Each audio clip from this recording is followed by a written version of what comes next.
Good morning, everyone. Welcome to our Governance and Priorities meeting for Tuesday, January the 20th. Very busy agenda coming up with lots going on and lots to cover today. Starting off with our land acknowledgement. In the spirit of respect, reciprocity, and truth, we honor and acknowledge the Mokitis and the traditional Treaty 7 territory and oral practices of the Blackfoot Confederacy, Siksika, Kainai, Piikani, Leetcall Nakota Nations, Chiniki, Bearspaw, Good Stoney, and Tsuut'ina Nation. We acknowledge that this territory is home to the Métis government with the Métis Nation with Alberta District 4. And finally, we acknowledge all nations, Indigenous and non, who live, work, and play on this land and who honor and celebrate this territory. This sacred gathering place provides us with an opportunity to engage in and demonstrate leadership on reconciliation, and we are honored to have you join us on Treaty 7 territory. We have a very packed agenda today with lots going on and lots to celebrate, lots to talk about, lots to work on. So with that, I'm just looking to see first to administration to see if there's any items to add to the agenda. Okay, thank you. I have one item that I would like to add to the agenda, please, and that will be closed session, section 29, advice from officials. The topic will be recreation. So recreation, section 29, advice from officials.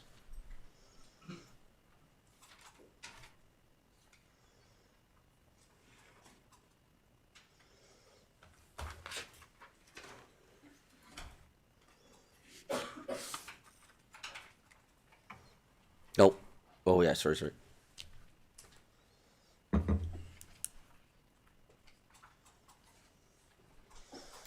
Thanks, Josh. Any other additions or comments for the agenda? Thank you. Can I have a councillor make the motion to approve the agenda as amended, please? Councillor Randawa. Thank you, Your Worship. I move that the Governments and Priority Committee approve the January 20th, 2026 Governments and Priority Committee agenda as amended. Agenda item 8, closed session, Recreational Access to Information Act ATIA, section 29, advice from officials. Comments, questions from council? Call for the vote.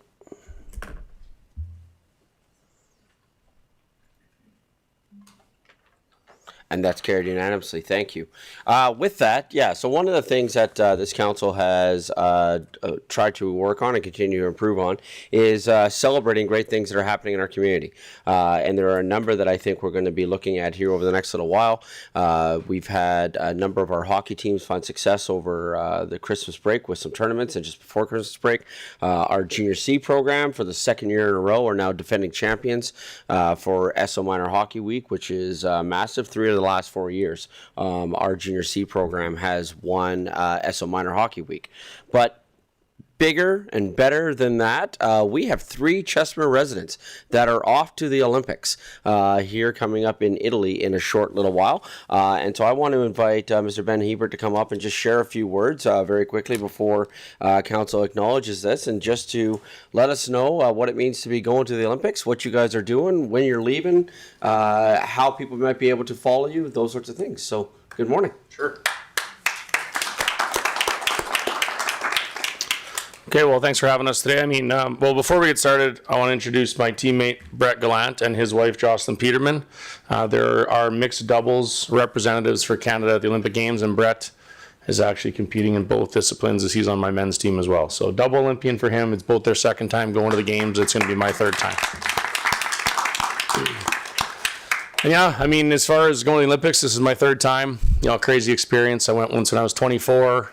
34 now when I'm 42. So this time will be cool. Get to take my kids over. Really looking forward to it. Never been to Italy. Great honor to represent your country at any sport, but certainly curling is a very tough discipline to get to Olympic Games, and you know we're going to go there and represent our country with pride. See if we can bring home a medal. And obviously, being from Chestmere, you know, super important. I've been here since 2011. Love the community. It's been a good city to me. My wife used to work here at the town. My kids grew up here, and it's been good to me. They always give me a key to the rec center to throw rocks whenever I need, so that's great. Me and Brett and Jocelyn are all big avid golfers too, so we're pretty excited you guys bought the course. Let's get that thing fixed up. That's why we're really here today. No, So I'm that's just the public kidding. I'm just kidding. That's the public input session. Yeah. This is about celebrating the Olympics. I know, but I got the mic. You gave me the mic, so. That's true. No, I'm just kidding. But no, thanks for having us today. We really appreciate it. We can't wait to go. Brett and Jocelyn leave, I think, in a week today. They leave on the 27th. They have to head over there early to get trained up, and then we leave on February the 3rd, and then we're gonna go cheer on them for a week, and then me and Brett get to hit the ice, and Jocelyn gets to cheer us on. So hope you guys enjoy the games. Tune in. I don't know what the time zone is, or if it's on in the middle of the night or early in the morning, but you'll see the highlights on CBC when you guys wake up. So thanks for having us. Anything else? Yeah, I do know that I think the games are in the middle of the night for us, because I do know that there are some changes coming from AGLC so that establishments can be open later, especially during medal rounds, so that if people want to go and enjoy games, whether it's the hockey or the curling or whatever the case may be, that we can go and cheer on our athletes. So I do know that changes are coming. I heard that yesterday. It's good. It's good to watch hockey and curling with a beer, no doubt. There you go. And Okay. let's talk about the swag. These hoodies are fantastic. Yeah, Look these at are. Yeah, this makes me look pretty good. I'm not gonna lie. Yeah. I see it up there. We got these. Me and Brett, we won the Olympic trials late November, and Jocelyn and Brett won the mixed doubles a year ago.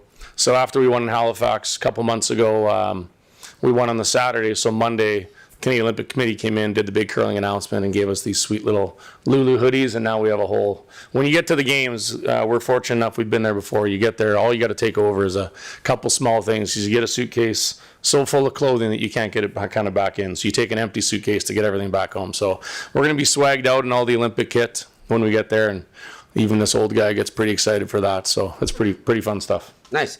Well, speaking of swag, I'm going to turn your mic off so I can show it a little bit here if the camera will switch back. We've got a bag of swag for each of you as well. So we've got a bag of swag, and in here, I believe, is a scarf, a water bottle. We've got the bag. We've got the Chestermere pins for all of you. So we're hoping that while you're over there, maybe can be representing Chestermere as well, as we're celebrating you on from home. So we'll have council come down, present you with the bags, and do some photos. And again, congratulations, and we look forward to you bringing home some medals for Canada here in curling.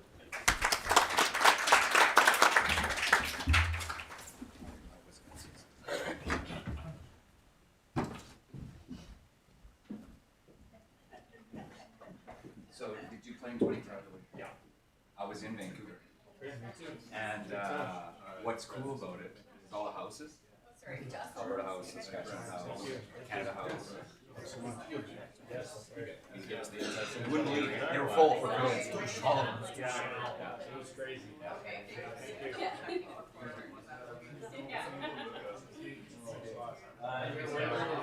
In the middle. Yeah, you guys ready?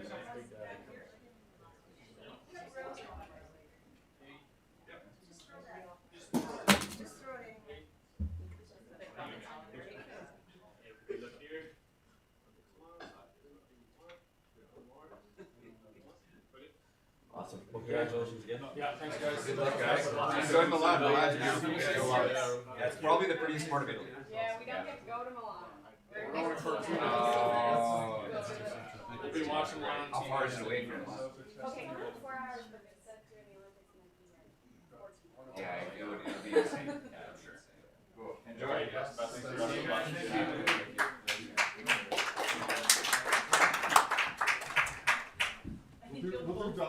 That's cool. Yeah, I was in Vancouver. Every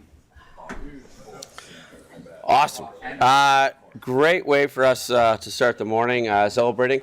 And like I said, we've seen lots of success. And again, we keep saying this every time. If your sports team or organization or business has found some success or been awarded with something or achieved something, please reach out to council. We'd love to celebrate. Please reach out to either myself or one of your counselors, or reach out to our communications team or alleged services team. Just reach out to the city. It'll get to the right human, and we'll make sure that we are acknowledging it here as part of the work that we're doing here at council. There's so many good things that are happening in the city of Chestermere. And I think it's just really important that the city of Chestermere and council, it's not about taking credit, it's about celebrating the incredible success that we're finding across our community and the things that are happening. And so we want to make sure that we continue to honor that and continue to honor the success that we're seeing.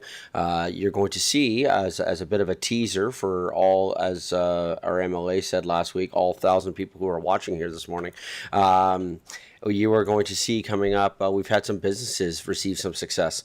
And so you're going to see that coming out in an agenda item here shortly with some of what we're doing and celebrating success here in Chestermere. So thank you. And we look forward to, like I said, cheering on our Olympians here at the Olympics. Okay. Moving on, we have a busy agenda today. We've got two guest presenters that are going to be coming in this morning, as well as I do understand that we have at least two people here for public input this morning. So I think you're first, but I can't see the sheet from here because it's up there. So, but I'll just call you up if you like. And good morning. Good morning, Mayor, through the chair, councillors, and CAO and administration. My name is Sukdeep Dhaliwal. I have been here before, and I'm here again. I've reviewed today's agenda package, and I would like to provide additional information that would help your understanding.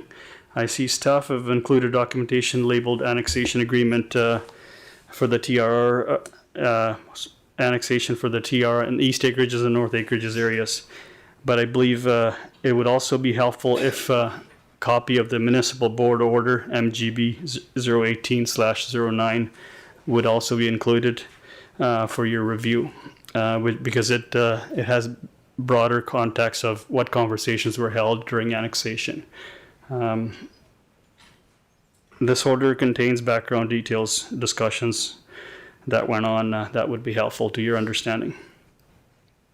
Notably, the proposed assessments and taxation conditions section in that order states that the earliest date of annexation is considered to be January 1, 2008 for this agreement. I would like to draw your attention to the, when the presentation comes up, to the Acreage historical timeline in today's presentation to gauge the lack of, or the rate of progress to date on this, on our areas for development. Our properties have effectively been frozen since annexation up until the TR was approved in 2023. Until then, basically, we couldn't subdivide because there was conditions on our properties for a servicing requirement.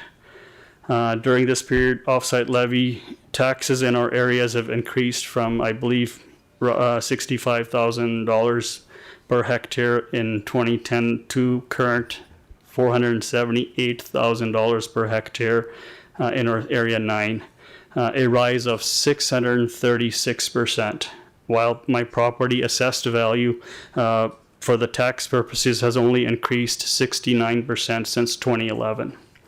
At the time of annexation, the town assured the review board that it had sufficient resources to extend services to the annexed areas.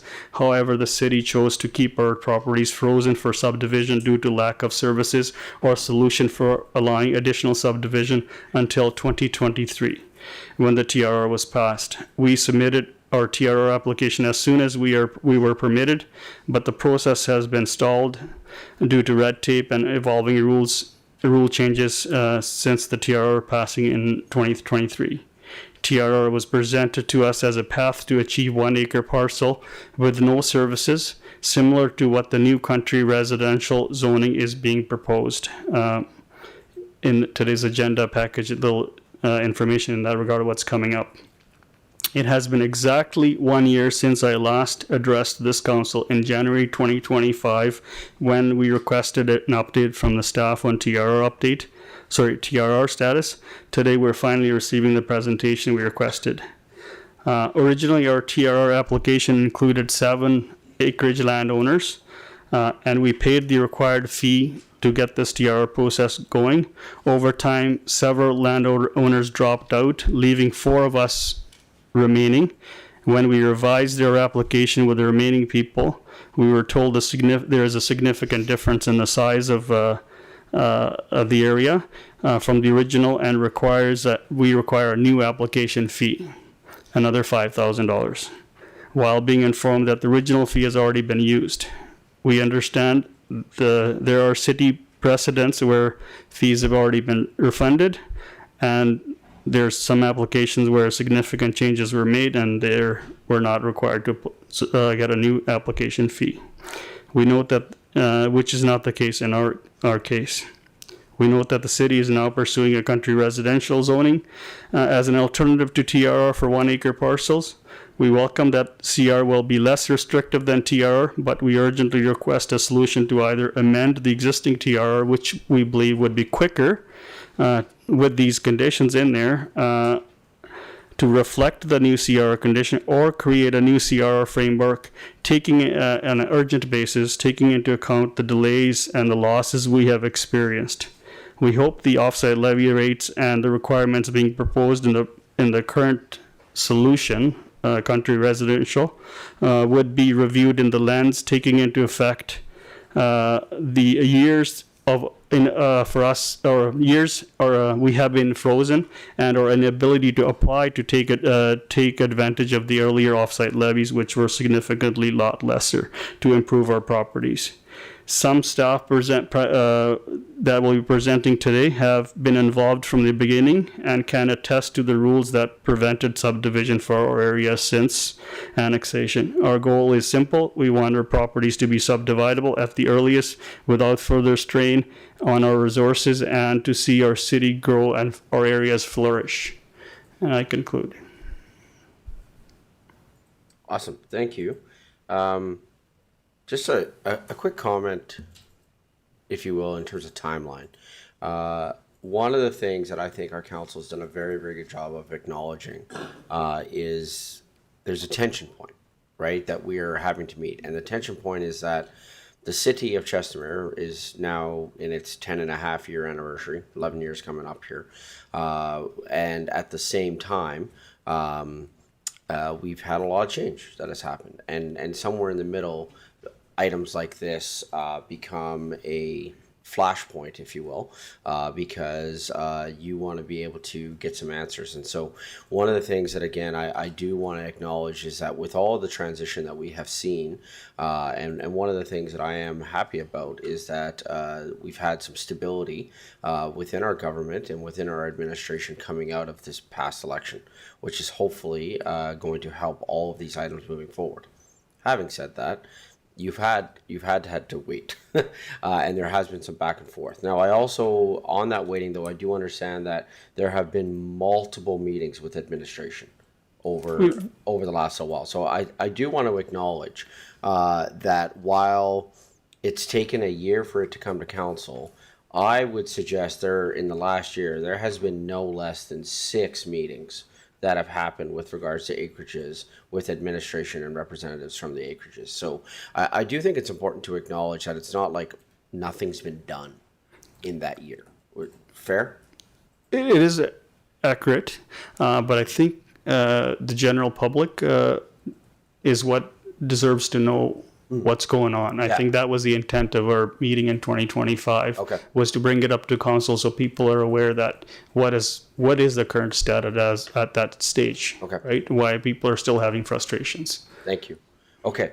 I'm going to turn to administration. I'm not sure it's appropriate to, but I'm assuming that we've made some notes that have been on some items that have been addressed here, and just Forsuk, I just want to, will those concerns be addressed now during the presentation, or how do you see the concerns being addressed that have been brought up here during this part of the public input session?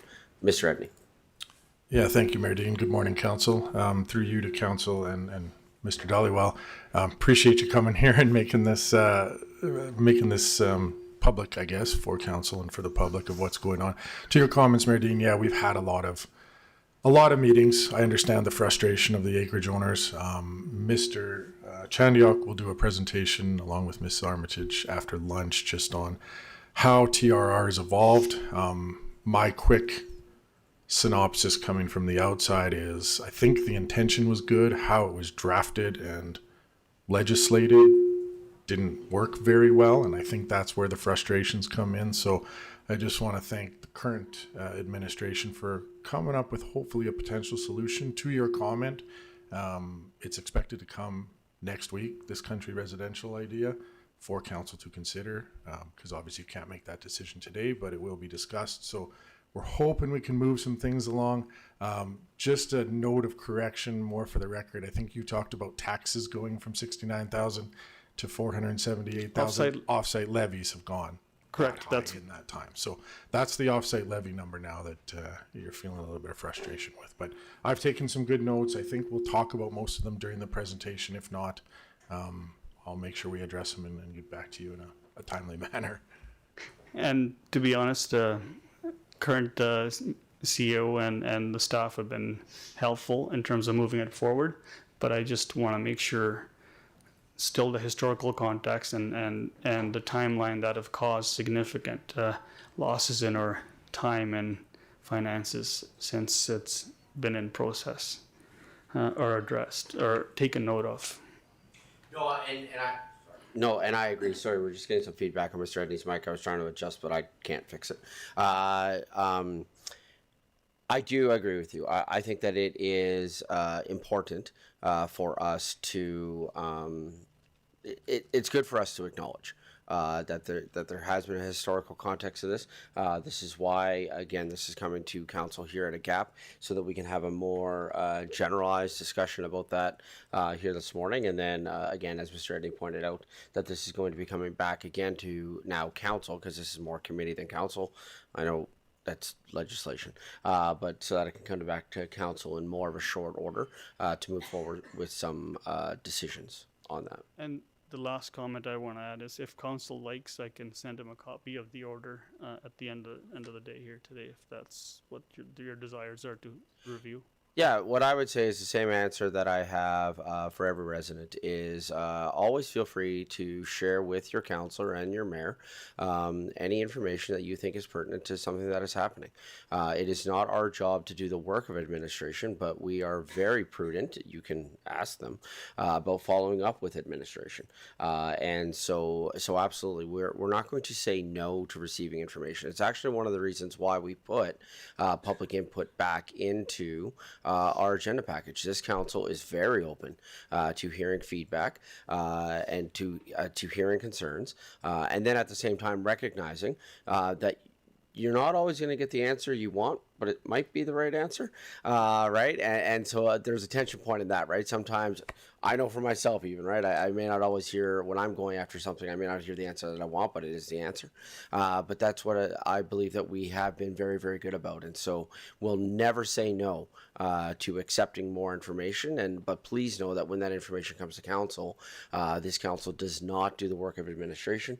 We bring it back to administration so that they're able to effectively pursue in their jobs. And I want to thank you for acknowledging that the two gentlemen, especially that you mentioned, have been working hard on this, as well as presenter today, Ms. Armitage, has been working on this as well. And so, yes, I guess what I would say is we are aware that we need to find some resolution as to what this is moving forward, and we need to figure out what that looks like. Yeah, no, I appreciate it. Thank you. Awesome. Thank you. Okay. Thank you. And I believe we have one more for public input session. Now, I can't see the sheet, but I see that there's a number of names on it, but I'm not sure if it was filled out. So, unless Large Services, am I able to? I think, Patty, you're speaking on behalf of a group. Is that correct? Awesome. Thank you. So, I'm going to invite up Miss Patty Sproul, who's going to be here presenting on behalf of a group of people. Awesome. Thank you. Good morning, Mayor Dean and members of council. I'm accompanied by representatives of the Lions Club, this is Dawn, and Synergy Youth and Community Development Society, Deb, and the Rotary Club, Maury. We also, in spirit, are accompanied by the Multicultural Youth Society and the local Girl Guides and Embers, who couldn't be here in person. Thank you for this opportunity to speak to you. today, I want to begin by saying very clearly that we fully respect that Remembrance Day exists first and foremost to honor our veterans and their service and sacrifice. Nothing in the feedback I'm sharing today is intended to diminish that purpose. Instead, it is offered in the spirit of strengthening a ceremony that is deeply meaningful to our community and ensuring it reflects the values of respect, inclusion, and community partnership for which Chestermere is known. Over the years, local not-for-profit and community organizations, many of them youth-serving, have been proud to participate in the ceremony. However, we have noticed that this participation and recognition has been reduced incrementally, often without consultation or notice. I would like to highlight a few concerns shared across the multiple organizations that I've mentioned earlier. Recognition of community groups. This year, groups laying wreaths were no longer introduced. While this may seem small, acknowledgement matters. Especially for youth, it reinforces civic engagement, service, and remembrance, and it costs nothing to include. Communication and logistics.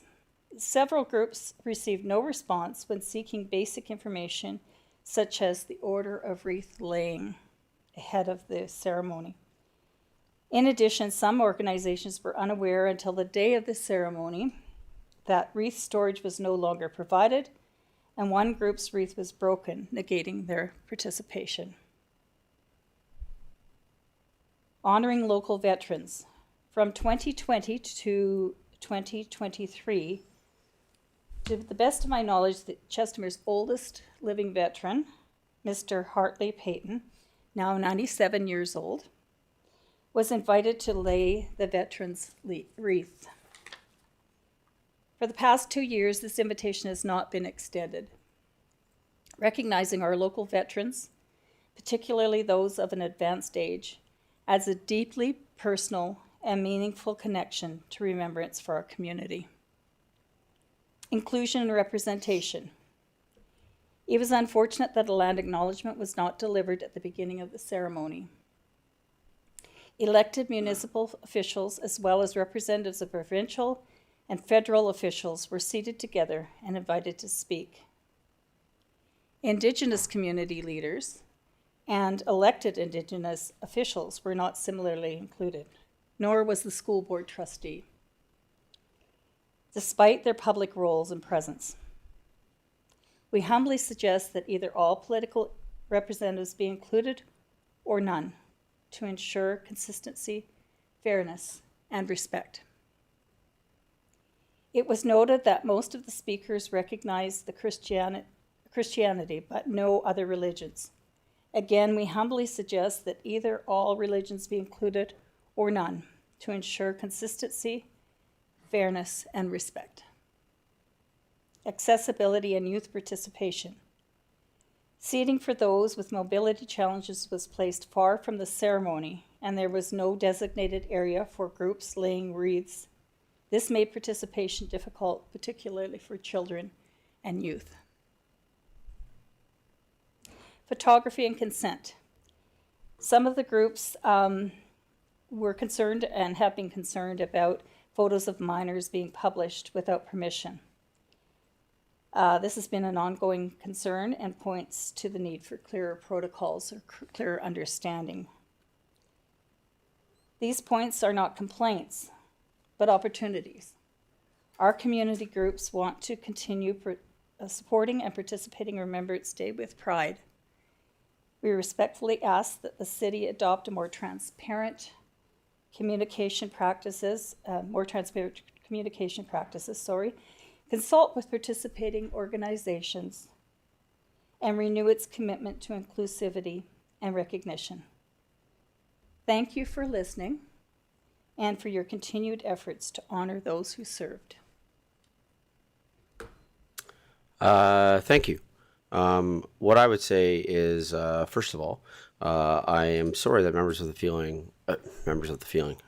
community, it's going to be a long Tuesday, that members of the community are feeling that way because clearly, I first of all want to acknowledge and appreciate the fact that you started your presentation here for council here this morning with an acknowledgement that Remembrance Day is about the veterans. Absolutely. That's at the end of the day, that's what this is about. And I think too, an acknowledgement that it's about now how do we as a community and how historically, I mean, in our last presentation that we heard from a community member, right? We've heard the idea of the historical piece, and I think that that's important.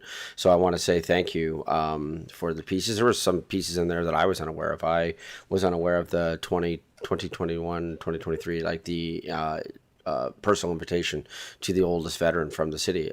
Thank you for that. I was unaware of that. So I think that that's important. So what I will say, and I'll open up if anybody else has a comment or a question, is one of the things that we are doing right now is in the next 2 weeks, council has a couple of workshops that are coming up with administration. We have one, in fact, tomorrow. So tomorrow, for a few hours, council is going to be working with our communications team. And we are going to be having an entire conversation about what is our communication strategy? How do we communicate?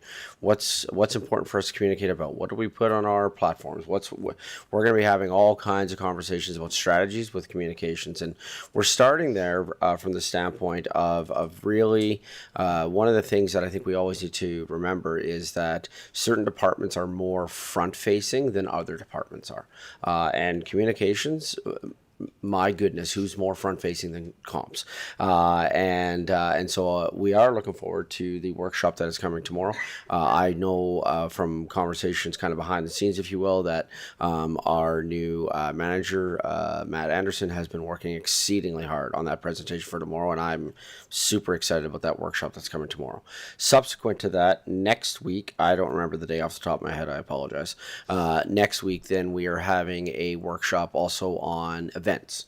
And that whole conversation is going to be, and we're kind of being very intentional about how we're stacking these workshops. We have an economic development workshop that's coming up in 2 weeks, I think.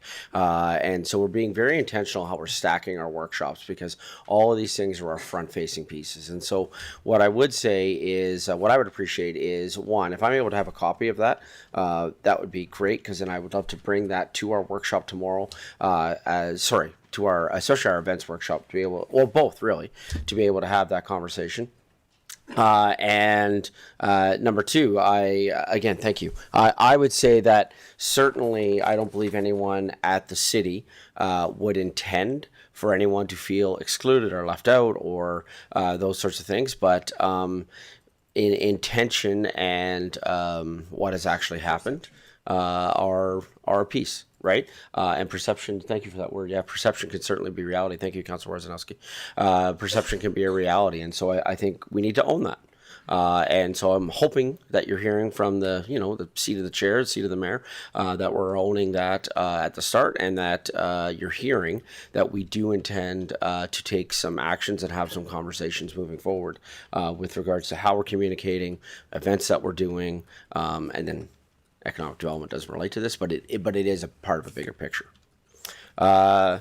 Would be remiss on something like this. Council or administration, are there any comments, questions that you may have? Okay. Oh, Councilor Grant. Thank you, Mayor Dean. Since you gave us the opportunity, I would just like to say thank you for the feedback. It was very valid, and I hope that we take a lot of your recommendations. So thank you. Yeah, a leadership principle that I believe in is all feedback is good feedback. And I also believe in the leadership concept of you can't fix what you don't know, right? And so it's one of the reasons I strongly believe in something like public input, because all feedback is good feedback and you can't fix what you don't know. Again, to all of our groups that are represented here, it doesn't mean that you're necessarily going to get all the answers that you want.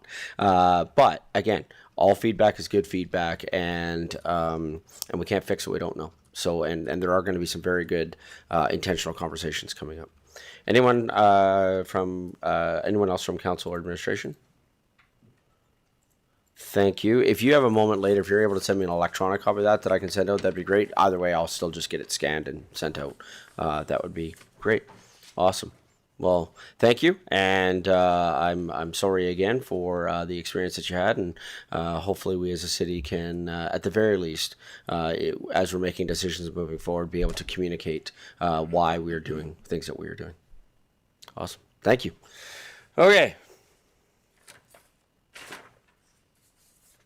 We have a public presentation at 10, so I'm going to go to, accepting for information. Thank you. Sorry, thank you. Can I have a councillor make the following motion to accept for, Deputy Mayor Narayan. I was just going to read the motion. Yes, please. Yes, thank you and good morning. The governance and priorities accept the public input regarding is Acreages, Remembrance Day for information. Comments, questions from council? Call for the vote. That's carried unanimously. Thank you. Okay. This is a dangerous question, I understand. Why don't we start with the business bylaw? I feel like we can do that in 20 minutes. Yeah, let's go. I know my team of wonderful humans. I know anytime you try and stick a time on this group, it is a fool's errand. Yeah. But we can also pause. We can pause for the presenter. Challenge accept. My goodness. Good night. Mr. Chaniak, come save us, please.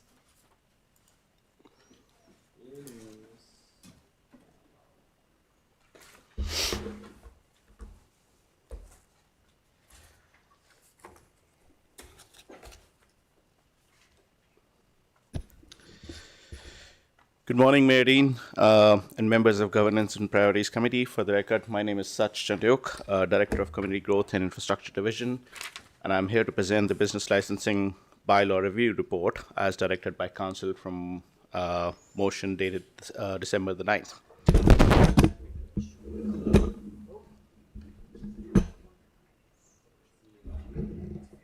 I don't know if I pushed it too hard. Oh. 20 minutes?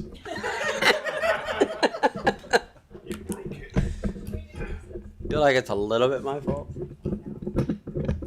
All my fault.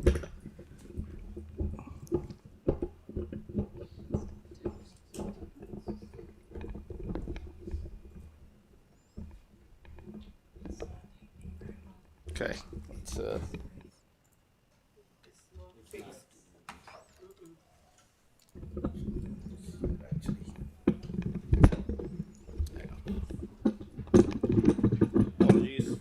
Why don't we take a quick 5-minute recess? And we'll fix the mic. We'll take a quick 5-minute recess. Come back at 10:45. Thanks, everybody.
Good morning, everyone.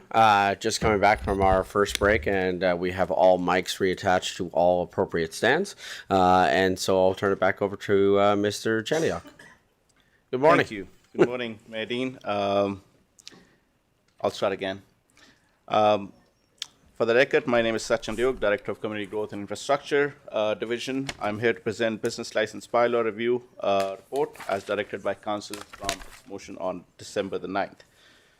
This report responds to Council's direction to bring Bylaw 027-16 to committee for review. My goal today is to provide a high-level overview of where we stand and seek your direction on whether further detailed review is required.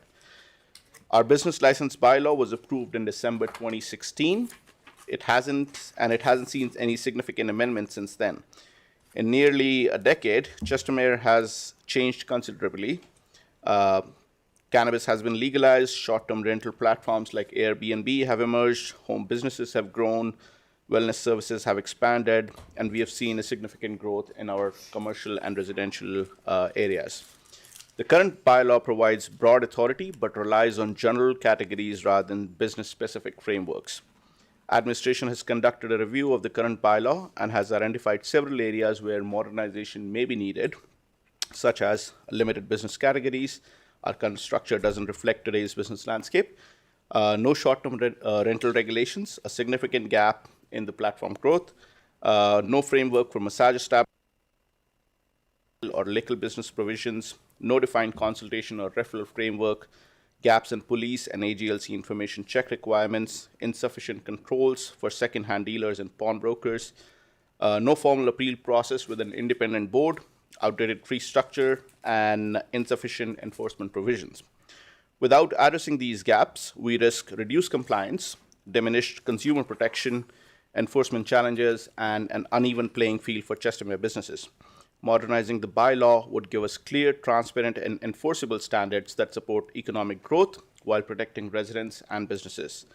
Should the committee wish to proceed with a rewrite or modernizing the bylaw, there would be financial implications in terms of staff time, legal review, potential long-term considerations around fee and cost recovery, operational implications in terms of impacts to administrative processes and coordination with enforcement, and community implications in terms of balancing economic activity with resident expectations. Administration request to committee is to accept this report for information and provide direction on whether further review is desired, and if so, what scope and priorities would you like us to focus on? With this, I conclude my presentation, and I'm happy to take any questions. Thank you. Just before opening it up to questions to the committee, I want to go to Mr. Edney just for a moment. I thought we had a policy on the books that talked about review of bylaws on a regular basis. I thought bylaws were every 2.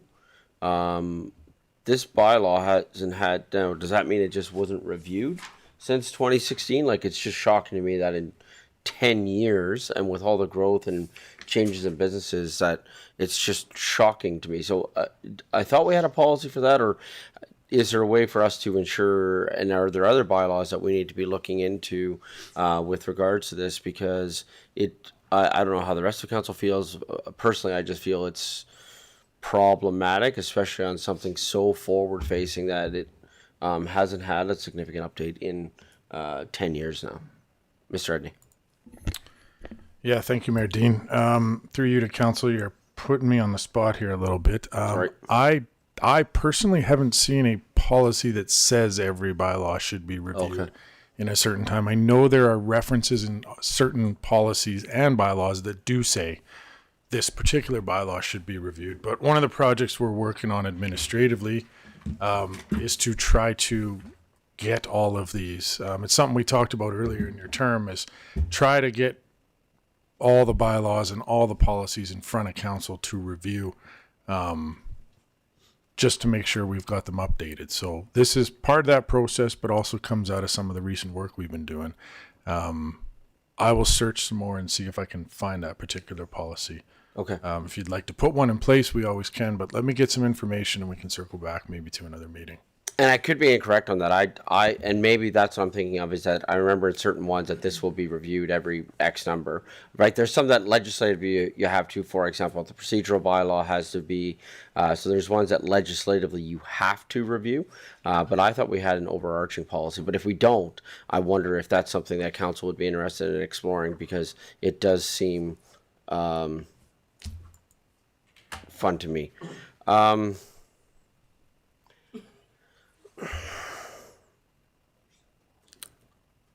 I apologize. My computer just decided to restart, and I have control over turning people's mics on and off. And I know that Deputy Mayor would like to speak. And Ledge Services, do you have the ability? Can you turn on Deputy Mayor's mic for me, please? Thank you, Deputy Mayor. Thank you, Your Worship. Through you to administration. Thank you for the presentation. I don't remember any policies that we should be reviewing. Bylaws every so often. Not saying that they don't exist, but on this particular bylaw, it's not the first time that I'm seeing it. I've seen it maybe many moons ago. And from what I remember, the changes that we've usually have made is not on this particular bylaw, but rather than this, it's usually the land use bylaw. Okay. Which would complement a lot of the things that is spoken to on this, including the sign bylaw. Okay, thank you. So, council, I guess the question becomes, how would we like to proceed with this? Are we wanting to do an amendment of this? Would we be looking at a complete rewrite? Do you just want to keep our current business bylaw? Where would we be sitting with regards to that? First of all, Mr. Edney? Yeah, thank you, Mayor Dean. It's apparently been a long year. Back in September, I think at my first meeting as CAO, we actually put in place a policy on the policy development, implementation, and evaluation. And it does say that all policies will be reviewed at least once every 4 years, but it's specific to policies, not bylaws. So I think the discussion around bylaws is, as long as they're working, we're not necessarily going to change the bylaws, but it's the policies where we put that in place. So that's part of what our work is to try to get all the policies in front of you. Okay, thank you. Maybe that's what I was remembering. It's policy 833 on our website. Thank you. Councilor Wojciechowski. I won't add too much. Thank you, Mayor Dean. Except, I'm glad to see that we have this for policies.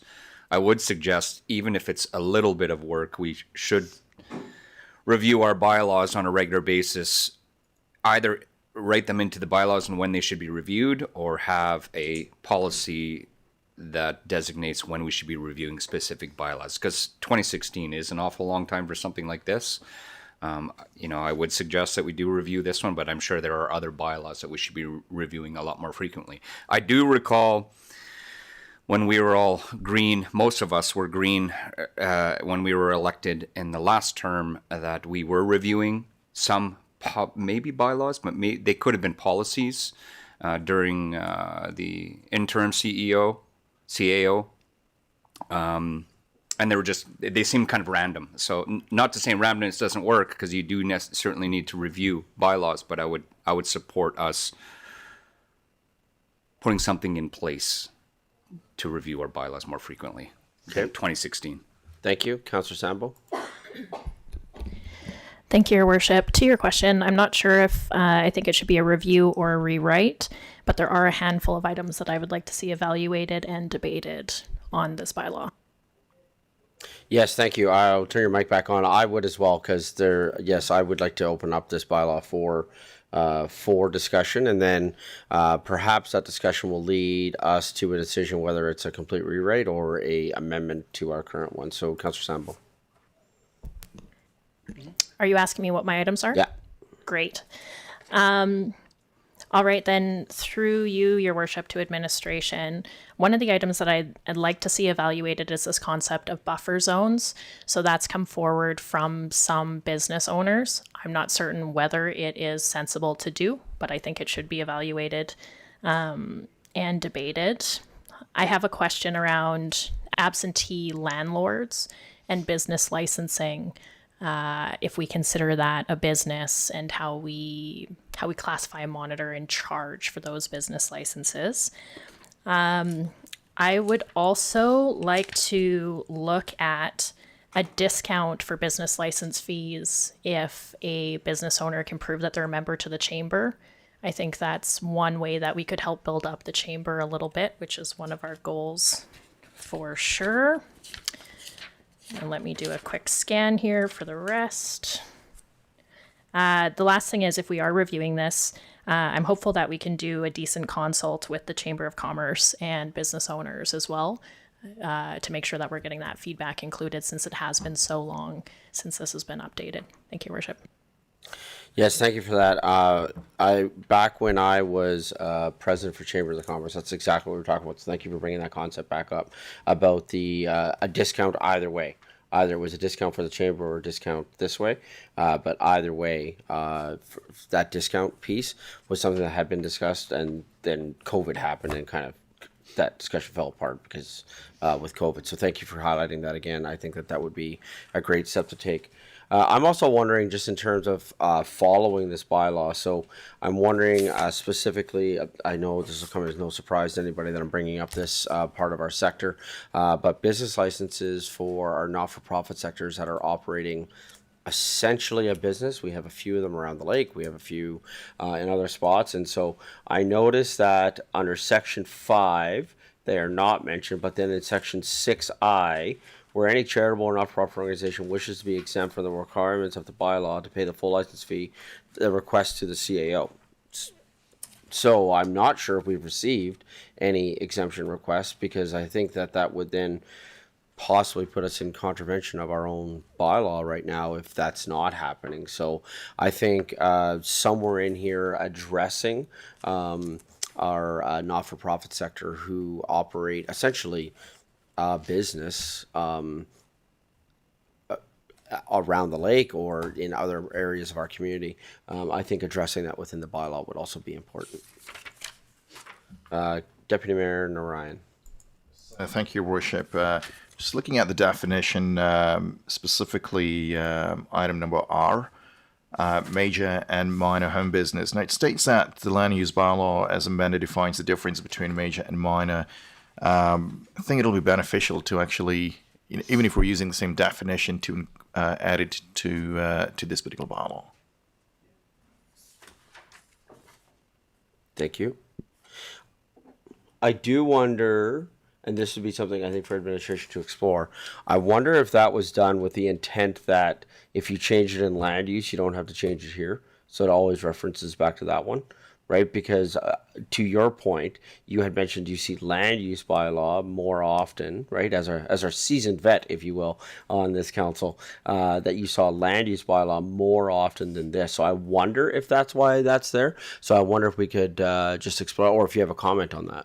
Through the chair, you're correct. Typically, bylaws are written where the definition resides in one bylaw, and the other bylaw would typically reference it, so that if changes to one bylaw are made, now you don't have two definitions for the same thing. Okay. Okay. Any other questions with regards to this particular bylaw? Councillor Grant. Thank you, Mayor Dean. I had a few comments I'd like to make about it as well. I'd like to see some feedback from our EDO as it relates to business licensing. I think there is a lot of interplay there that needs to be considered. I'd like to see less of a burden on our local businesses. I don't want to see the fees go up on, this is my opinion, I would like to not see the fees go up on local businesses. I think we should be trying to encourage more business being done in Chestermere and make it more attractive for business to move here. So I think we need to really take a lot of that serious and make these policies in place that will, it's a small thing, sure, but if it's a small business moving and they grow into a big business, that's what we want. So I think that's great. And I'd like to talk about the idea of like capturing some of this transient business that comes through Chestermere when it comes to business licensing. As it's no secret, we're 95% residential, 5% commercial or thereabout. So in my opinion, where's there a lot of commerce being done in Chestermere? And that commerce is being done in the residential community. So is there a mechanism to go to our builders or developers and say, hey, you're building a house, I know you got 20 trades. Do they have licenses? Is that a valid mechanism to make sure that we're capturing those businesses that are doing business here? Because if they're doing business here, a local business is not doing business for that developer then. So it needs to be evened, in my opinion. So I'd like to have some ideas around that. And with that, I yield. Thank you, Councillor Worzanowski. Thank you, Mayor Dean. I'm listening to my peers here, and thank you through yourself to Mr. Chandiuk for identifying some of the gaps. You're certainly hearing some of the feedback from council as well. And by the way, Councillor Grant, there are some licensing for specific short-term business licenses that should definitely be reviewed. In hearing everybody's feedback and Mr. Chandiuk's presentation, I think it only makes sense to do a rinse and repeat completely of this 2016 bylaw. It's nearly 10 years old. Good feedback from council, good feedback from Mr. Chandiuk, and I'm sure there'll be more feedback as we rewrite this bylaw. So that's my feedback. Thank you. Thank you. I also have for 6A, applications for business license or business license renewal shall be submitted in writing on the respective form. I'm just wondering if maybe that could also include online.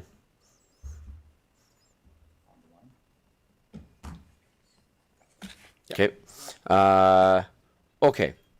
So, yes. Yeah. So, Chair, I have a question for Councillor Sandbo, if I may, just a clarification point. Councillor Sandbo, you mentioned buffer zones. Were you specifically talking about restaurants, food, catering business, something surrounding that, or did you mean something different with the idea of buffer zones? Councillor Sambo.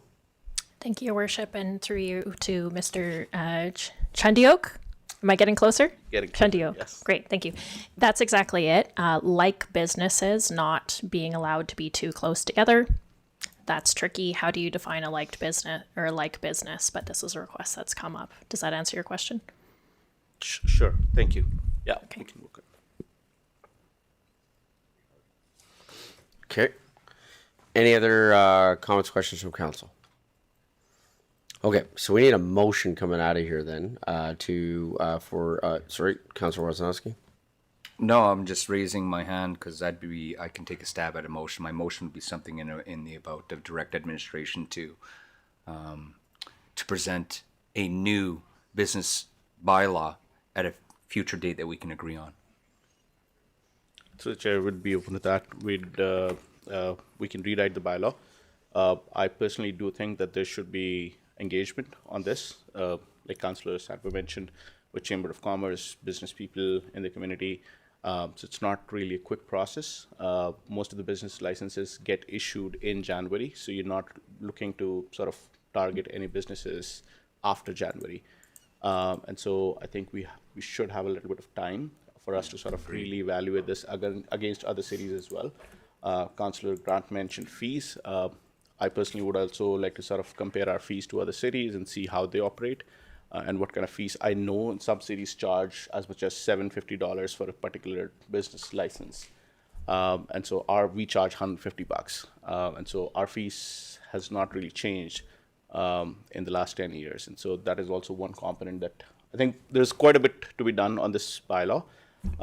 And I think we should get a little bit of time for bringing it back to council. So that's one consideration that I just posed to council in terms of timelines. Don't make it a quick timeline. I don't think a 2-month turnaround would be feasible here. And so give us some time. We'll take it back. We'll do a complete rewrite, and we'll bring it back to council for consideration. Great, thank you. Within the motion, do you just... So you mentioned a couple of things that council has mentioned in terms of consultation with Chamber of Commerce, consultations with possibly the EDO, consultations with, looking at other cities. I see that as just part of the work that you would probably end up doing anyway, or do you need that to be a part of the motion, or can the motion be as simple as the committee, Governance and Priorities Committee, direct administration to review and bring back the business license bylaw by the end of June 2026? I think it should be as simple as you mentioned it. Okay. I'd extend the timeline from June to maybe Augustish. So we don't meet in August. So if we did July before we go into Sure. summer break, and that Yeah. way over that summer where we don't, over that month where we don't have a council meeting, I'm sure there's going to be lots of feedback when that comes back. So if we said to the July gap meeting, bring it Sure. to the July gap That would meeting. work. Yes. Okay, so governor's direct administration to review and bring back bylaw 027 being the business license and bring back to council at the July gap meeting, governance and priorities meeting. I don't know the date. Oh, I used to have a calendar on my desk, but I don't have it now. Perfect. Thank you. July 21st. Yeah. To the July 21st governance priorities meeting. Thank you.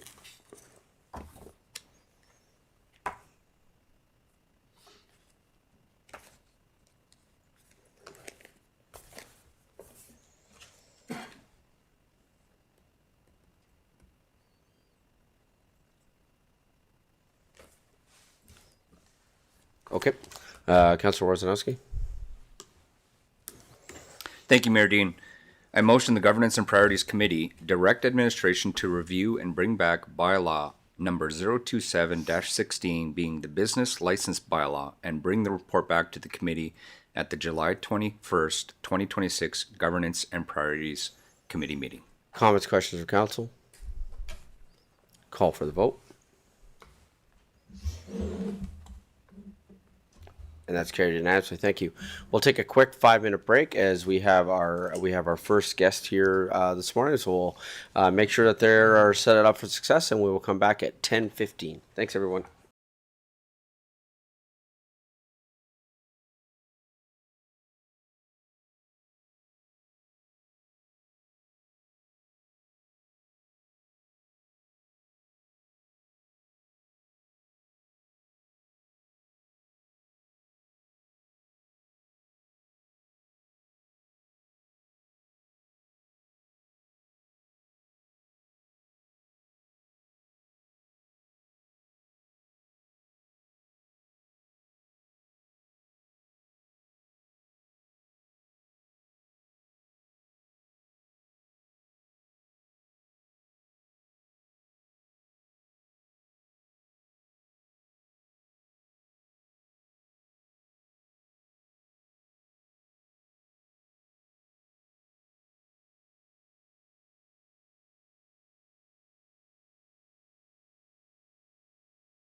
Good morning again, everyone. Just coming back from our break here, and we are now going to be having our Rocky View Regional Handibus presentation. This is being presented by Mr. Paul Siller, Executive Director for Rocky View Regional Handibus. Good morning. Good morning, Your Worship, members of council, staff, and treasured guests. My name is Paul Siller. I'm Executive Director of the Rocky View Regional Handibus Society. We operate a program called the Rocky View Bus, a rural community transportation program. And it's been about 4 years since I last presented to Chestermere's Council. So much has changed.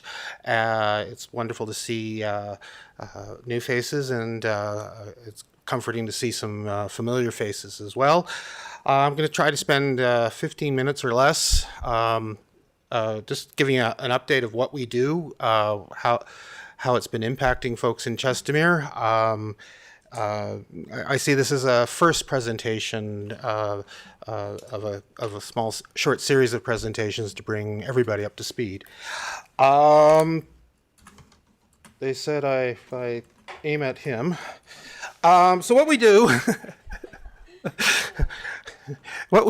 is we provide transportation for people facing barriers, transportation barriers in particular. That might be age, that might be medical conditions, that might be a situation you're born with, or something that's happened to you. When you cannot drive in Calgary, your options become limited. But there's a transit service and you can get some of the basics so that you can maintain some independence and not have to totally rely on others. When you can't drive outside of Calgary, the situation starts changing. Some municipalities have some transit. Some people have a strong commuter culture that allows people to get to basics like groceries and medical appointments and such. And when you are even further afield and more remote, well, life gets harder and harder more again. We want to help people get access to the community supports and services that they need so that they can remain independent, and because without that independence, without being able to fend for themselves, then folks end up in long-term care, which as we know is already a challenging cohort to provide for, and then we also end up with more social situations of having to create interventions and such. What we do is basic. We have a weekend daytime service. We have a limit of how many trips you can do in a month, which makes things so much simpler. But although we are trying to do just the basics, we try to give as much assistance as is necessary. We have a limit of we get people through the front door, but we will make sure that they get through the front door. A transit system, a school bus will just drop kids off at the corner. We make sure that someone knows that they're home or at the school or on that. We don't do a lot of school anymore, but that sort of level of such. We take people from what we call the Rocky View district. Basically, the outer limit or boundary, that's what I'm looking for, is Rocky View County's boundary. And there are several municipalities in there, and we're working with 6 of them. We're working with Chestermere, we're working with Rocky View County, we're working with Cochrane, we're working with Crossfield, we're working with Bicycle, we are working with Irricana. That's about 4,300 square kilometers. And we take people, well, when we're lucky, we get to take people across town. We love short trips. But sometimes that trip is in the next town. And sometimes, in the case of Chestermere, the geography dictates it's in Calgary, which gets into, sometimes it's in Northeast Calgary, which, did I mention short trips? And sometimes it's the South Health Campus, or it's in Woodbine, of all places, or such. And Calgary by itself is a large place. Weeks. There we go. We are a rural charity, but we've got the infrastructure to take the bookings, to organize the bookings, to get the buses on the road. We have a field office in Cochrane. We're looking for a field office to park a bus and have keys and maybe some warm enough that we can keep a couple of supplies for the bus in the southeast Rocky View area. We, as I mentioned, we are funded by asking each municipality the same per capita request, and we stole an idea from the Marigold Library Foundation. We need so much this year, we'll need so much next year, we'll need so much the year after that. We take that amount, we figure it out, and make things happen. We do fundraising ourselves, mostly for equipment. We've managed with, I want to mention particularly the Cochrane Lions have been strong supporters year in, year out, helping us with pretty regular donations. We've had local donors help us get our hands on a bus. We've gone after provincial lottery grants. We go after federal grants when possible as well. And the passengers, this is not free. The passengers pay a fare that at the moment is $4 for every 10 kilometers. That means a trip to the Lougheed might be $8 there and $8 back. Sounds a bit expensive compared to a transit bus, but we are starting from in front of their house, and we are ending at the front door or necessary door of, say, the Lougheed or such. We get some passengers from some donations from passengers directly. We also get a lot of word of mouth kinds of things. It's kind of nice when someone helps us out of the blue because we help their neighbor. One thing that the nature of our setup that allows us to do is we can share the ride from the same neighboring streets, and we can share the ride from neighboring municipalities. I'm trying to provide this map under a deadline. I have stars where certain stops might be. Well, my classic one is we pick up someone in Cochrane. We pick up someone in North Springbank. One is going to the Foothills Hospital. The other is going to the Lougheed Hospital. Well, that was kind of convenient. 2 municipalities, 1 bus, 2 destinations. Oh, now we pop into Chestermere. We pick up someone. We take them back to the Foothills Hospital. And that first person is now ready to go. We take them back to wherever their home is. That's multiple trips from 3 municipalities with 1 bus. That's what we bring with this program of trying to share the ride. And as a bit of an outsider rather than a municipal transportation department, we can do that and try to do what is an expensive form of transportation at best, which gets really expensive when you start having significant distance, such as to the South Health Campus, and we try to make it even more affordable. So we're very suitable for drop-ins, and we make up the schedule every day based on the bookings. We contact people with their pickup times and with traffic and such. Well, someone wanted to be at the doctor's office for 10 o'clock. Well, I'm sorry, we have to get you there for 9:30. We'll make sure that you're inside and so forth.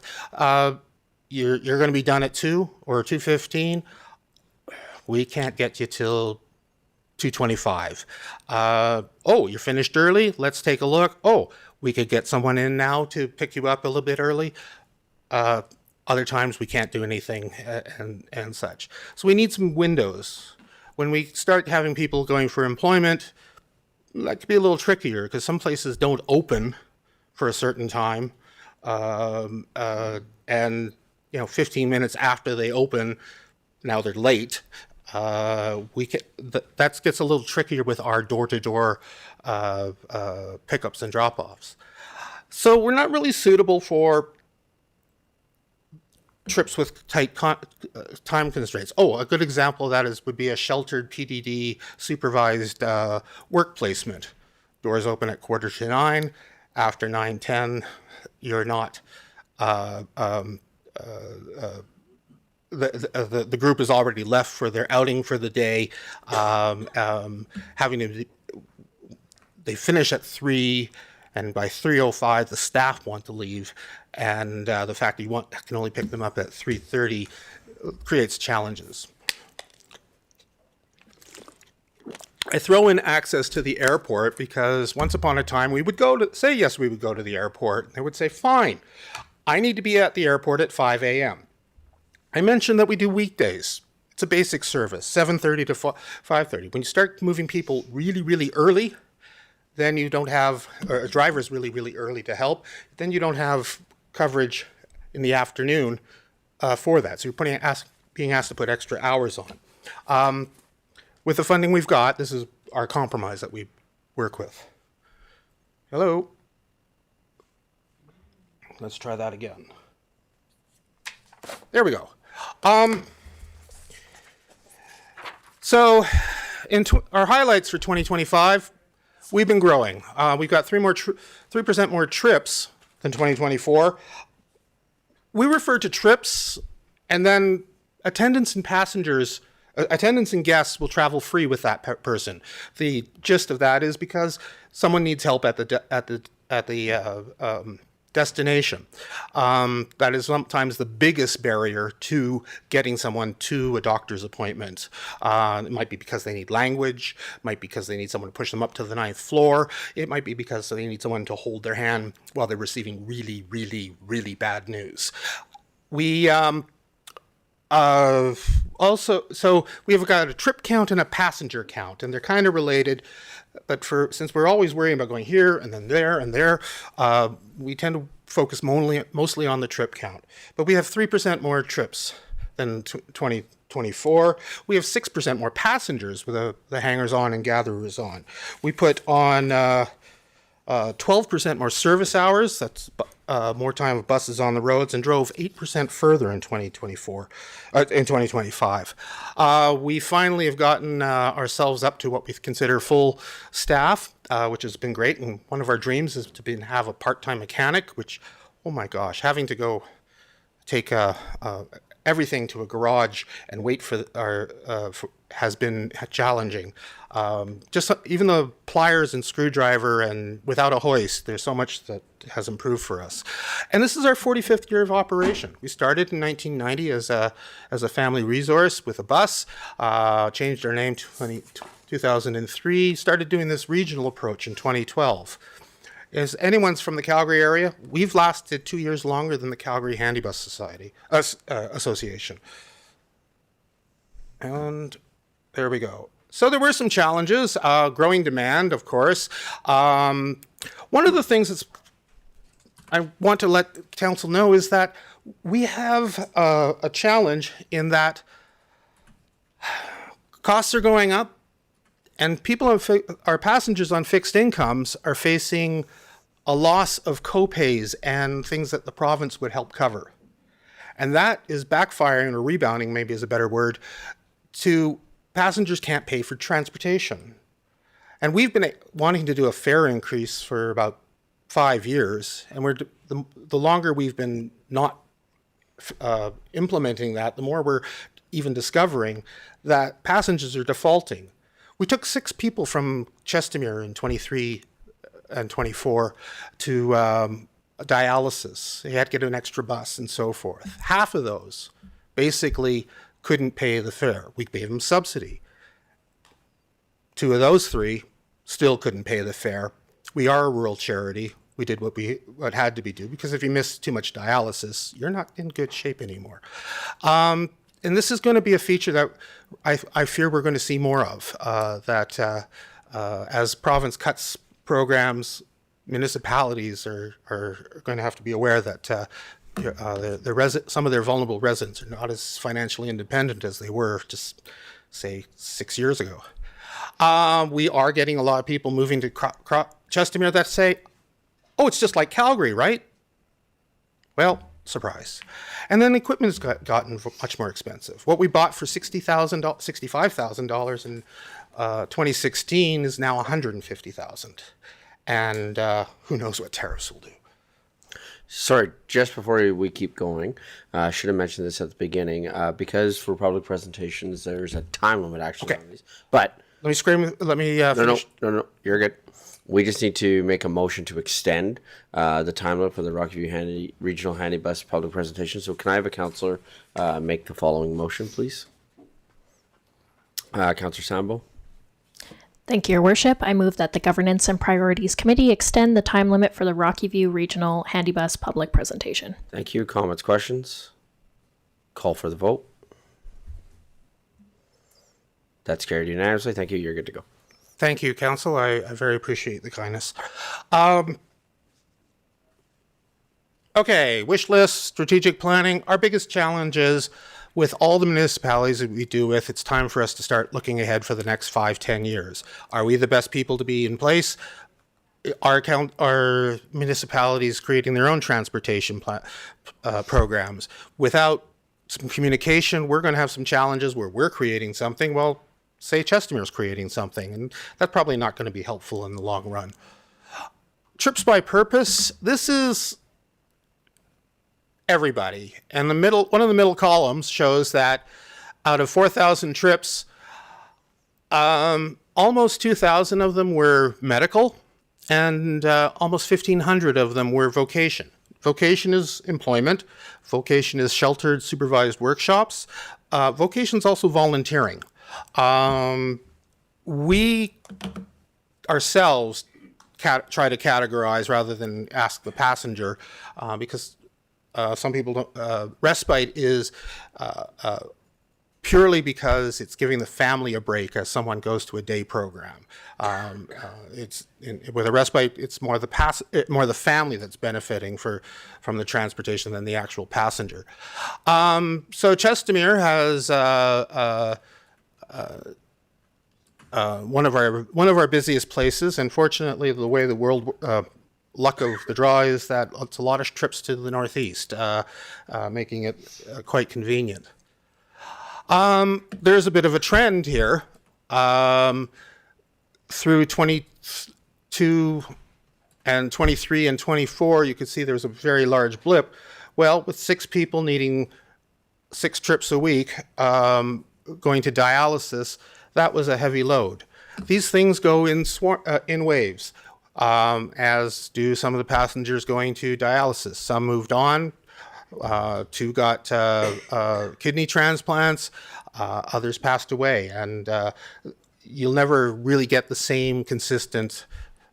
Well, every year is different. Every year is different, and you see waves growing up and moving down. We're a member of the Canadian Urban Transit Association, and so we contribute statistics, and we also are able to make use of their statistics. And just with our colleagues in Airdrie, you can see that if it was $11.70 in it was $10.07. Anyway, whatever our rate for every municipality was mostly low, and the places that had lower rates had smaller towns to deal with. It's very challenging. We have some trips that are Chestermere to Airdrie because there's something at a service in Airdrie that's not available in Northwest Calgary. So today, my aim was to give you an overview of what we do. We would like, that's another point, to chat about what our funding is going to be like for 2026 and 2027 and 2028. We'd also like to have a chat about how the transit review master plan is working out, because aside from being asked questions, we have no idea. No one has really contacted us. But I want to thank you for your time and the generosity of giving me a brief extension. As I forgot to mention, I often hand out tourniquets just in case I go on too long. I have a moment or 3 for questions from council. Thank you.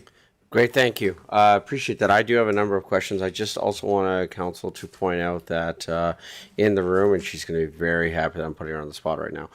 We have our manager of community support services, Mr. Rubar, is in the room and said that if there's anything from a city perspective with relation to this, that she would also be willing to answer some questions. And I just want to go back to that first question that you had, funding for 2026, 27, 28. So we've done funding for 2026, and I believe that there was correspondence that was happening between yourself and the city with regards to budget for 2026. Am I correct on that? At the moment, there was a correspondence, and then there was a question that was misunderstood by me because I thought they were referring to a payment for 2025 funding. Okay. So to say it's fully correspondent, with the changes that Chestermere has gone through, I've been facing more and more difficulty until very recently finding who to send the projected budget to, Okay. and how to get the paid part. And at one point, we were looking at $700 left in our accounts after that's all we had left. So at that point, it was like, oh, if you got part of the 2025, that sounded good. And that may have created more confusion than I ever realized possible. Okay, so what I hear in that is I'm going to turn to Mr. Edney. Perhaps there'll be some connection offline as to exactly who our point of contact is going to be with regards to this. Sorry, I couldn't finish my thought because I had to sneeze. Because it's and so I guess that would just be Mr. Edney. That would be a conversation that maybe just connecting offline. Would that be with yourself or Mr. Edney? Yeah, thanks, Mayor Dean. That's a conversation we can take offline Okay. and talk about who to contact internally and make sure we get some communication Great. going, because it sounds like to me we might have a budget issue. Okay, thank you. Councillor Warzanowski. Thank you, Mayor Dean, and through yourself to Mr. Siller. Yep. Yeah. Just a question regarding funding. You'd mentioned that you stole a page out of the Marigold Library funding model and in funding by per capita. Is there a reason for that versus by usage? And, either by kilometers or trips by purpose don't seem to be super consistent. In fact, Chestermere seems to be using this service less and less, with a few blips along after the last 5 years. But so to ensure that the funding model is equal between communities. We had considered trying to figure out what the actual what you're suggesting, invoice or whatever, based on the actual level. But the challenge with that is, if you don't have the bus ready to go and available, then you can't really take the booking to make something happen. So we looked at what we needed to operate, divided by the population of the participating municipalities, got a number, realized that's a little out of our reach, started working up steadily to that number. And that way the bus is available and everyone's contributing, each stakeholder is contributing equally. If you were to get a provider to do that, you basically need the provider to put the money out to provide all the trips with the expectation of getting payment. And that's kind of a tricky, you have to have some deep pockets, because there are lulls, there are waves. As you mentioned, this is going up. I can give you numbers going back to 2012 if you're interested to see what the trends and who paid more and who did not. Right now, Chestermere is taking a certain chunk of the resources, but the chunk of the revenue and supply is actually smaller than Chestermere's chunk of the resources. And we expect this, and that's part of the nature of a funding by capital model, where we basically put in a pool.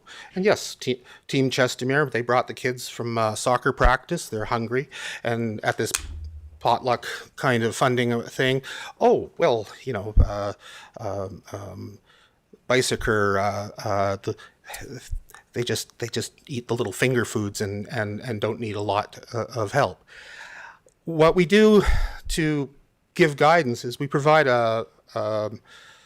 we try for four reports a year. It usually works out to 3 of how the funding went. And I'll be actually finishing up one for cumulative one for 2025 shortly and circulating it. But you actually get to see, okay, in these years, Chestermere was not using its full share of resources. In those years, Chestermere was using more than the resources, and maybe you know, as Chestermere came up, Cochrane went down, and then later the situations were reversed. It's a lot more difficult to do an intermunicipal approach with a we'll pay for each trip taken, because then it comes into, there's several models of how to cost account that out, and people can spend a lot of time arguing about which formula should we be using. And so it just seemed easier to say, you know what, if each of you is a separate municipality, you're all paying the same per member rate based on the size of your family or residence. Yeah, thank you. I'm not suggesting that we look at a prepay model. I'm just looking at, and I understand that modeling this may be a challenge.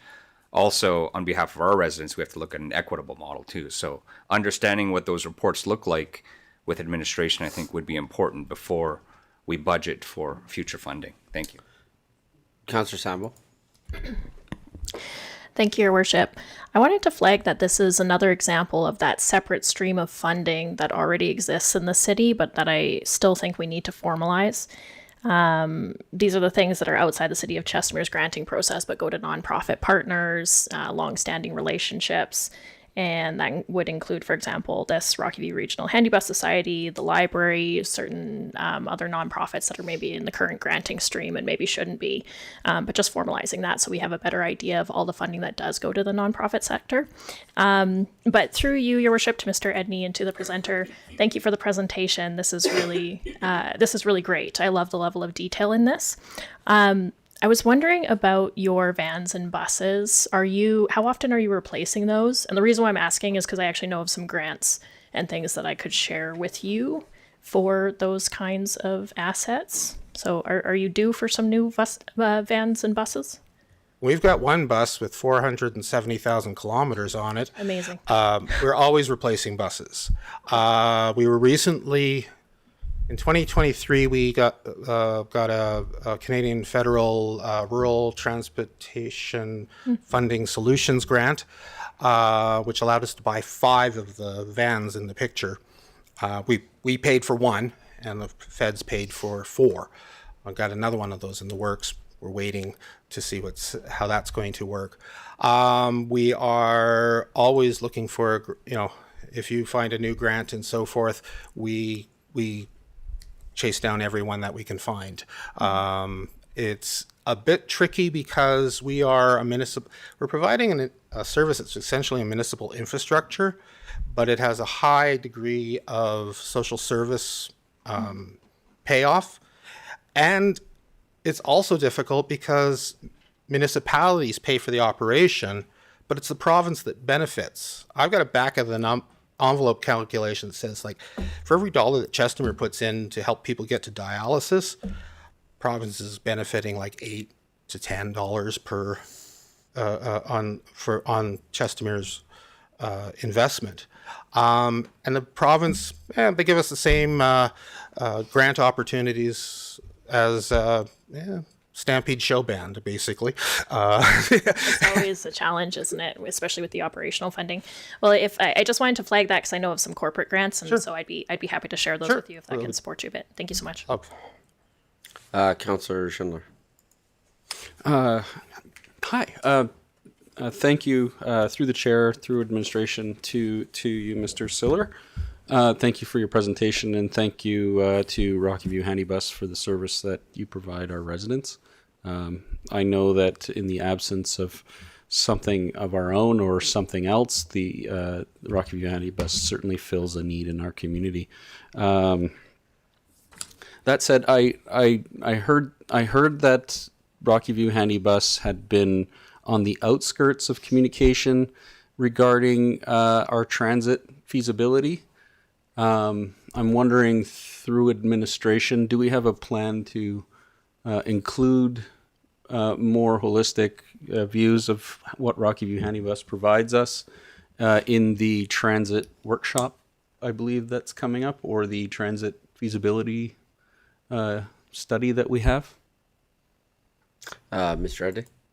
Yeah, thank you, Mayor Dean. I can't comment directly on what the plans are. I'm not aware, but I hope you've been contacted about that.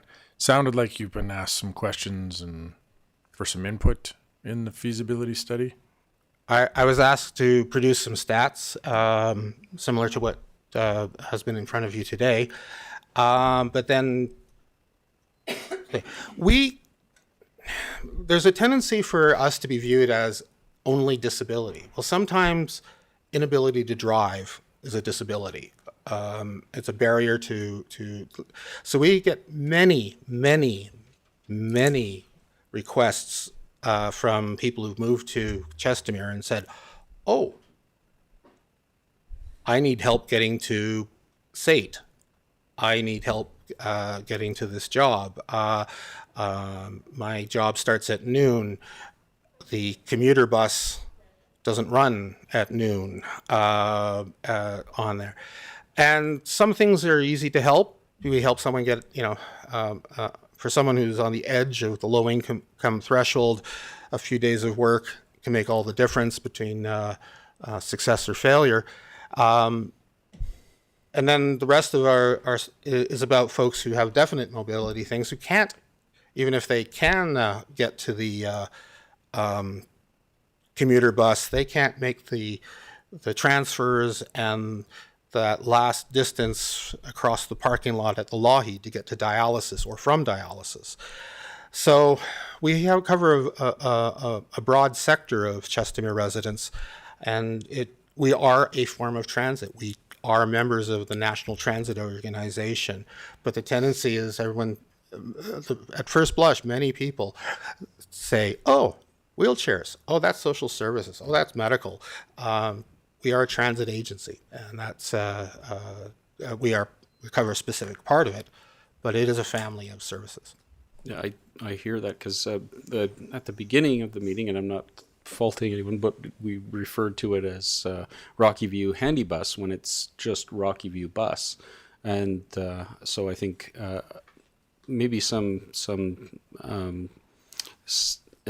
information can be sent out to our residents on the program and how they can utilize it. I think that'd be useful. Thank you kindly. Thank you. Okay, thank you. Any other questions from council? I just had a question about, one on this provincial co-pays disappearing, and I'm wondering if there's opportunity for municipalities to assist with advocacy to the province for this. So you say you work with 6 different municipalities. Has there been what does that look like, and what does advocacy back to the province right now with regards to the co-pays disappearing look like right now for your organization? There has not been a lot of discussion amongst the, I hope I get the names right, the Alberta Alberta Association of Municipalities, the cities and the counties. And okay, so there has every once in a while. Munis and RMA. Yes. Okay. One of them changed their name, and yeah, AB Munis. And yeah, it used to be AUMA. That's the one. Okay. I got you. AB Munis has never brought this up to my knowledge. RMA brought it up a dozen years ago or more, and never went anywhere. The problem is no one talks about it even amongst neighbors. We have a couple of municipal councillors on our board, and we mentioned that everyone talks about this idea that how come we're all paying for this and the province contributes zero, but no one seems to get the wherewithal to maybe suggest a resolution of getting some. That's more on a perspective of supporting transit.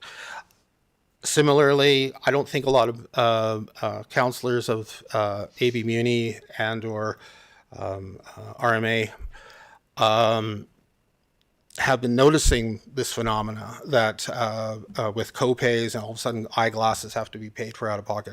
Many prescriptions now have to be paid out of pocket. And I'm not able to also keep up on everything that these two advocacy organizations can bring to the province. And it would be something interesting if municipalities could consider getting support for a resolution to push the province to say, okay, well, if you're going to take this away, why are we doing that? Incidentally, there is a transit, the province will help with a transit subsidy for certain municipalities, but for some reason we're exempt. And it's because we seem to fall between the two worlds of urban and AB Muni on that. So when we do $9,000 of subsidy this year, that's just money off of revenue. We are a charity. We hope the best that we'll find some opportunities for fundraising to make that up, because we are a charity, and sometimes you got to do what you have to do on that. But we would love to have some support lobbying the province. So 3 things on that. One, my colleague, 3 chairs down, is a director with AB Munis. I'm on the executive for MCMC, which is the Mid-Sized Cities Mayor's Caucus, as well as one of the things that we've done. The other thing that I wonder about is in the municipalities that you have mentioned. So you mentioned Cochrane, who's also an MCMC. So you've mentioned, let me go back here. You mentioned Rockview, Cochrane, Chestermere, Crossfield, Duracana, Bicycle. So of those, reaching out to the mayors and reeves with this. So my question specifically has been, has Rocky View Bus engaged the mayors and reeves of those communities to do advocacy to the province with regards to this copay situation? I will answer not yet, but now I know who to talk to. Yeah, so we should.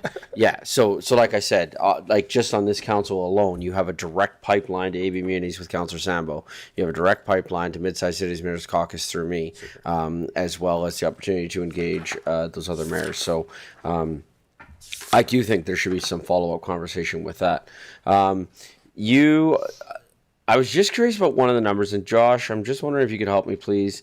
It's page 14 of the agenda package. I don't know what page it is of this. It is the trips by purpose slide, so it'll be like 6 before that. Yeah, there you go. Yep, thank you. At the bottom there, it says 5,259 under Chestermere. The next page, can you go to the next page for me, please, Josh? Thank you, sir. It says 2025 trips is 4,034. So I'm just wondering why there's a $1,200 number difference. Holy! The larger number includes guests and attendants that are traveling with. It's even harder to estimate how much stuff will cost when we include when we make plans based. If we were to plan on total passengers, it changes the math model quite significantly and difficult to pass, because we now are counting that the fellow from Chestermere going to cancer therapy is going to bring his wife every day. Every time he goes, but he only brings her sometimes, and so we count by trips. But then you'll also see us talking about total passengers, which is everybody who was on the bus. I guess it's probably a bit perhaps I don't normally put the passenger one in. I thought it was a good idea at the time, and perhaps it just leads to more confusion. But it does say that, it's not 4,000. There's another 1,200 people that were actually sitting on the in the bus traveling. Okay. And that if I could just say one thing, 242 families have someone signed up for our service from Chestermere. That was my next question. Thank you. So of the 4,034 trips that are listed on page 15, so listed on this graphic here, so that serves, what did you say, 242 families? Some people use this only twice a year. Some people use this every 2 years.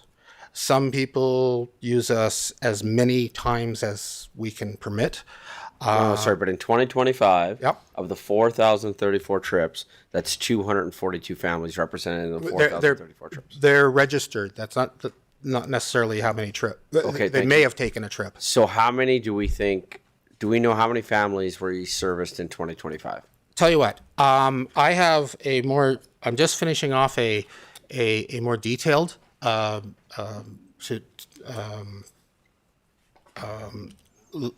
analysis, and I can manage that to how many different families we sent invoices to over the course of 2025 and so forth. Okay. It involves a bit of counting.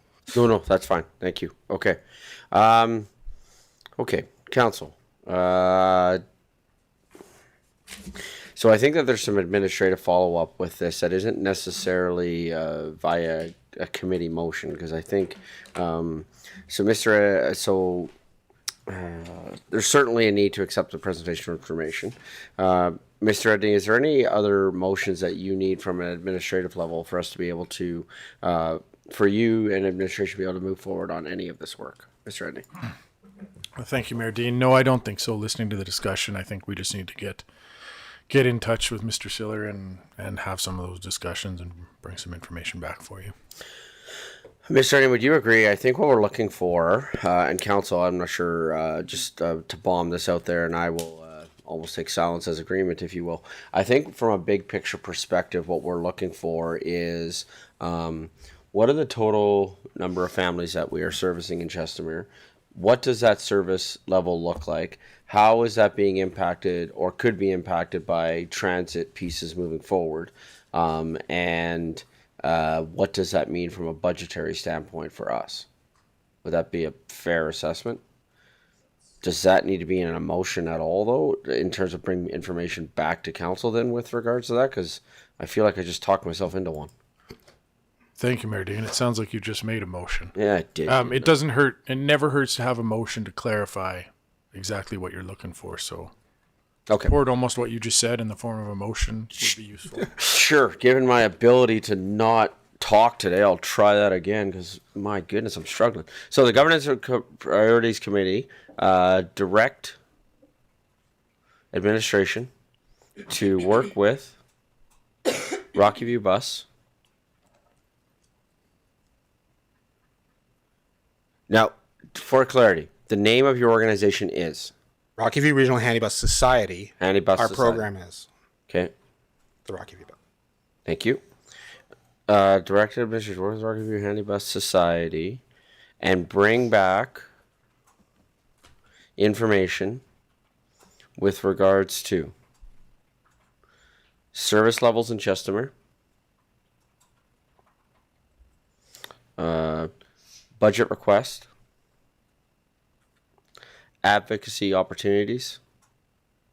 What am I missing? Number of families? I was trying to just include that in service levels, but do you want me to be more specific, or is service level? To me, service levels captures it. Okay. So service levels in Chestermere, budget requests, advocacy opportunities, and can we put advocacy opportunities including? No, actually, never mind. I don't like my idea. Council, am I missing anything else for the motion? Is there anything else you'd be looking for?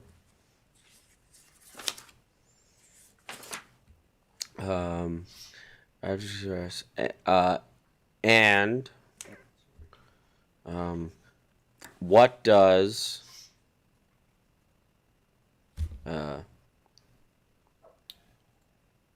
what does this service look like for Chestermere moving forward?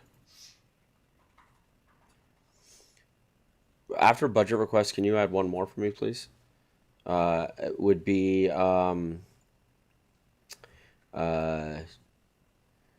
possible impact from transit. That's what I'm looking for. Councillor Schindler, you brought it up. Feasibility? Or Say it again. sorry, we had the feasibility study? Possible impact from transit feasibility study. Thank you. Okay. Council, did I miss anything? Okay. Can I have a councillor make the following motion, please? Councillor Schindler.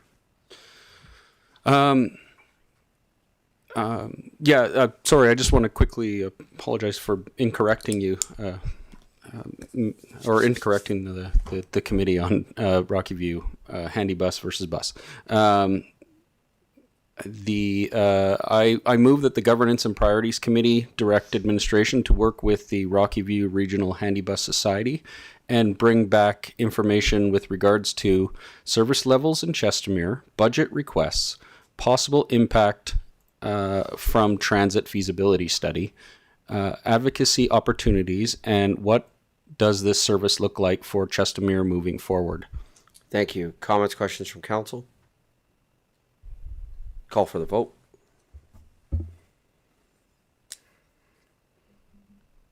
And that's carried unanimously. Thank you very much. Appreciate it. Thank you. Okay, council, I'm going to suggest we take a quick 5-minute break and we will come back at 11:07. Thank you.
Good morning again, everyone.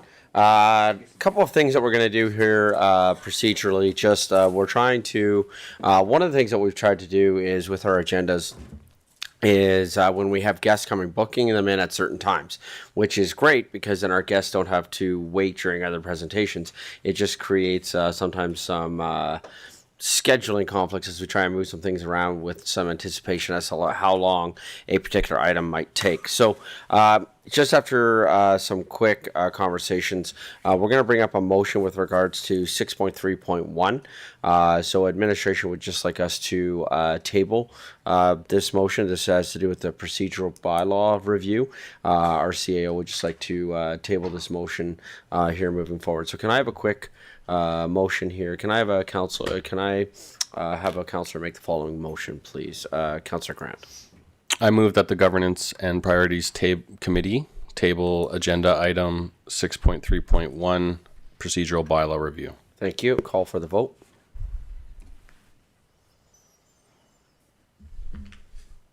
That's carried unanimously. Thank you. With that, we're going to move to item 6.3.2, which is the municipal sponsorship and donation policy. This is being presented by Mr. Blake Warren, planning intern. Right. Good morning. Sorry, I got you. There we go. Perfect. Okay. So yeah, Blake Warren, planning intern with community growth and infrastructure. Report for information today on policy 858, that being the donation, sponsorship, and naming rights policy. So the motions before council today before governance and priorities meeting today are that they accept policy 858 being the donation, sponsorship, and naming rights policy for information, or that they direct administration to bring back the policy 858 to a future meeting, regular meeting of council. So some subject and background here. As you guys know, the City of Chestermere regularly reviews its policies to make sure that they're aligning with strategic directions, evolving needs, and best practices in municipal government. So a clear and consistent framework is needed because at the moment the city lacks a standardized process for accepting donations, sponsorships, and naming rights. Without this structure, there's sort of a risk of inconsistency, unclear authority, and missed opportunities to recognize community contributions. And so this policy aims to address these gaps by providing a mechanism for accepting donations and sponsorships through establishing some criteria, some approval thresholds, and recognition standards, and ensuring that all contributions are managed responsibly and in alignment with community values. So the purpose of this report is that we're seeking some direction right now from the committee on this policy. So specifically, we're seeking confirmation that this policy aligns with council's expectations and strategic priorities, and some guidance on whether it should remain a flexible process or follow sort of a structured process. So some input on establishing financial thresholds for council involvement, and direction on the next steps for advancing the policy into adoption. So the proposed approach at the moment, based on some research from comparable municipalities, the proposed approach introduces a structured and transparent process for handling donations and naming rights sponsorships. So they would undergo eligibility checks, legal and ethical review, and be formalized with some standard agreements that outline scope, valuation, roles, duration, termination clauses, and compliance obligations. They would also be tied to time-limited agreements rather than permanent entitlements, and all arrangements would be assessed against a clear criteria for fairness, benefits to the community, and alignment with values. So council would approve the final opportunities valued at more than $75,000 to capture high-profile naming rights, while the CAO or designate would approve opportunities valued at $75,000 or less. So the questions that we have for the committee today are, for starters, policy alignment. So whether the proposed policy aligns with the committee's expectations and priorities for transparency, consistency, and oversight. And additionally, evaluation framework. So whether the committee supports the proposed approach for assessing applications. And the another one here is the approach to recognition and application process. So whether the committee prefers to maintain sort of a case-by-case approach, or if they would prefer a more structured application process with a comprehensive set of criteria and contribution thresholds that would be applied uniformly. So the last one we have is council involvement, and that would be whether the committee supports the establishing of a threshold for the decision-making authority such that applications valued at $75,000 or more would require council approval, while those below would be delegated to administration to enable faster processing and efficient use of council's time. So some implications here. For starters, governance. Improved clarity and consistency across related policies with a clear separation of purposes and authority. Operational, so we hope that this provides clear guidance for administration when responding to applications and requests. And reputational, so we hope that this reduces the risks of perceived inconsistency or overlap in how the city acknowledges contributions or community significance.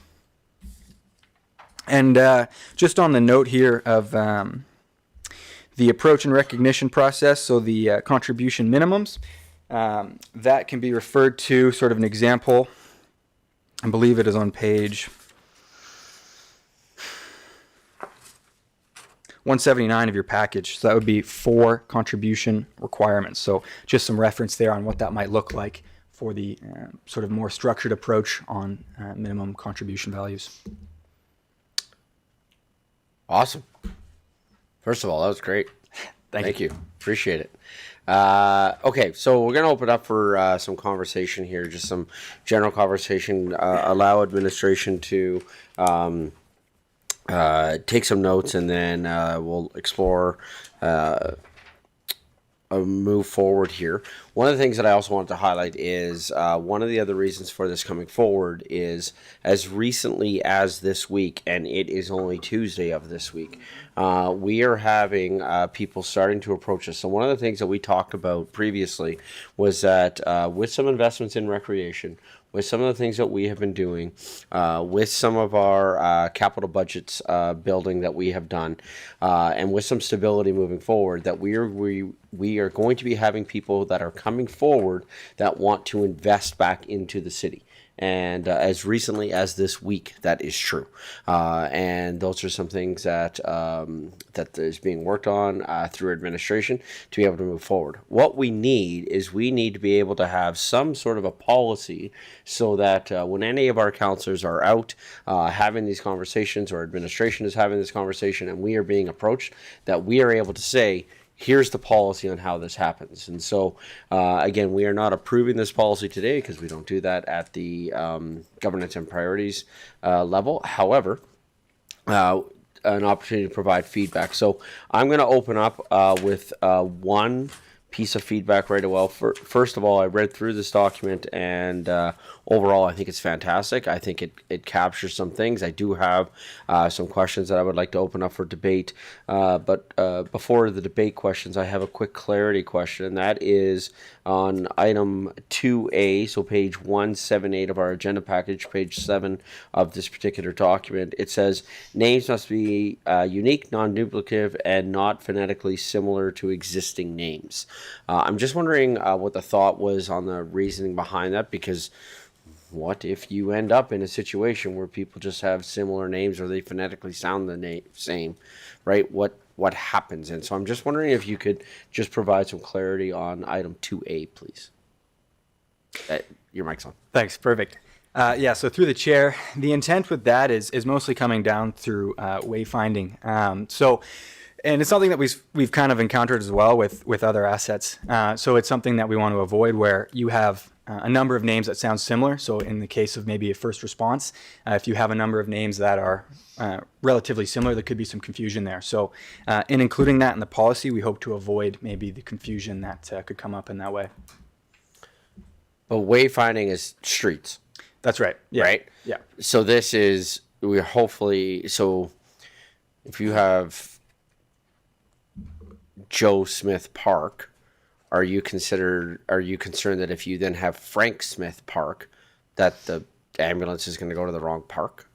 Sorry, and I'm not trying to make anybody look stupid. I'm literally just trying to flesh that out a little bit, because when I read that, that's how I read that, and so I'm so open to correction on that. But that's just what I'm worried about with regards to that piece. Yeah, so that's kind of the, in essence, what it comes down to. Okay. That said, a lot of this comes down to discretion as well of the approving authority. So whether or not it's phonetically similar sounding can, be up to the discretion, right? So Sure, but this says must. Okay. So 2A says must. So even if we change it to something like should, Okay. right, that would change. I'm just worried about, like, must is like, well, you just can't, right? That's what I was concerned about. Totally. Mr. Chandiok? The chair, the intention behind this policy section was that we do not have two Joe Smith parks. Right. If we have a Joe Smith and a Frank Smith, I think they're phonetically different sounding names. We just don't want Joe Smith and another Joe Smith, which is going to create confusion. That was the only intent. Okay. Okay, thank you. This is the part about policies and bylaws, right? This is intent and then how it gets carried out later. So I guess what I would recommend is I would love to have 2A revisited just with regards to that concern and really what are we trying to capture and is there a better way to say it? I think your intentionality on it makes sense to me. I'm not sure that the current sentence reflects what you're intending. The other one that I have is page 181, bullet point 4, equity and inclusion. I just think it's captured all the way throughout that I just feel like it's redundant at that point. And I would recommend just taking out number 4 because I think you've captured everywhere else. We're examining, we're looking, we're making sure it aligns with city values. I think you've captured it in a whole bunch of other spots as well. So my recommendation would be to take out bullet point 4, but that's just mine. Council, first of all, any general comments similar to the general comments I'm making before? There's 2 sections I want to open up for debate. Any general comments? Councillor Sambo. Thank you, Your Worship. Through you, a general question, actually. There were 2 other policies from 2017 through Mr. Edney to the presenter. What are the major differences between the proposed policy and those 2 policies? We weren't presented with those ones, I'm sorry.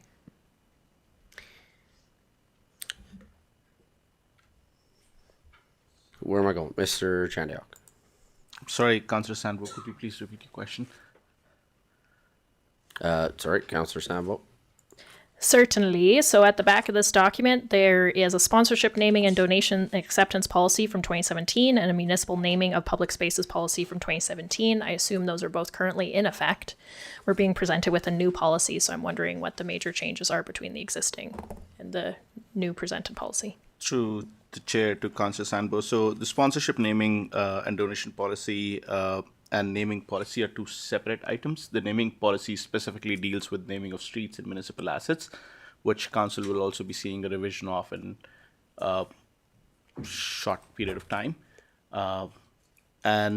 This is more so a revision to align some of the items in the specific sponsorship policy per council's direction in terms of adding benches and areas where council can choose to have some discretion over sponsorship or accepting monies for donation, stuff like that. So this is more so a revision, and that policy is a separate policy, which again, council will see that in weeks to come. Mr. Estanislao.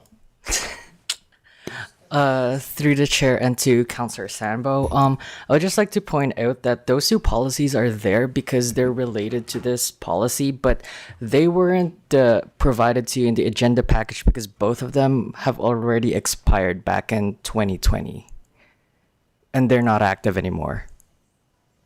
Both of those policies have expired.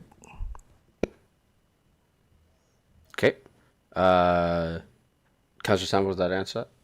Okay. Councillor Schindler. Oh, cool. Thank you. Through the chair, through administration to our presenter, or actually to anyone who can answer this question. For section 5.2, ethical business practices, I see we have a list of business practices that we do not want donors to be involved in. Is that list comprehensive, and or should we add in engaged in practices that violate or engaged in business practices? Example of which is the following, but not limited to, so that there's room for flexibility. Thank you, Councillor Schindler, for raising that point. Do you feel like something's missing? I feel like something's missing. What's missing? Because I think one of the things administration would appreciate is if we feel like something's missing, then let's tell them. Now, to be fair to that question, if you feel like something's missing and you're just like, something just doesn't feel right, remember that we are going to have opportunity for a first, second. Oh no, because this is a policy. This So is it'd a be in policy, one yep. reading, but we're not approving it today. So you could have Yeah. more time to take it away to review on that. If you feel like there is something specific that is missing, Mr. Chandiok. Through the chair to Councillor Schindler, we can add a clause in here to say any business practices that don't, that to the discretion of the approving authority, in which case council becomes the approving authority over 75,000 and CO becomes the approving authority below 75,000. If it doesn't fit the intent, then we can sort of add a clause to say if it doesn't, any business practices that the approving authority may deem fit unethical or something like that. Councillor Schindler got pen pointy excited, so it sounded like he agreed with that. Yes, I'm looking at like there's nothing really on religious discrimination or things like that. So cultural discrimination. I see racial, but not cultural. So that might be a thing. And then in addition to that, then for the off chance that we name something after some organization or something and they turn out to have issues, should we have a clause in here that allows us to sever that name until such time as the issue is cleared? Through the chair to Councillor Schindler, there's nothing in this policy that tells you that you have to stick to any names. It's council's discretion or approving authority's discretion to change a name anytime they feel to do so. I'm just wondering if there's a possible litigation challenge if we don't make it policy. We can add it to the policy if council so wishes. Just a thought. Yeah. I support the idea of having an out clause. Yeah. It's in here. I thought it was 2. Farther down. Did I miss it? I've got section 4.6 termination rights.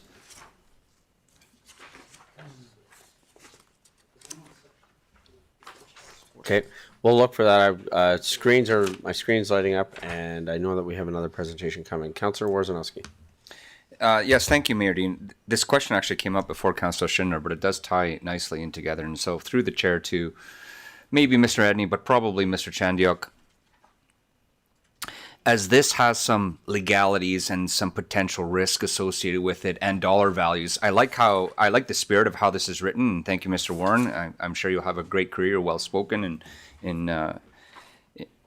as you move forward in your career. But to Mr. Chandiok, should we reconsider this potentially as a bylaw instead of a policy to have a little bit more meat and make it a little bit more enforceable, especially when it comes down to something over 75,000 that needs to come back to council? Through the chair to council, I don't necessarily think, I have only seen these as policies. I've never seen them as bylaws. Typically, you'd create a bylaw where you want rules to get enforced. Right. There are no rules here. There are guidelines that is guiding council or the approving authority to approve or accept donations in certain way or fashion. So you don't necessarily need a bylaw. This is not something that you need to enforce. Enforcing. Yeah. Okay. Yeah, that answers my question. Thank you. Councillor Sambo. Thank you, Your Worship. Through you, I do have a general question/comment on here. It starts with the definition of an asset, which includes events, and I'm curious how that applies to the city's event partnership program, because the wording in a couple sections here would suggest that if the city is partnering with, say, a nonprofit for an event, that nonprofit's sponsorships would fall under this policy. And I don't think that's the intent. So it's more of a flag to look at that. I saw that in the definition of asset and under scope 3.1 and a couple other places. Another related issue would be, does the city allow sponsorships for city events? And if so, in what capacity? Because that's not laid out here. I think that would be something, I'm not sure if it should be included in here, but that's something we should definitely have, because I think it's something that we're going to be talking about at our events, because we've seen that recently with events, right? We've seen some private organizations step up and sponsor parts of an event, i.e. the fencing and security, right? They've stepped up to help with that. And so I'm not sure if that would go in this policy or if it would be somewhere else, but so Mr. Chandiak. Through the chair to Councillor Sandbo, our intention of including events in this policy was that if there's a organization who wants to specifically sponsor one event out of all the events the city of Chestermere hosts, then council or CEO or the approving authority may have some discretion to sort of put their name on that event. So I don't think it would be Canada Day, but if there was something else, you could just call it Kent Eddie Day. Oh, there you go. How much are you donating? That was the If I may follow up on that. that was the intent behind including events in the asset section there. Follow up on that. That makes sense. Just to outline the situation I'm thinking of. For example, if the city officially partners with, say, Bowls on the Beach through the event partnership program, Bowls on the Beach themselves receives sponsorships. Because it's part of the city event program, in that case, it would fall under this policy, which would say they need to follow all these rules for all their sponsorships, all their relationships. So it's worth looking at to make sure that those kinds of things are excluded. It sounds like that's not the intent. Through the chair, you're correct. That is not the intent, but we can take it back and clarify the language a little bit more. Thank you. And then, Your Worship, I have other comments. I need a clarified question on that. So the way your concern, if I heard this correctly, is we want to open up the opportunity to be able to sponsor the city itself is putting on Canada Day, and somebody wants to step up and sponsor the security gate, and they're going to put their advertising on the security gates around. So we want to have a way that they can do that. Your concern is that if we are partnering with Bulls on the Beach and then somebody else wants to sponsor Bulls on the Beach, that they would have to follow this because you see the two as tied together. That's correct. Those would be the two different scenarios I don't see covered in here, but they are two separate scenarios. Right, because I don't think we want to dictate the second one at all. Correct. We just want to partner and let them do their thing. Yeah, okay, cool. Thank you. Okay. Councillor Sambo. You had asked for general questions and comments. Yes. I have some more specific ones. Yes. Okay. So I note through the chair that this policy is written from a city perspective. So it is a little bit restrictive, a little bit enabling, and it's going to be great for the city and administration and council to follow. It's not written for the potential donor or the sponsor.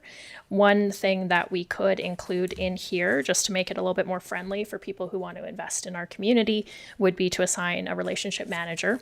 So under roles and delegation of authorizing authority, if there could be some note in there about assigning a relationship manager for prospective donors and sponsors or existing donors and sponsors, so that somebody who reads this understands who they're talking to. That would be an expectation of philanthropy, for example, maybe less on sponsorship. And I had... Sorry, and on that, would you also see that then, that we, the city, know who our point of contact is? So if you go back to the example I had before, you as a councillor are out having a conversation. This ad developer says to you, hey, I want to help sponsor something. You would go contact so-and-so, and here's their contact information to be able to make that happen. That's right. Love that. Mm-hmm. It makes it easier for anyone Googling or anyone who's wanting to approach. It's more approachable. And then I'm certain someone else will get to this, but I'll say it first. I would love to see in the policy if we lay out the consumer sponsorships and the dollar amounts. Mm-hmm. So, for example, the bench program, put it in an addendum and how much it costs. Can someone buy a gazebo? Put it in there and how much it costs. Let's just throw it in the back so it's all in one place. Really Googleable, really easy to figure things out. Thank you. Deputy Mayor Narayan.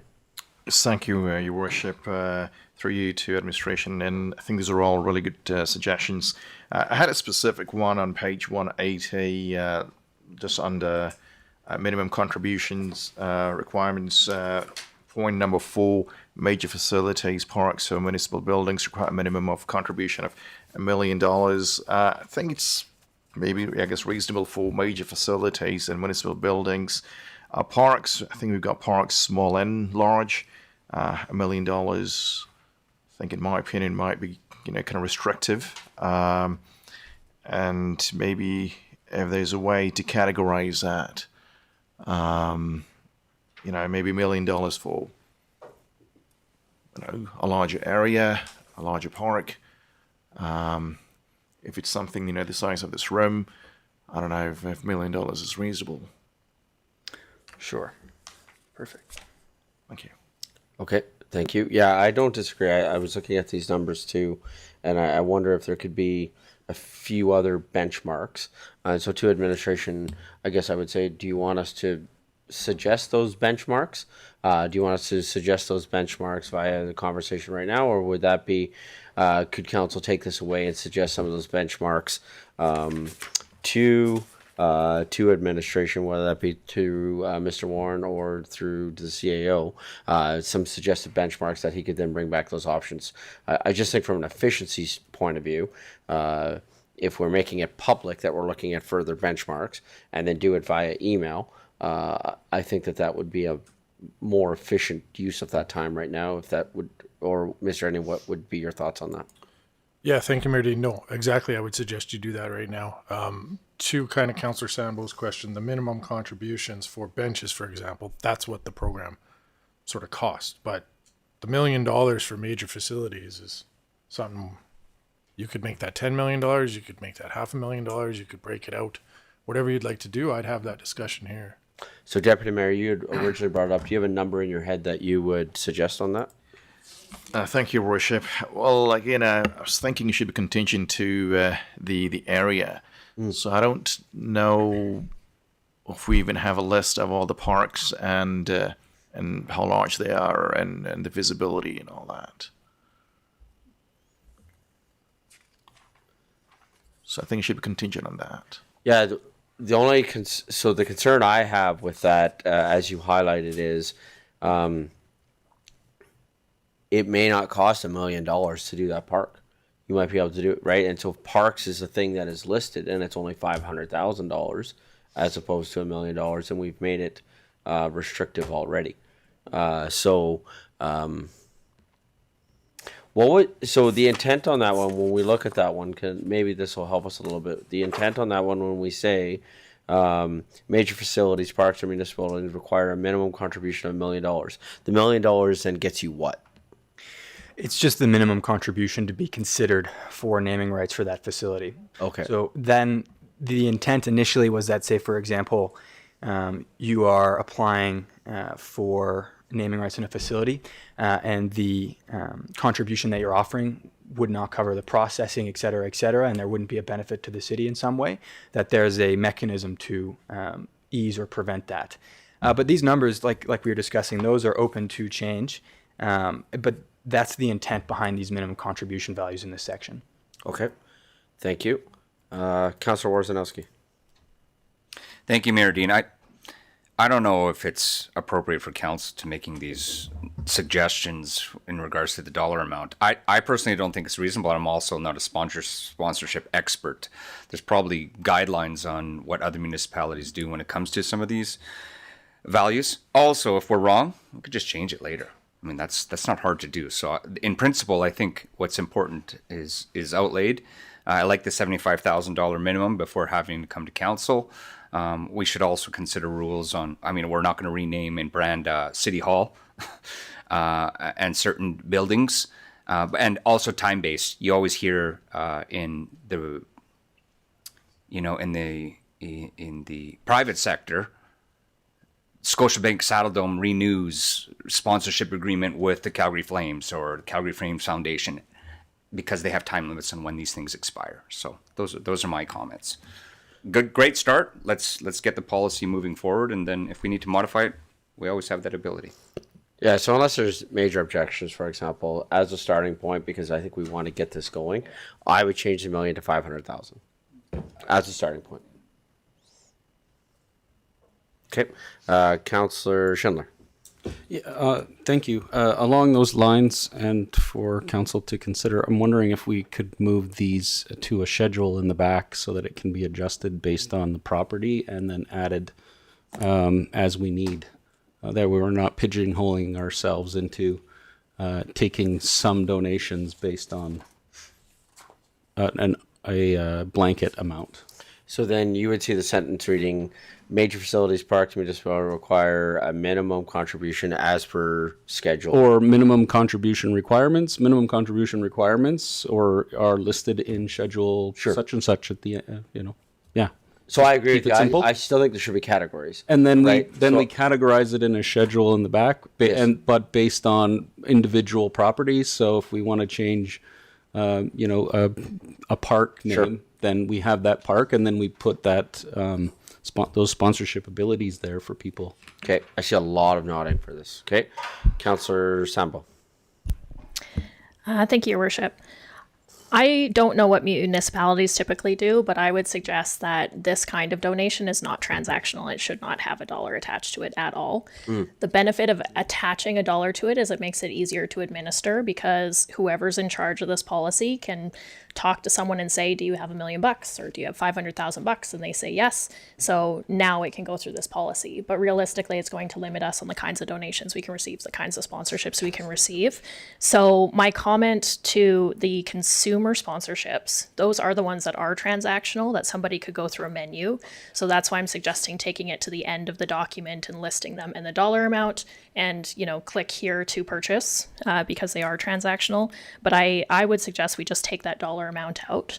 Anybody who is serious about doing something like this, whether they have 500,000 or $1 million, they will go to their relationship manager and they will negotiate. And it won't be transactional. It won't be based on the cost of completing that project. It'll be based on the terms in that agreement and what it gives them. Okay, Mr. Edney.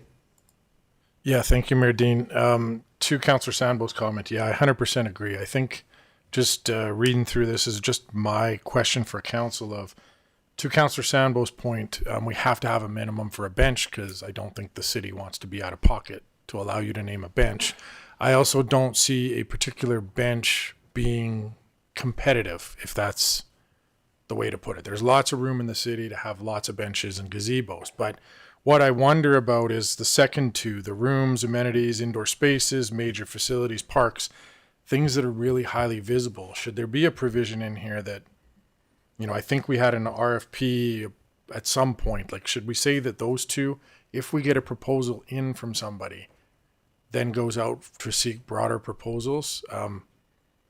So Kent comes and says, I want to sponsor Anniversary Park to be Kent Edney Anniversary Park, and I'm offering $50,000. Should we keep that $50,000 private, but go out and say, hey, there's an opportunity to name Anniversary Park. We're looking for proposals, and then go through that way? Or how do you want to provide some equity to the process so that it's not just a first come, first serve? That's what I sort of see as a potential happening. The other thing I think that's missing in here is a timeline. That $1 million, for example, is it $1 million for the rest of its life? Is it $1 million for 5 years, 10 years? To Councillor Worzanowski's point, you often see for big event, big venues, a 100,000 a year for 10 years type thing. Do you want to have some provision in there for that too? I think those are the things that are going to have to come to council, but I think we should have a process that's fair for everybody who might be interested in the bigger things, regardless of the dollar value. Councillor Grant. Thank you, Mayor Dean. I had a few comments. I guess I'll start with the dollar values for the amenities. And to me, it's not necessarily about the dollar value. It's more about the amenity. I think rooms are important for us to be involved in. I think facilities, parks, buildings are all important for us to be involved in. If it's something else like a swing, no. But I think there's a certain threshold of what the amenity is that is important to us, that is more important than we want X dollars for this amenity. So I think that should be taken into account. My other comment was, I had a few, but I had another comment about the memorial benches or structures. And I think it's complex, and it's more complex than I think what we have in here about as far as is it first come, first serve? Or, I know you said that there is lots of spaces, but I argue that there may not be a lot of spaces for a gazebo. So who gets that right?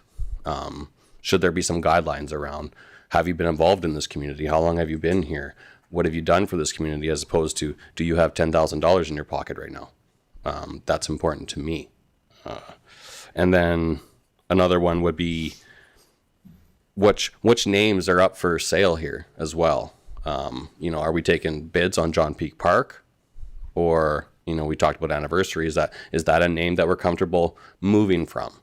I think there's a lot of nuance to this that we're kind of just trying to put dollar values to things and get it out. But I think there's, to Councillor Rob's comment that we can change things after. We always can't change things after, especially when it comes to the memorial items. Once it kind of goes in the spot, it's very difficult to move it. I think now that we have this policy, there will be people coming forward, and how many memorial benches are we going to allow in a park? There's lots of complexity here. And I don't want to weigh that down. I understand it's going to come in the future. I'm just saying, I just haven't heard this exact comment come from council yet, and I want to make sure that when you go back, you understand that this is important as well. Okay, thank you. Councillor Sambo. Thank you, Your Worship. In response to some of the other comments that I've heard recently, so I don't think people are going to come forward banging down our door for sponsorships and donations ever. But if they did, I don't think it would be because the policy came into effect. We had a policy before, and I don't think it was ever utilized. I think how this policy will help is it will tell staff and council that it exists and this is an option, and we'll start talking to people. It's relationships that bring these in, not policies. But I think, Councillor Grant, some of your comments highlight how, especially for these larger, more important items, they're not transactional. They are not business relationships. They are relational. Again, I don't have a lot of expertise in municipal fundraising and sponsorships, but best practices around fundraising are that any instinct you have from a business perspective, things like, for example, going out to bid, don't do that because it erodes the relationship a little bit. I think if we were in a situation where more than one person, family, entity wanted to give us a sponsorship or a donation for a particular thing, that would be a very complex relationship exercise that would not involve a bid.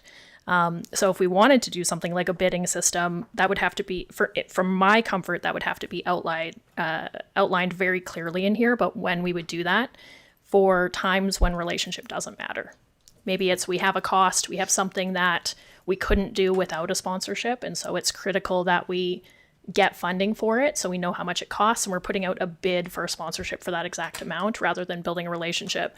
And again, I would suggest that that's maybe not a naming rights thing. That's not a legacy thing. That's you're getting something transactional out of it. Okay. I'm going to make a suggestion because we do have a guest here that was scheduled to speak at 11:30. It's now 11:45, and we've invited that guest for lunch as well. I'm going to suggest we table this conversation until later this afternoon. I've got a idea on how to handle this, but I want to pocket that, and I'll share that when we table this item. So can I get a motion to table? And again, the purpose behind this tabling is to provide just pause. We're hitting pause on this conversation. So can I get a motion to table item 6.3.2, please?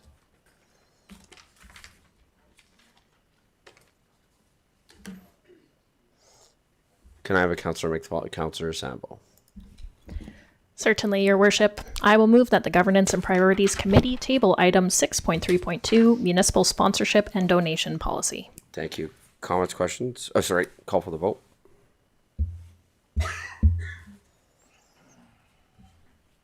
Thank you. That's carried unanimously. Thank you.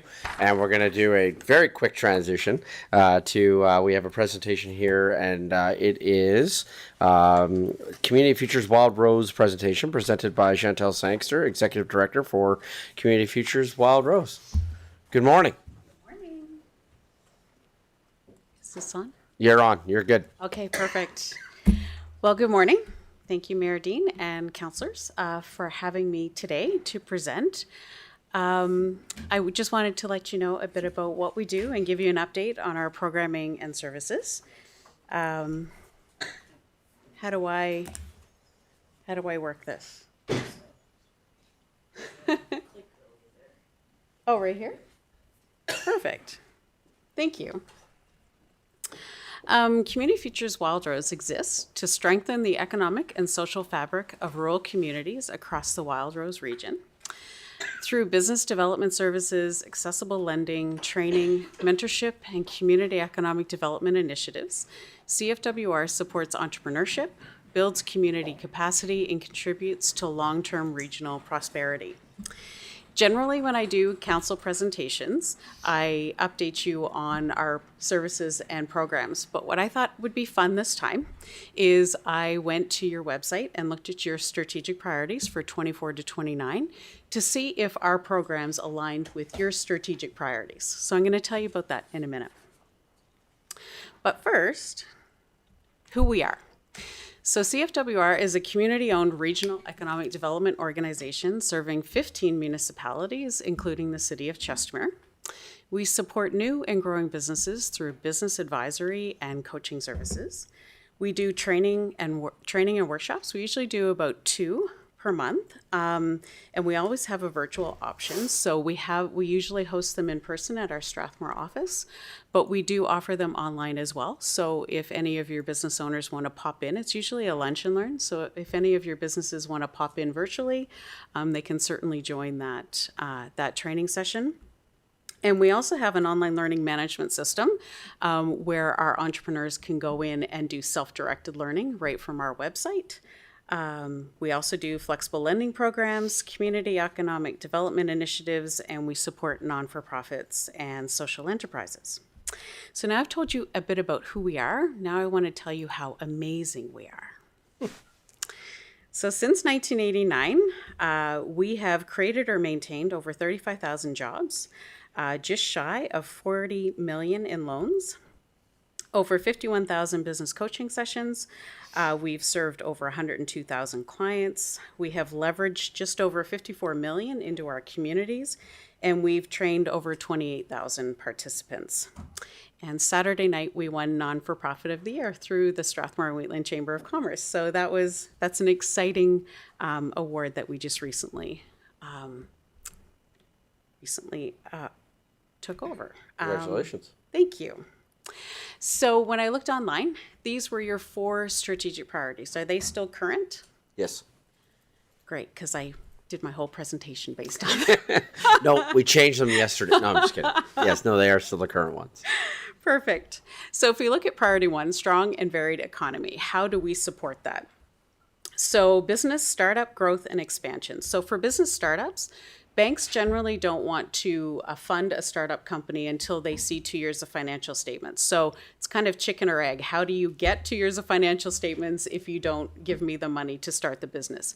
That's where we want you to send them our way. Because we're willing to take that risk on a startup company. So if you know of anyone with a business idea and the bank has said no, please send them to us because we're willing to take that risk.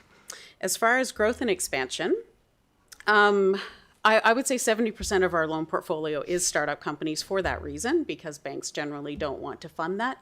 But we're also right now developing a new loan product called Scale Up. And we're looking at helping businesses that are ready for that next growth stage. And they've gone to the bank for funding and say their debt to equity ratio is off, or there's a little something that isn't allowing them to proceed. That stops that growth ability in your community. So we're going to create this Scale Up program where we're going to look at helping businesses scale and grow.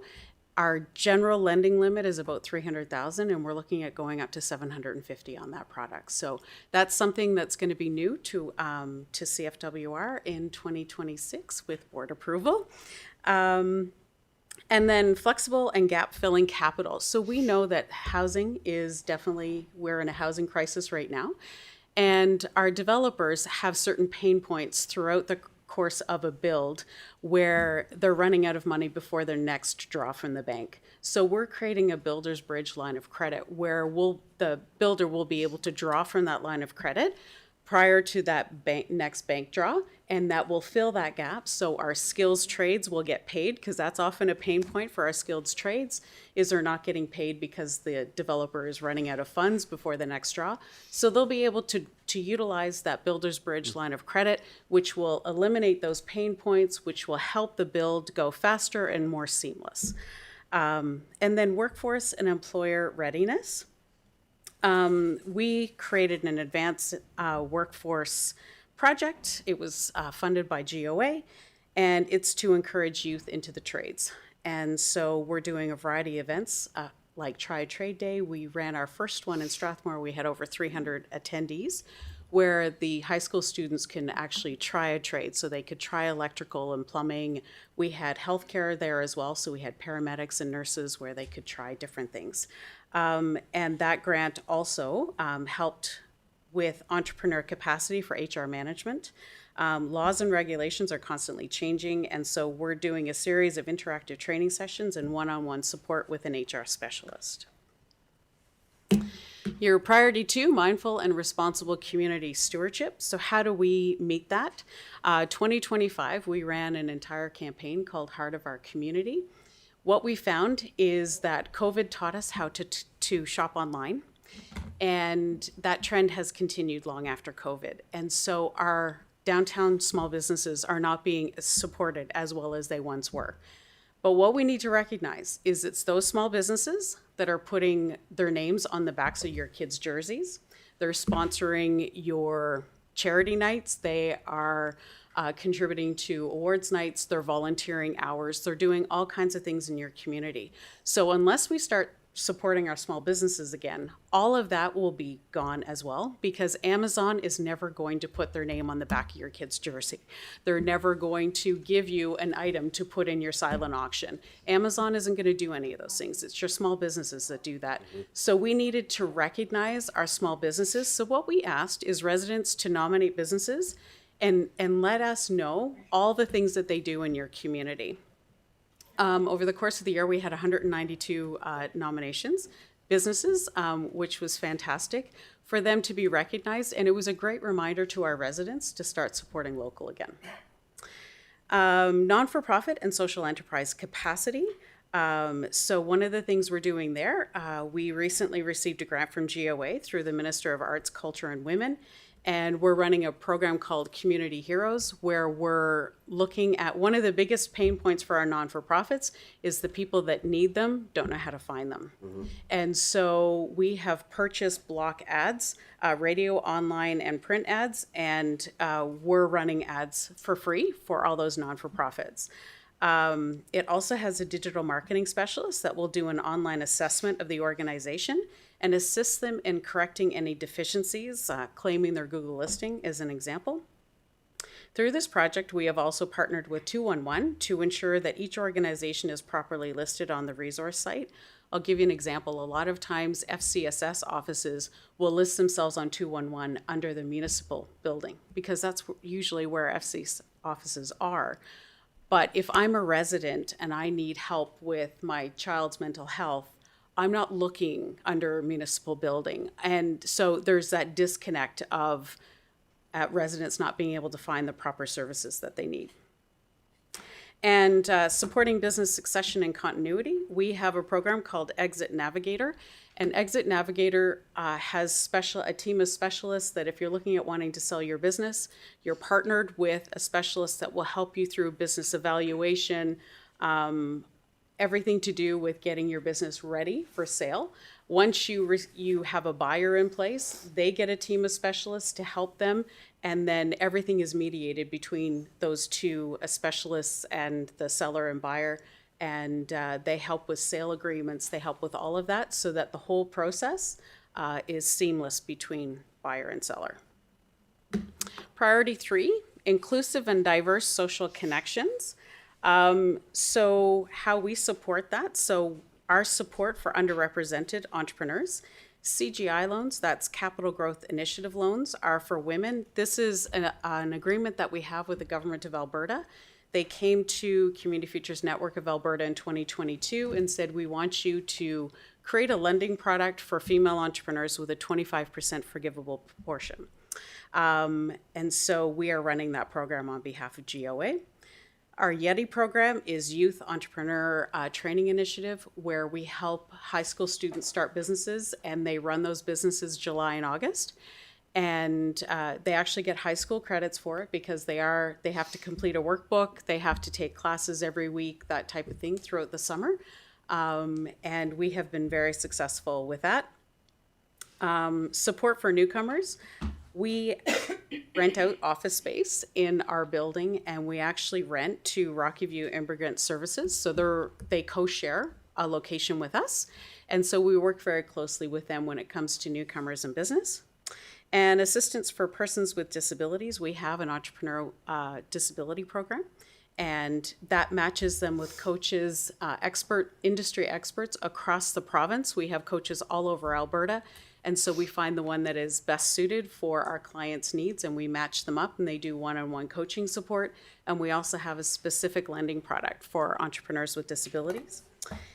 And our work with non-for-profit and social enterprise. So we're mandated to facilitate at least 3 strategic plans per year with non-for-profits in our region.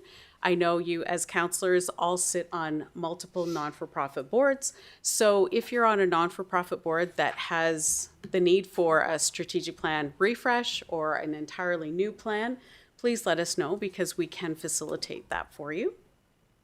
We also help with grant writing support, program planning, and financial literacy. So we meet the non-for-profit wherever they need, because with a non-for-profit, they're wearing lots of hats with minimal staff. So if they need support in any of those, we can definitely help. And priority 4, focused, effective leadership. So I understand this priority is your leadership, but how can we support that?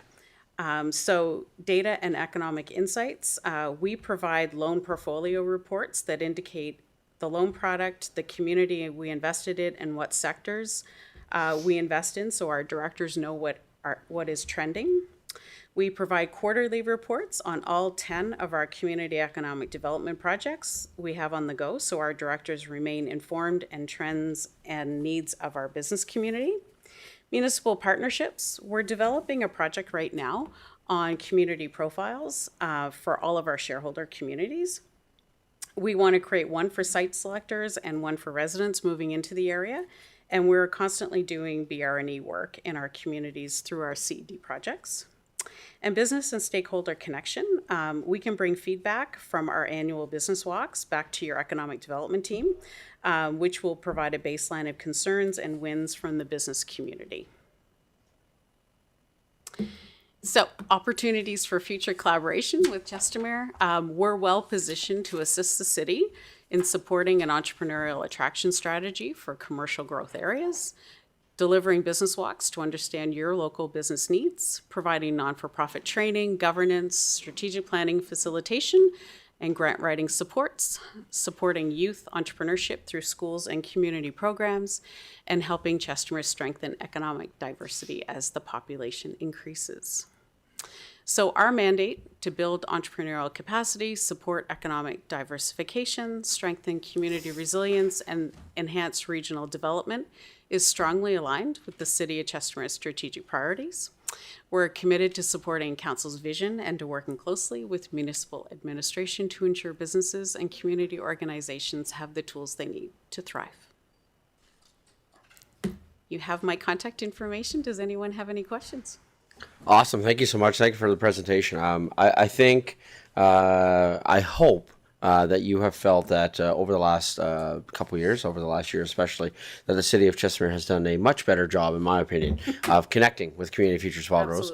And I think that we have come to a much better understanding of what you have to offer to our community. And I know that all of council, and especially our colleague who sits on this committee, is a big advocate for the work that you're doing. And we very much appreciate it. Just before opening up to council, I just have one question that is a minor concern. And it just has to do with something that is kind of happening in many facets of what we're dealing with as the City of Chestermere right now. And that is, in your introduction, it talks about Community Futures Wildrose exists to strengthen the economic and social fabric of rural communities. Is there a point where Chestermere could accidentally not be considered rural anymore, because we would still love to continue to partner? And so as we continue to grow, is there a part here where that becomes a concern at all? No. Okay. There are 27 offices. Yeah, there's 27 Community Futures offices in Alberta, and the only 2 places they're not is Calgary and Edmonton. So all the larger cities, Grand Prairie, Lethbridge, Medicine Hat, Red Deer, all of them are part of Community Futures. So Thank you. So where that question comes from is because one of the things that I have certainly learned in this job is that there are various definitions of what it means to be urban and rural, and it almost depends on who you're talking to at what day, including at the provincial level. There are times where I will be in a meeting with a minister and they're referring to rural and urban, and then I literally go into another meeting with a minister and they're using the words differently than in the meeting I was just in. So thank you for that clarity, and great. Councillor Warzanowski. Thank you, Mayor Dean. This is great work that you do. You know, through our mayor to yourself, our presenter. This is great work that you do. Just a question, just a simple question in regards to the lending and the prerequisites. I'm sure, like banks, you ask for a lot of the similar information: business plan, how much cash do you have, yada yada yada, to get pre-qualified.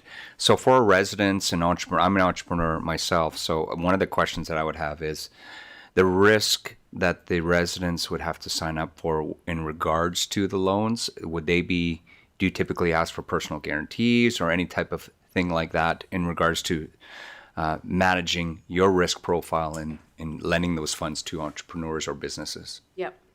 So when a bank says no, there's always a reason why, and they usually put all the information and a computer spits out a yes or a no.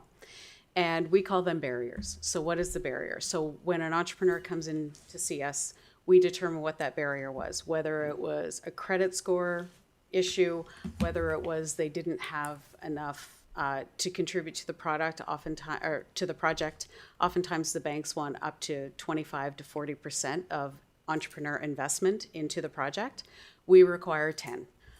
So our requirements are much less. Same with credit scores. We'll take very low credit scores because it's our job to correct that barrier.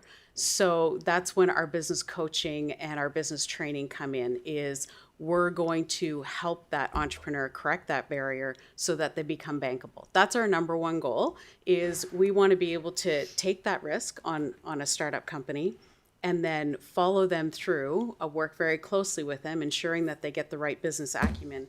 And within 2 years, we want the banks to pay us out because we want that money back so we can reinvest in our communities. So it's our job to invest our time and energy into that entrepreneur to ensure they're successful.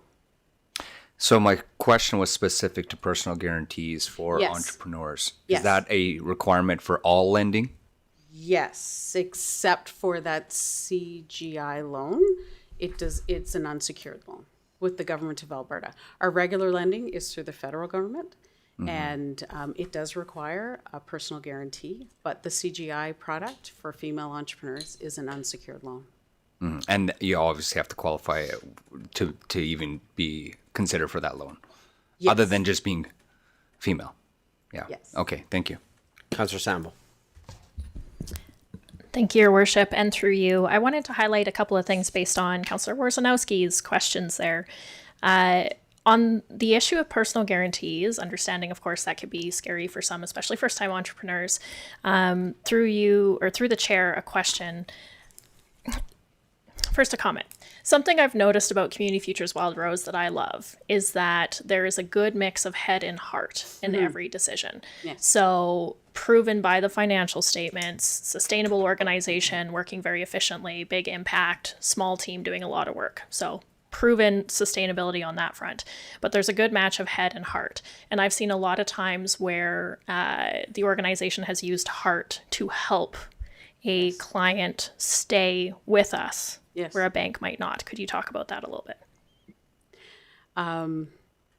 Yes, our business loan clients become like family for us. We become very invested, and our number one goal is to see them succeed. And oftentimes, it's through difficult. We had a client who was in business for a number of years and ended up with cancer diagnosis and had to focus on his health for about 18 months and go through several rounds of chemotherapy, etc. His business was landscaping, so it was basically himself. It was his services. It was him doing the work. And when his treatments were done and he was ready to get back to work, he ended up having to go into a consumer debt proposal, and no banks would fund him at all. So he came to us, and we graciously and very willingly funded that project. And he's still in business today. So there are times where banks are very black and white, and we're so blessed to be able to live in the gray, and we have that ability to fund things that the banks don't. Great, thank you. Councillor Rondeau. Thank you, Your Worship. Through you to Mr. Edney, to the presenter. Thank you for the presentation. I have two questions, just for the clarification. You said you write the grant for the non-profit sector, right? And there's Grant writing support. support. So there's any charges or for that or not? Right, great question. All of our services are free. So all of our business coaching, and that's another thing that people need to know, is they don't need to be a loan client to come and get any training, any coaching, any of those things. That's any entrepreneur. They don't have to be connected to us through a loan. Sorry, but And can you just everything's clarify what free. you mean by grant writing support? Sure. So we'll help them find, so if a non-for-profit is looking for a certain project, we can help them find provincial and federal grants that they would be able to apply to. And then we work with them on, you know, how to make the languaging to suit that particular grant, that kind of thing. So they're going to write the grant, but we're going to be there to support them. Perfect, thank you. Councillor Rondeau. Thank you, Your Worship. I have a second question. You said for the female entrepreneur, for that side. So is that business should be 100% under female entrepreneur, or there's a partnership with the how this thing work? Right. So it has to be 51% female owned. The majority shared by the female then. Yeah. Okay. Thank you so much. Thank you. Councillor Sambo. Thank you, Worship. Through you, I'd like to highlight another thing, please. I love this organization. I don't know if that's ever come across anytime I've ever talked about this. Not clear at all. Well, as someone who works in nonprofit, seeing so much clear communication of the impact is just so impressive. So thank you, Chantal.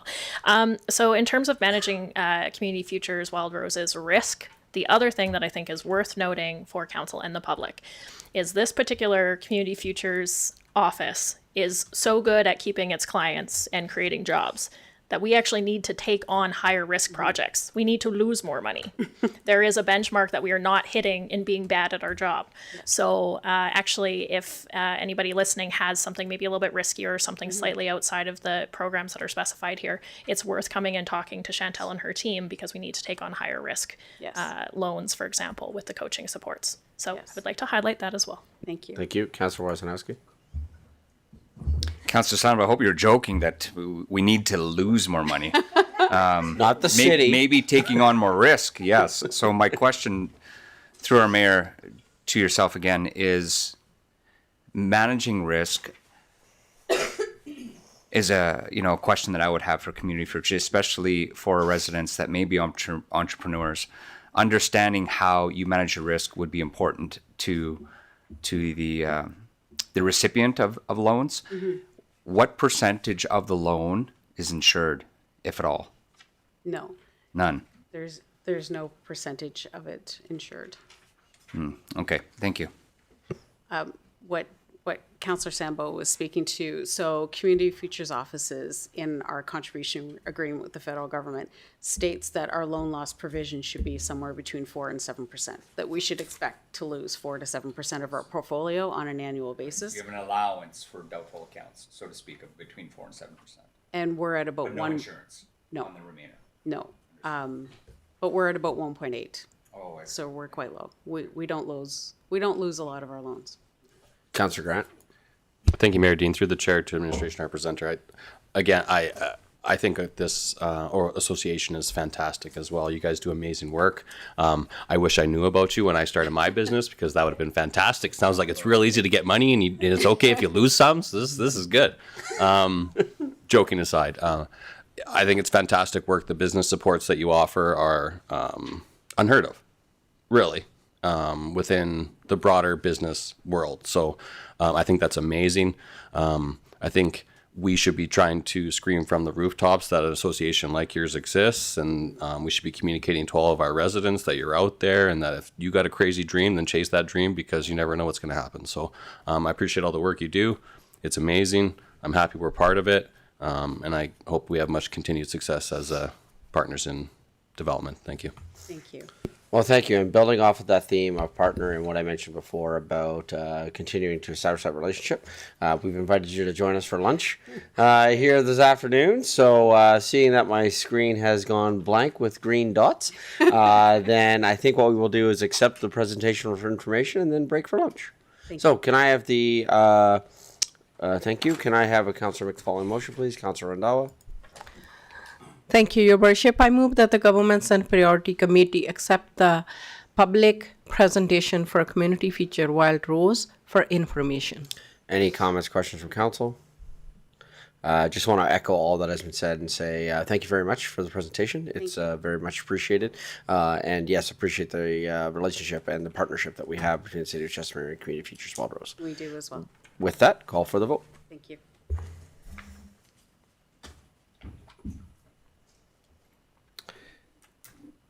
And that's carried unanimously. Thank you.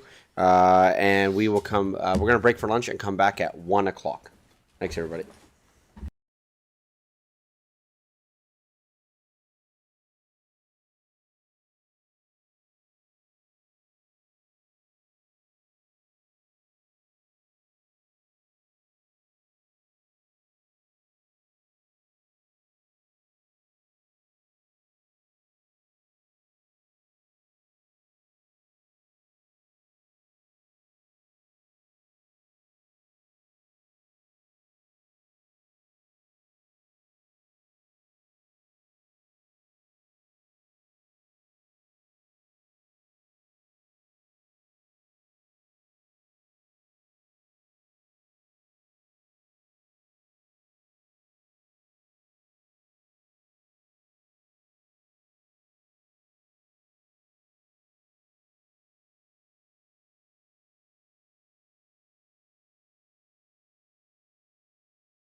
Good afternoon, everyone.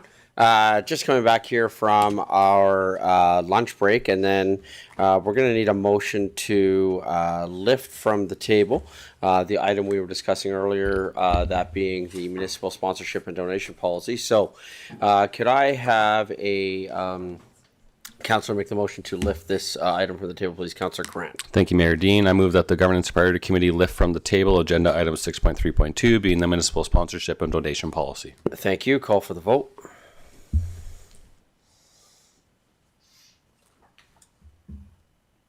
And that's carried unanimously. Thank you.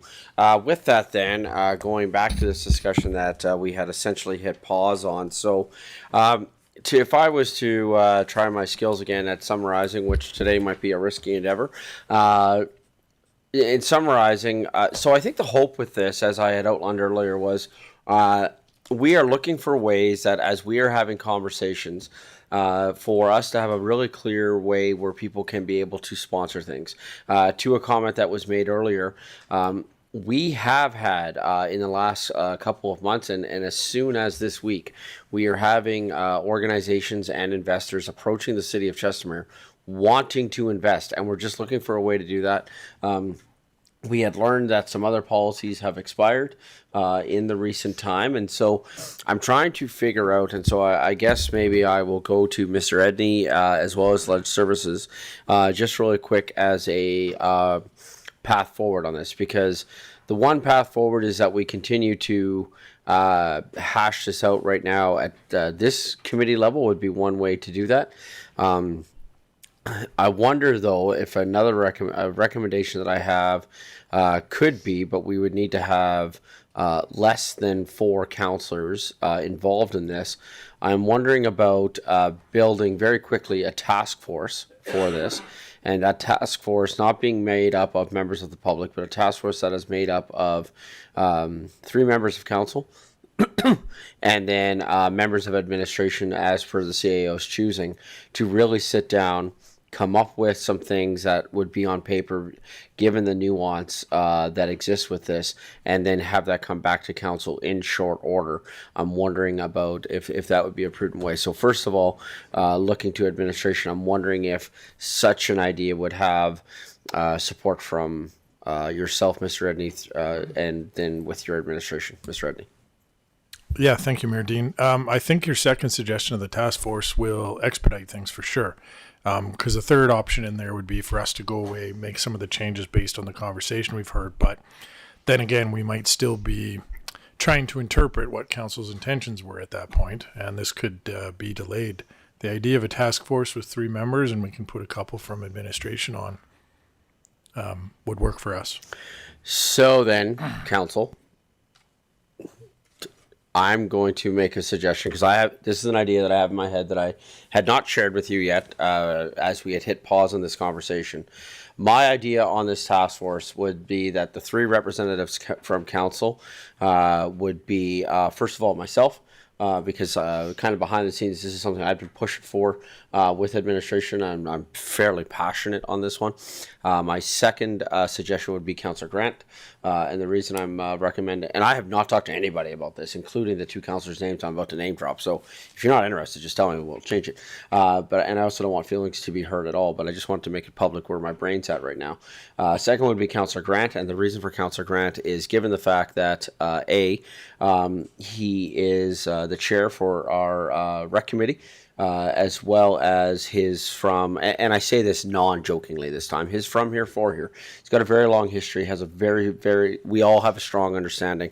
He just has a really strong understanding of the family histories and things like that exist within our community, and had brought up that nuanced piece. And so my recommendation would be myself, Councillor Grant. My third recommendation would be Councillor Sambo, and my reason for Councillor Sambo simply has to do with her strong background in not-for-profit work, and even in just listening to the conversation, her clear expertise when it comes to being able to speak to the consumer sponsorship piece, those sorts of things. And so my recommendation would be to create a task force made up of those 3 people, and then from administration, Mr. Edney, my suggestion would be, well, whoever you like. I think Blake has put in a lot of work on this, and I think who would have full support from our council from being involved in this, because he's clearly knocking this out of the park. And then whoever else you choose, I think Ledge Services would be an obvious choice, those sorts of things. So first of all, going to council again, full transparency. I had not talked to anybody about this idea, but I'm just wondering if there would be any strong and or otherwise objections to the idea that I'm proposing. All right. Now we are at committee, so I really don't want to wait till next Tuesday. So we can't, though, legislatively, though. I don't think we can create that task force today.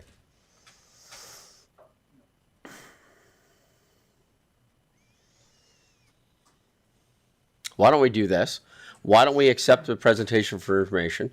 That'll give you an opportunity to review said procedures and things like that, and see then, because we could come back to this item later for the creation of that. But my gut instinct says that we can make a recommendation to council, which means we could start. So okay, I got you. I'm there. So Josh, I need your help. So I would recommend that the Governance and Priorities Committee recommend to council to form a mayor's task force for sponsorship and for the creation of, for recommendations, the mayor for recommendations for the donation, sponsorship, and naming rights policy. And the committee be made up of Mayor Dean, Councillor Grant, Councillor Sambo, and members of administration as directed by the CAO.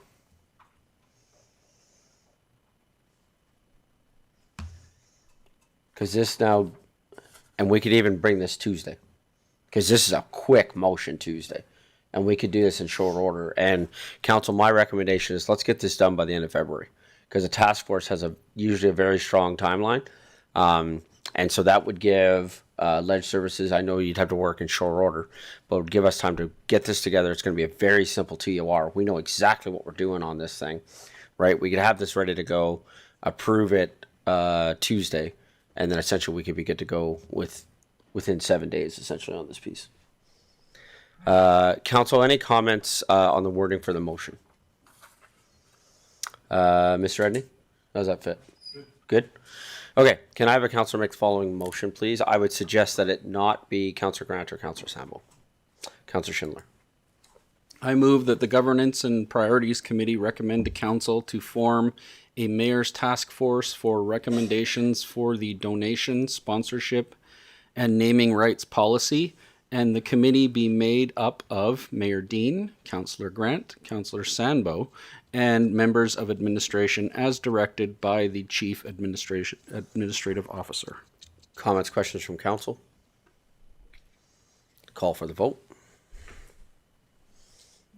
And that's carried unanimously. Thank you. With that, looking at our next item, Mr. Edney, thank you, Blake, super appreciate it. That's awesome. Looking at our next item, this is not a public hearing. So we are putting in times essentially as a courtesy, if you will. I do notice that our gallery has filled up a little bit, obviously with interested residents in this presentation. This presentation is also made public. In my opinion, because it's not a scheduled public hearing, but a kind of a courtesy that we're putting the time on there, and because our presenter is here, we could start this 10 minutes early. You concur? Okay, great. So with that, then we're going to go to item 6.1.2, which is the Transitional Rural Residential TRR Districts Overview Acreages to 2009 Acreage Annexation Agreement and Off-Site Levies. Quite possibly the longest title for a presentation we've had since I've been an elected official. So thank you for that, Mr. Chandiak. And this is being presented by Miss Elizabeth Armitage, Director of Planning Consulting, and Such Chandiak, Director of Community Growth and Infrastructure. Good afternoon. Good afternoon, Maureen, members of Governance and Priorities Committee. For the record, my name is Sach Chandiok, Director of Community Growth and Infrastructure, and with me today is Liz Armitage, our planning consultant that has been supporting our division for quite a bit of time. Today, we are here to provide an overview of acreage areas within the city. Is it a presentation? Do I do this? Oh, yeah. This presentation responds directly to Council's motion from late 2025 requesting clarity on some of the topics that we are going to be presenting today. The agenda for today is we will be covering a brief history of 2009 annexation, what are acreage areas in Chestermere, the purpose and application of TRR district, Transitional Rural Residential District, and an overview of offsite levies, the areas that they apply to, and what that means for future development. On the December 2nd, 2025 Council meeting, the committee directed administration to prepare a report for Council in regards to TRR districts, acreages, and the 2009 annexation agreement, and include how offsite levies apply to these lands. Today's presentation is focused on addressing Council's motion and will provide information on all the 4 points. The timeline on the screen provides a brief overview of major milestones in this process since the annexation agreement with Rocky View concluded in the year 2008. In 2009, the MGB approved, MGB being the Municipal Government Board, approved the annexation of the then municipal annexation, and the then municipal development plan identified 3 acreage communities as the candidates for ASPs. In 2011, East Acreages was chosen for the ASP, and in 2013, a consultant was retained to prepare an ASP for East Acreage areas. In 2014, the ASP was presented to the then council and received its first hearing. However, in 2015, the ASP was defeated at the stage of second hearing. I have the copy of the area structure plan here that was prepared back in time in 2015.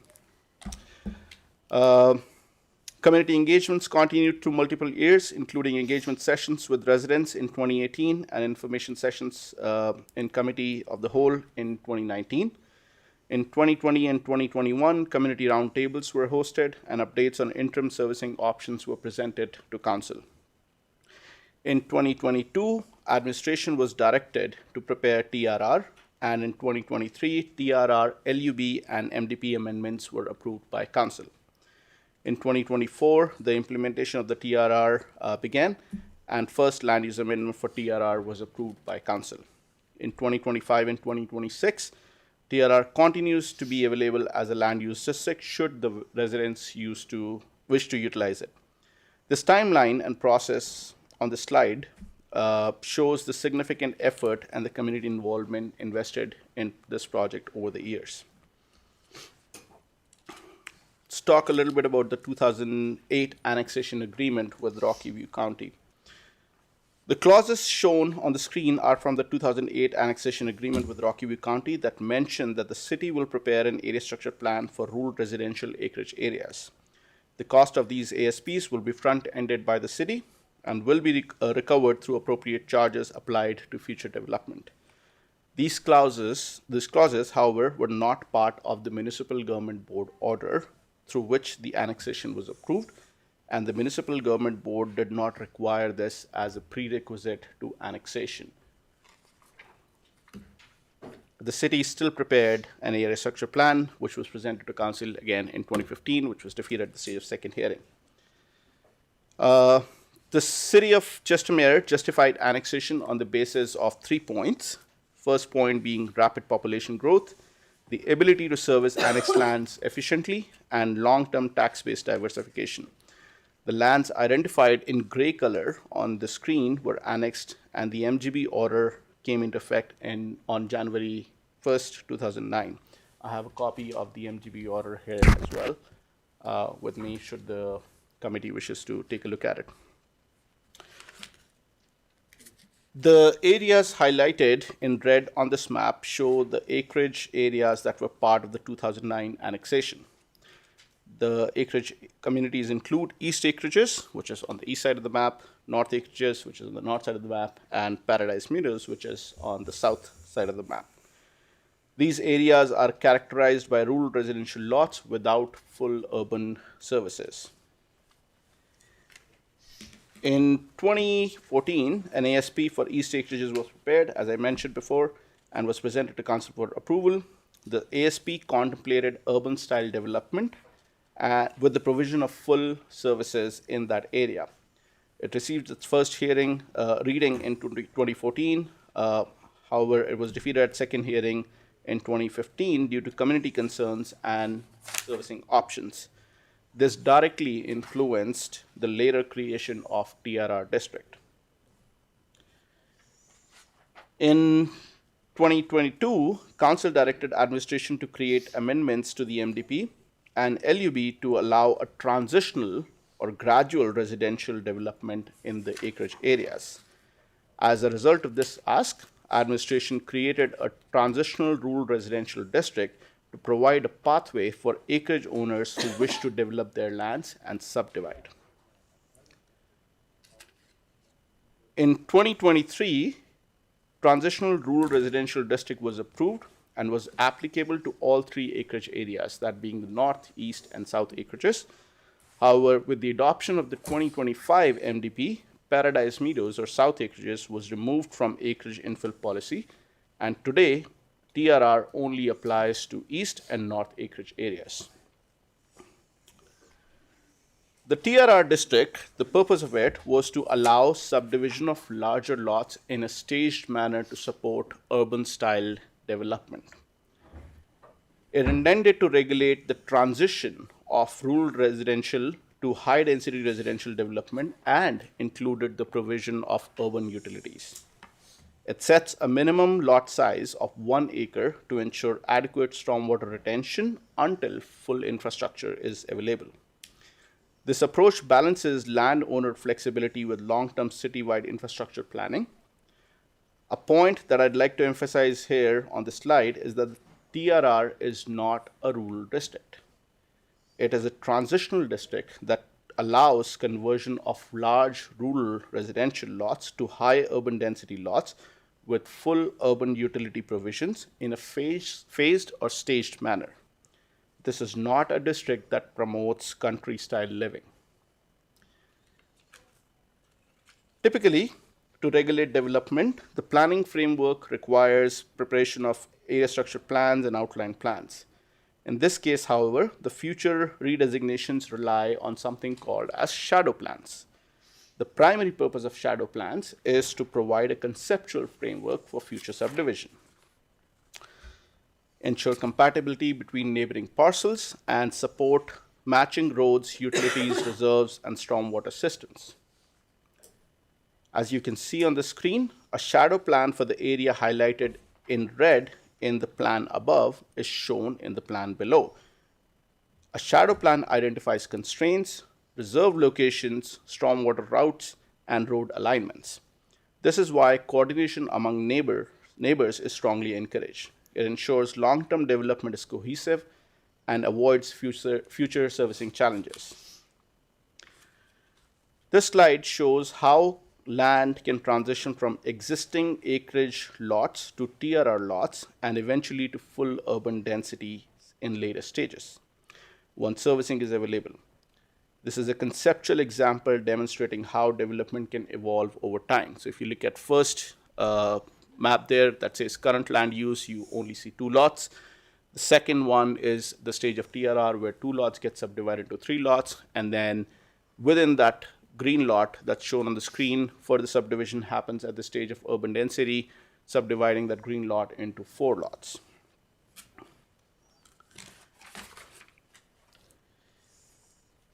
TRR subdivision requirements. Any landowner applying for a subdivision under TRR land use district must still meet all technical requirements in accordance with the MDP, the land use bylaw, and other statutory plans and legislation. The report and studies identified on this slide are not exclusive to TRR land use applications and apply to most subdivisions. Some of the studies that may be required at the stage of subdivision, regardless of it being TRR or not, are geotechnical and environmental studies, These studies allow us to assess the condition of the land, whether the land is fit for its intended use in terms of environmental compatibility. Stormwater and floodplain mapping. This allows us to ensure that the water on the site is managed properly and it is not going to flood adjacent sites. Traffic assessments. If there's a really large site, then we need to understand how much traffic is it going to generate and if there is a need for us to upgrade or the developer to upgrade the roads associated with that subdivision. Develop an agreement and off-site levies to support the infrastructure that is required to service that subdivision. All of these things are required to ensure that development is safe, coordinated, and sustainable. Administration understands providing front-end servicing at the stage of subdivision may be expensive for a small landowner who's looking to subdivide their 4-acre or 5-acre parcel into 2 2-acre parcels, and therefore is working on finalizing a new country residential district that will allow subdivision without the provision of full urban utilities. This new district is scheduled to be in front of council later this month. Some of the key distinctions in TRR and CR would be that number one, CRR would allow subdivision without the provision of full urban utilities. Number two, CR is not transitional, meaning no further subdivision would be permitted beyond the CR stage, beyond you achieve a minimum lot size as mentioned in the country residential stage. This provides a second development pathway for landowners. Talking about off-site levies, the Municipal Government Act, the legislation that governs all municipalities, allows municipalities to collect off-site levies to recover capital costs for major infrastructure supporting growth.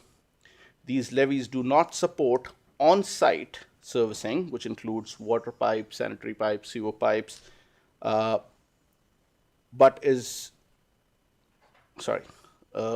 provides servicing to specific lots, but pay for a water pipe that delivers water from Calgary to Chestermere. So it's off-site servicing, it's not on-site. Off-site levies are used to support off-site infrastructure in terms of transportation networks. So if 17th Avenue needs to be expanded to cater to the growing needs of the community in terms of transportation requirements, that is a project that gets covered by the off-site levies. The project that does not get covered by off-site levies is when you are expanding or when you're densifying your area, the road needs to be expanded in front of your lot. That is not covered. That's developer responsibility. So levies apply also. Levies are collected for off-site infrastructure such as stormwater retention ponds, road connections, construction of fire halls, rec centers, and libraries. Levies apply once per parcel under the MGA and are calculated based on the benefiting areas and long-term infrastructure needs based on cities' off-site levy modeling. As per the current off-site levy bylaw, North Acreages, highlighted in red and identified with 13 and 22 numbers, fall in 13 and 22 numbers. The East Acreages fall in area 9. The off-site levies for these areas are identified on the screen. So for area 9, the off-site levies, including water, sanitary, storm, transportation, rec, fire, and library, are in the amount of $478,000 per hectare. For area 13 and 22, it is $423,955 and $413,792 per hectare. Both North and East Acreages contribute to all the offset levies that are mentioned on the screen. Before closing the presentation, I do want to address some of the comments that were made this morning. During this morning's presentation, one of the residents raised concerns that their properties have been effectively frozen since annexation, preventing subdivision due to servicing requirements. I want to clarify that the option to rezone has always existed. Any landowner may apply to rezone their property to a district that supports the subdivision that they intend to do. If the city does not currently have a land use district that aligns with the proposed development, residents may propose a new district for council's consideration. For this reason, the suggestion that the properties have been frozen since annexation is not accurate. There's also a mention of increase in offsite levies compared to assessed property values. It is important for me to emphasize that offsite levies and property assessments are not correlated. Offsite levies, as I mentioned, may fund the major offsite infrastructure, such as water, sanitary, storm, roads, transportation networks, and community facilities, which are required to cater to the growth. When a city invests in new or expanded infrastructure, levies can increase. Property assessments, on the other hand, reflect the current value of the property based on the services it receives, not the future servicing or infrastructure projects. It was also mentioned that at the time of annexation, the town assured to the review board that it had sufficient resources to extend the services to the annexed areas.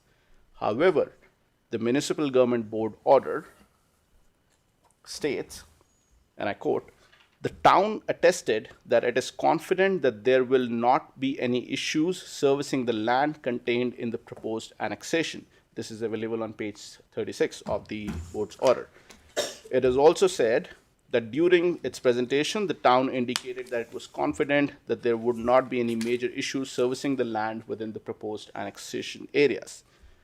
While I was not present at the board hearing, from my read of board's orders, the intent of these statements is general and was not specifically to extend services to specific properties. The question answered here in these statements is whether the town had the capacity to get more water and utility servicing from neighboring municipalities to service the area. This is available on page 36 of the board's order.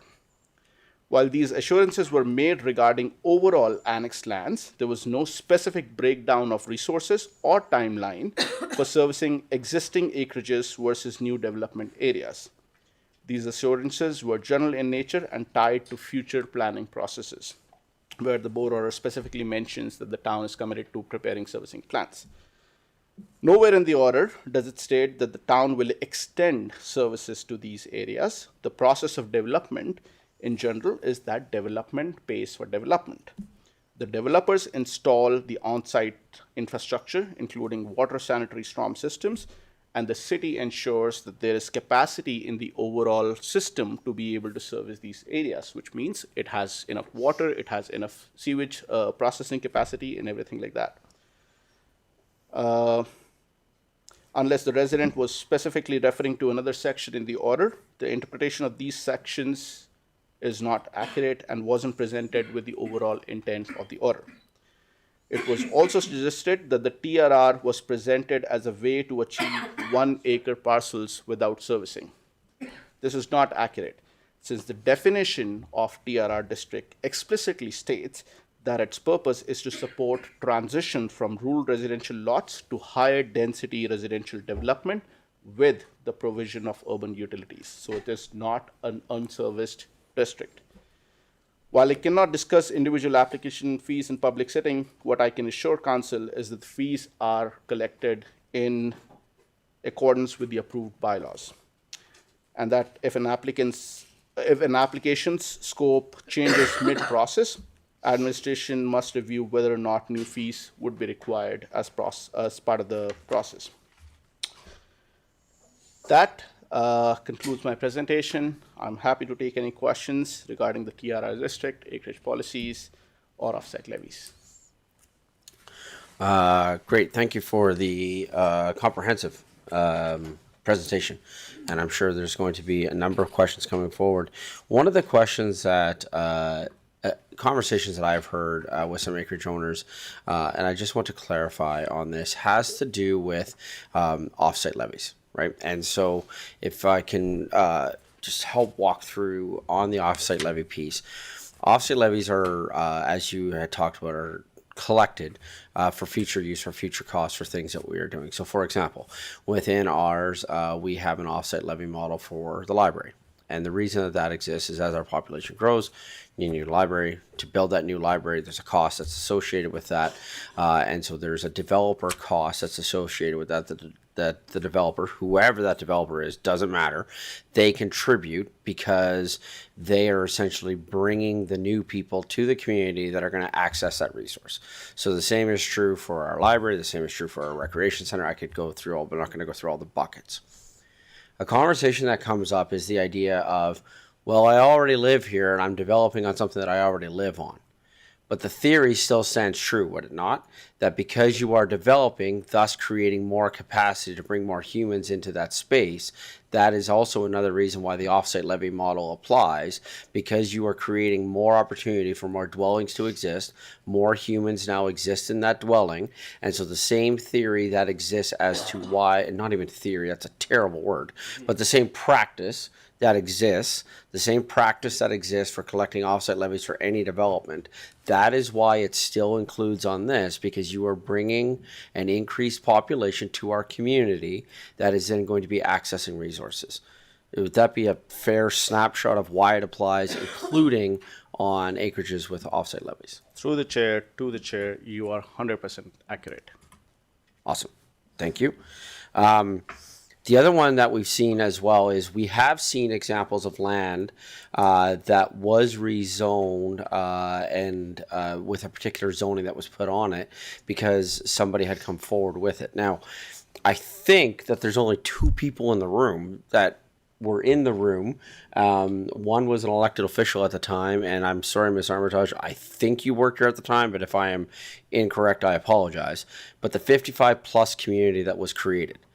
We had a zoning that was created, and Councillor Ryan, you were a councillor at the time for that. There was a 55 plus community that was created, and what happened with that one was the landowner at the time created a new land use district that was created, and we have 9.5 acres that exists on the east side of the city that has literally been designed for a 55 plus community because that person had brought that type of a land use forward, and then that was approved by the council of the day as a new land use. So are you saying that essentially landowners could propose ideas like that, and that's essentially how that, again, to be fair, you and I haven't talked about this one, so I don't want you to have to comment on something that you don't necessarily know what I'm talking about. So Ms. Armitage may be able to step in on this one if she remembers on this one. But essentially, is that what you're saying in terms of that's how new land zonings could be created? So the chair, I'll take a first crack at it, and then we'll pass it on to Ms. Armitage to provide specific details. Yeah. Any landowner, forget landowner, anybody, any member of public can bring forward a zoning amendment to the land use bylaw at any point in time. That could be a specific zoning to change XYZ zoning to ABC zoning. Okay. Or they can create a brand new district and bring it forward to council for their consideration to then be applicable for a specific piece of land. That opportunity always exists. Okay. And so what I was saying through the concept of lands being frozen is that is not accurate, because landowners or property owners always have the option to create a brand new zone should they wish to and bring it in front of council. And it is, again, a land use amendment, much like changing zoning from A to B. They can create a brand new zone and change their current zoning to that brand new zone should council approve it. I'll pass it on to Ms. Armitage to provide more information on that process. I mean, for that's pretty clear, but I just want to clarify on that. I think, I don't know if I was here when that one was done, and if I was, I might not have been involved in it. Sure, in that's my nature fair of point. being picked into certain things. Fair point. I don't think I was involved in it. I don't have recollection of it. But what happens is, even if you don't come in and create a new district, you can still come in at any time and apply to go to a different district. But part of that rezoning land use redesignation application is the review of servicing. So, for example, if you are an RR or an LRR and you wanted to go to R1, you have to provide the services to do that. So that's where the developer would have to pull the pipes through the ground and bring them to that location. So part of the review of any rezoning is that offsite piece and how you're going to service it. So it's always been an option. Anyone can do that anywhere. In fact, only 3 ways to amend your land use bylaws. Council can initiate it, staff can bring something forward to initiate it, or a member of the public can submit an application. So that's always an option under the MGA. It's the infrastructure side of it that's always been the challenge for the acreages. Okay. Something that I'd also like to add to Ms. Armitage's comment is that oftentimes we also see site-specific zoning. What that is you currently have an LRR zoning that does not allow you to subdivide your site. A resident can come forward in front of council to say, this is the current zoning that does not currently allow me to subdivide. Council, for my site, please would you consider changing this zoning to allow for subdivision? Okay. And council at that point can debate it, talk about it, and change the bylaw for that specific site. Okay. That option also exists. There are multiple ways zoning amendments are handled. It's just not one specific way of saying that the city will create a zoning and then residents will have an opportunity to rezone to that particular zone. So there are multiple ways land use amendments and zonings are dealt with. Okay, great, thank you. Deputy Mayor. Thank you, Worship. Through you to administration. I got a lot of questions here, but maybe I'm just going to take a slice of it. So administration is stating that there's always been that option for residents to come in and ask for an amendment to the zoning.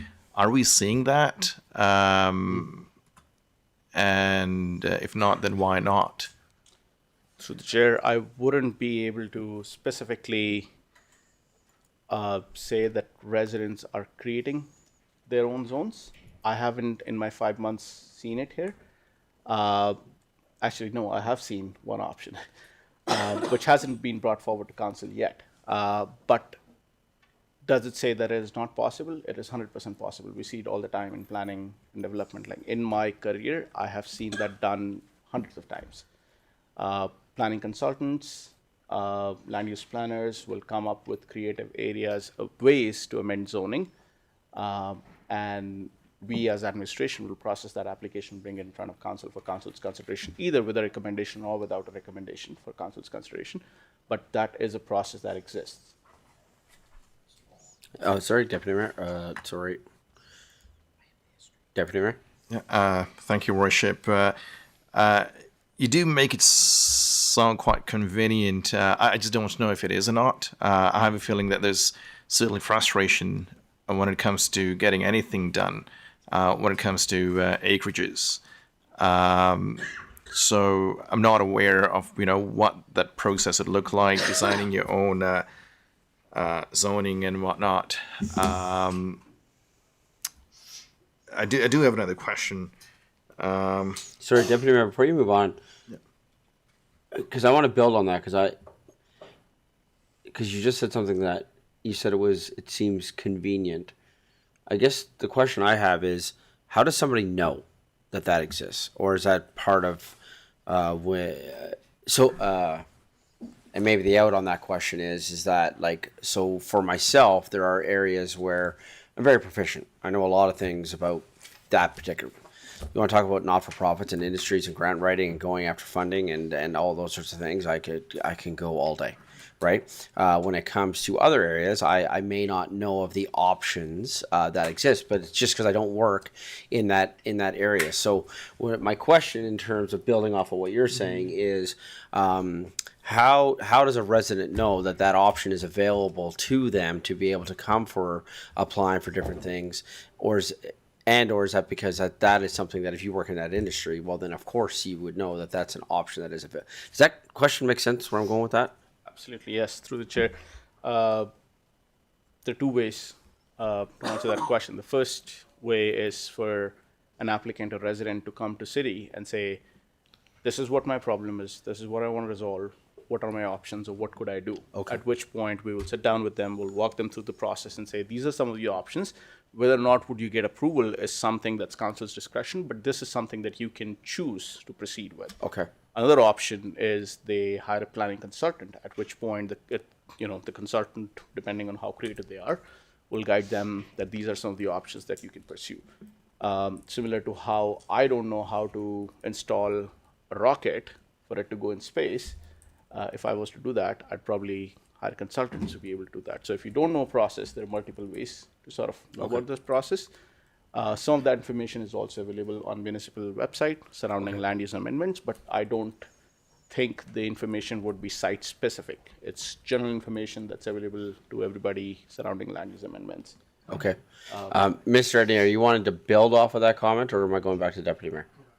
Go back to the Deputy Mayor. Sorry, had you concluded? I noticed that Ms. Armitage is finger pointing. Yes. I think a really important part about the history of this, because that's what I bring today is the history. Sorry. I think a really important part of the history of this, and that's kind of what I bring today, is councils kept continually saying administration go do this and directing administration to do things. So while there were countless open houses, engagement sessions, meetings, one-on-one meetings that literally we have records of so many meetings, every time councils was directing administration to do things. They weren't directing residents, go make your application, go do this. So when you look at the history of this project, I would venture the guess, and this is just my opinion, that when council continues to direct administration to do the work, why would a landowner go hire consultants and go do work on their own as well?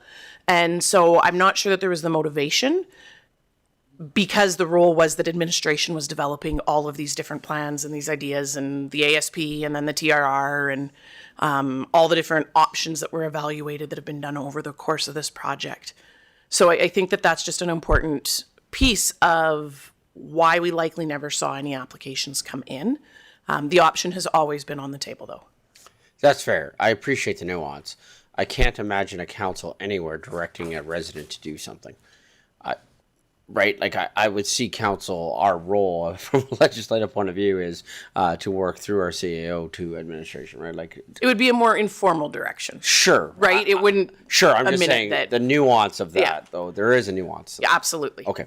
Deputy Mayor Ryan. Yes, thank you, Your Worship. And just to build on that, I think the frustration that we've heard from residents is the lack of clarity, the lack of guidance. We've talked about things like checklists, right? This is almost like, a running joke now as to, what that checklist is and how it constantly changes. Because the idea was that, hey, can we have like a single checklist so that applicants know that, hey, these are all the boxes we need to fulfill in order to get our approval.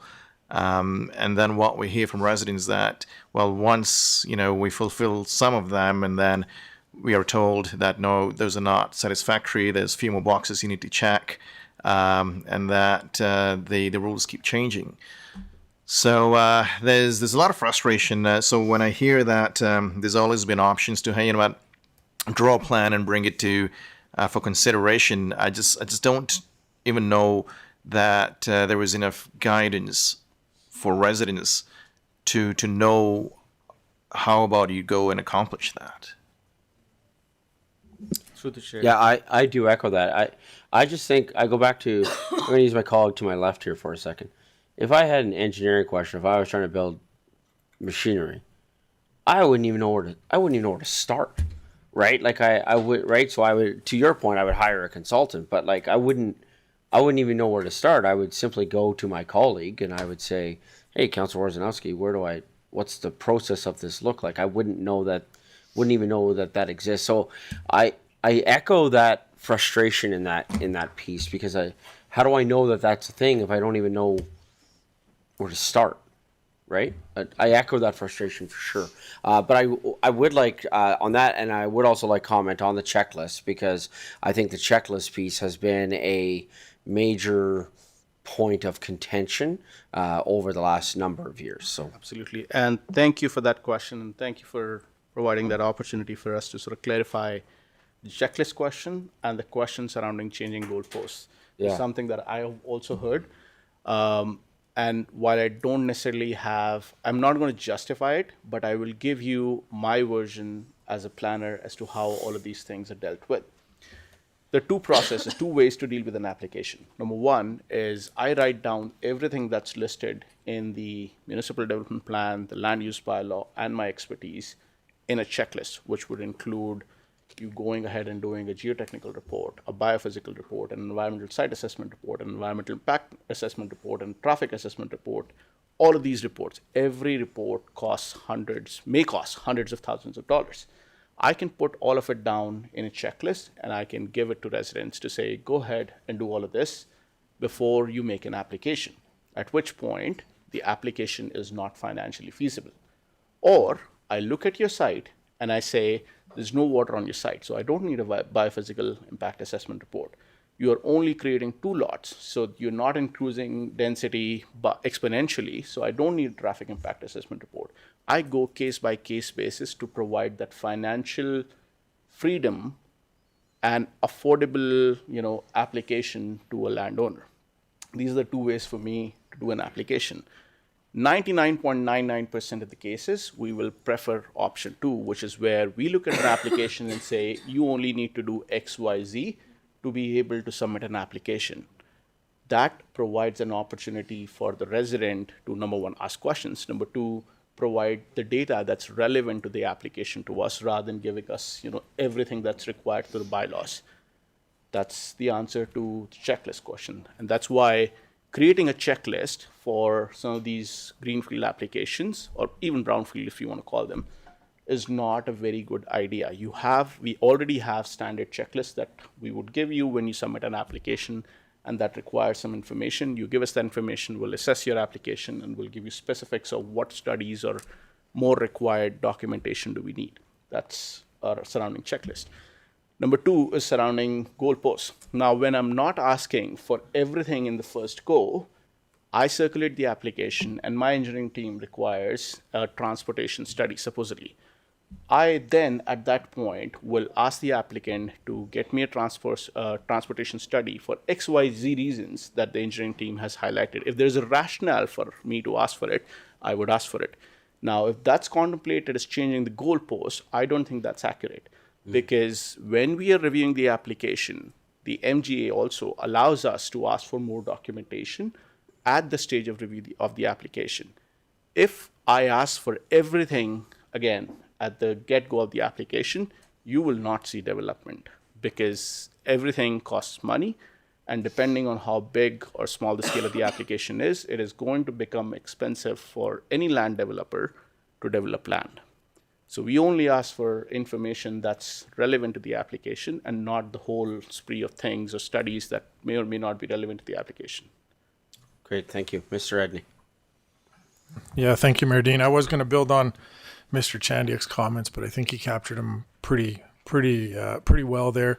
The checklist is on the application. When you submit your application, it says you could be asked for all of these things. To Mr. Chandiak's point, we don't necessarily ask for every single one.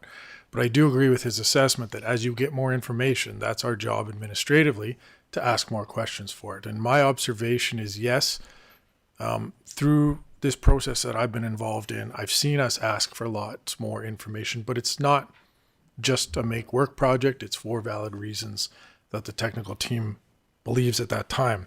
I think what I wanted to add to this conversation for council and the public to some extent, I've had a lot of meetings with Fred and such and Colin over the last years. And I think since I've been here, I think what the problem with this entire process is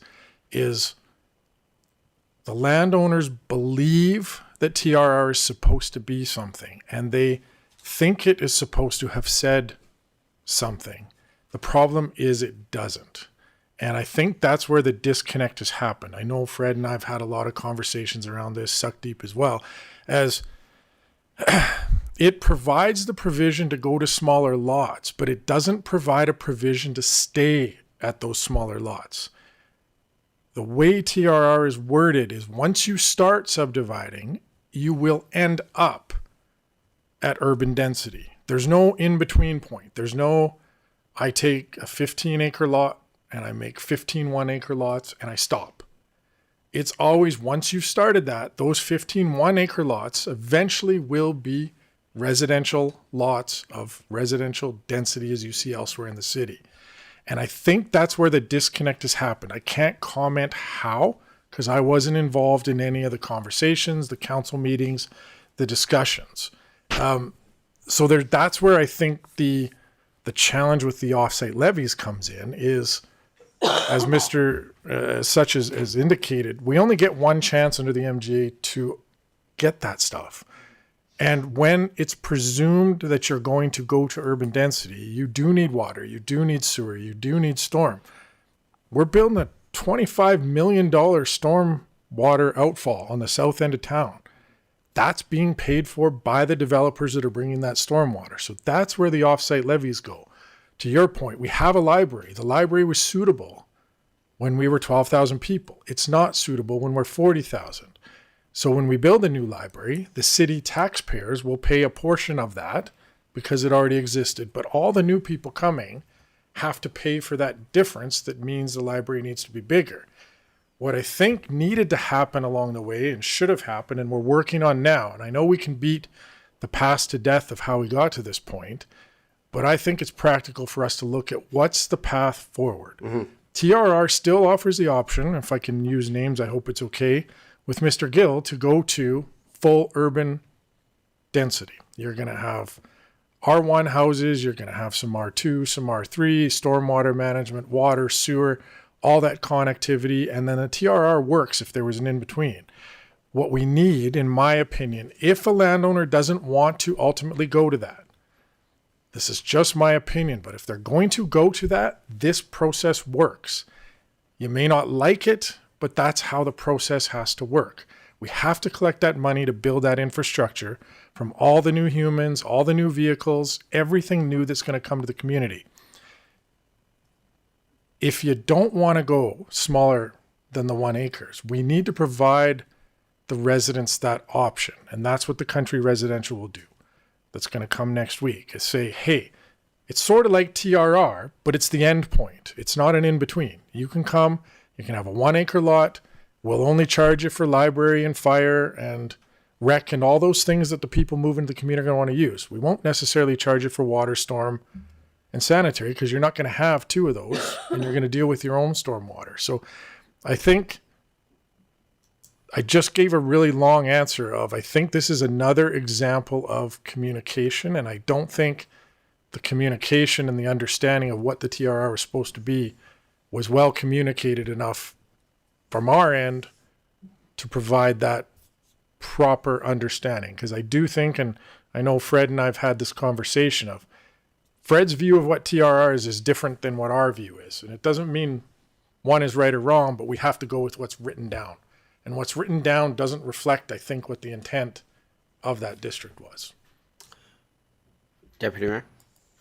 Thank you, Worship. Through you to Mr. Adney. Thank you for the clarification and response. And I do like your approach, Fayed, about what would be some of the solutions.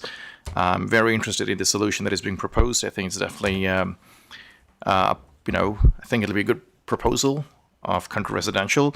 Would any part of this possibly include the city maybe front-ending some of this project and then billing residents?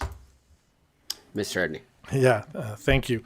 To the committee and to the public, that was a discussion actually that we had last week, was this idea of, I think such as hit on the part of the annexation agreement didn't promise we would build the pipes. It was just, do we have the capacity if somebody built the pipes to actually put water into those pipes? Typically, we're dealing with large developers that have the money to put in all the pipes ahead of time and build everything out there.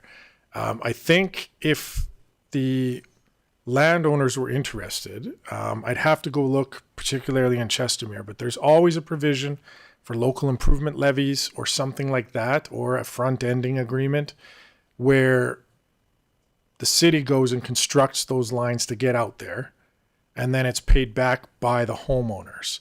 The question that becomes there, of course, is, and we're hearing this from all of the development community, if you're only going down to 1 acre lots, are you going to have the appetite from the homeowners to pay that back? I don't know what the number would be, but it's going to be in the millions of dollars. So there is a process for that. We would have to investigate, again, how much the cost would be and what the appetite would be to have essentially a tax on your tax bill to pay that back over time. But there is a way to do that. Through the chair, if I may add to that point that Mr. Edney just made, the developer, the servicing component of it is not going to reduce down. So the cost of installation of pipes, cost of the pipe, cost of water and everything is still going to stay the same. Instead of servicing 10 residents now, because it's a country residential, it's larger lots, you're only servicing one resident. A standard country residential lot would be 1 acre supposedly, which is 4047 square meters. A standard residential lot in the community is about 400 square meters. So instead of 10 lots, you're now getting one lot, which means the service distribution of the servicing numbers is 10 times more for that country residential lot. If a standard lot right now, which is an R1 lot, 400 square meters, currently pays $30,000 per lot in offset levies, you are now looking at $300,000 because that 1 acre lot is still the same area, but you now are only servicing one person or one family with the pipe. The cost of the pipe is not changing. And so equitably, it is going to be way more expensive to service a country residential area versus a standard urban density style development. That is something that always is a hindrance to when servicing comes into play for larger lots. Instead of servicing a 400 square meter lot, which pays $30,000, you're now paying $300,000 because you now have land for 10 lots. So that's something that I just wanted to provide for context. I've been in situations like these before, and typically, because the cost of servicing is so high, unless municipality has a lot of money to subsidize, some of these developments, it doesn't usually work. But again, to Mr. Edney's point, this is something that we'll have to look into, come up with numbers. Councilor Wojciechowski. Thank you, Mayor Dean. And through our chair to you, Mr. Chandik or Mrs. Armitage, have you in your experience lived or worked in a community where you have multiple landowners looking to rezone their land and densify their communities? And if so, how was it successful? Through the chair, I have a very strong example from my previous position. I've been in this situation before where multiple landowners wanted to go to a different route of zoning, which sort of allowed them to subdivide the property. There is no perfect way to deal with this situation. There are two ways to deal with it. Number one is this area structure plan. Municipality undertakes an exercise, creates an area structure plan, but now instead of dealing with 160 acres of a quarter section, you're now dealing with 20 different landowners who all of them have to sort of come to table to say that we are going to develop in accordance with this area structure plan. The more the people on the table, the difficult the development is. That's standard process. The second part of it is you allow development to happen in some form of planned fashion, which is what country residential might do. Right now, you have these subdivided lots. One of them is 4 acres, the other one is 20 acres. You give them all same set of rules, and based on each individual application's merit, you set some rules and regulations surrounding, how big the lots can be and how they can be subdivided, where the property development can happen, and then you allow development with that idea, understanding that you will never get urban development in that area. You'll still have very fragmented portions of land. Some people may still choose to, hold on to the 20-acre parcel that they're sitting on, or some people may choose to subdivide to 1-acre parcels if there's an opportunity to do so. But you will never achieve the urban style development that you're contemplating in that area. It's typically a standard thing for when you are dealing with fragmented portions of land, and development just rules the way the land is, I guess, carved out. Okay. So while the land may not be frozen, we feel stuck. So how do we get unstuck? 2 ways to do it. The first one is come forward with an application if there's an avenue, which is what the CR might provide, should council choose to adopt that district. And if you are able to follow the rules and regulations of that district. Now, something that I'd like to put on table is that district is not, we don't craft districts specific to properties. We are crafting a district with the intent of a planning idea. This is what the district should look like. This is what the lot should look like. This is how big of lots do we want. It's not specific to a property. It's carved out in, with the idea of some planning principles. So there might still be some landowners, even if council chooses to approve CR district when it is presented to council, there might still be landowners who might not be able to subdivide because they don't necessarily fall into the rules and regulations of that CR district. So that's one option. Number two is come forward with a land use amendment with rules and proposing rules and regulations that your site can accommodate. And council can consider that amendment and say whether or not is this good? Is this something that we want in our community? Is this something that we don't want in our community?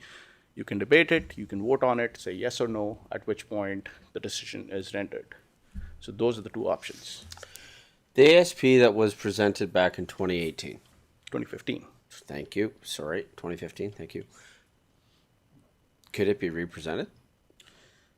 Absolutely. If council directs us to go ahead and rework on that ASP, we can reopen that file. We'll see what was done back in time. If council gives a specific direction in terms of these are the areas we want you to focus on, we can focus on those, or we can just present council the ASP that was prepared back in time, and council can choose to take a decision. Sorry, and just to clarify, I'm not suggesting I want to do that. I'm just trying to get every option on the table that's possible, right? So this just falls in line with my unstuck idea, right? Because there was one presented in 2015. It was defeated.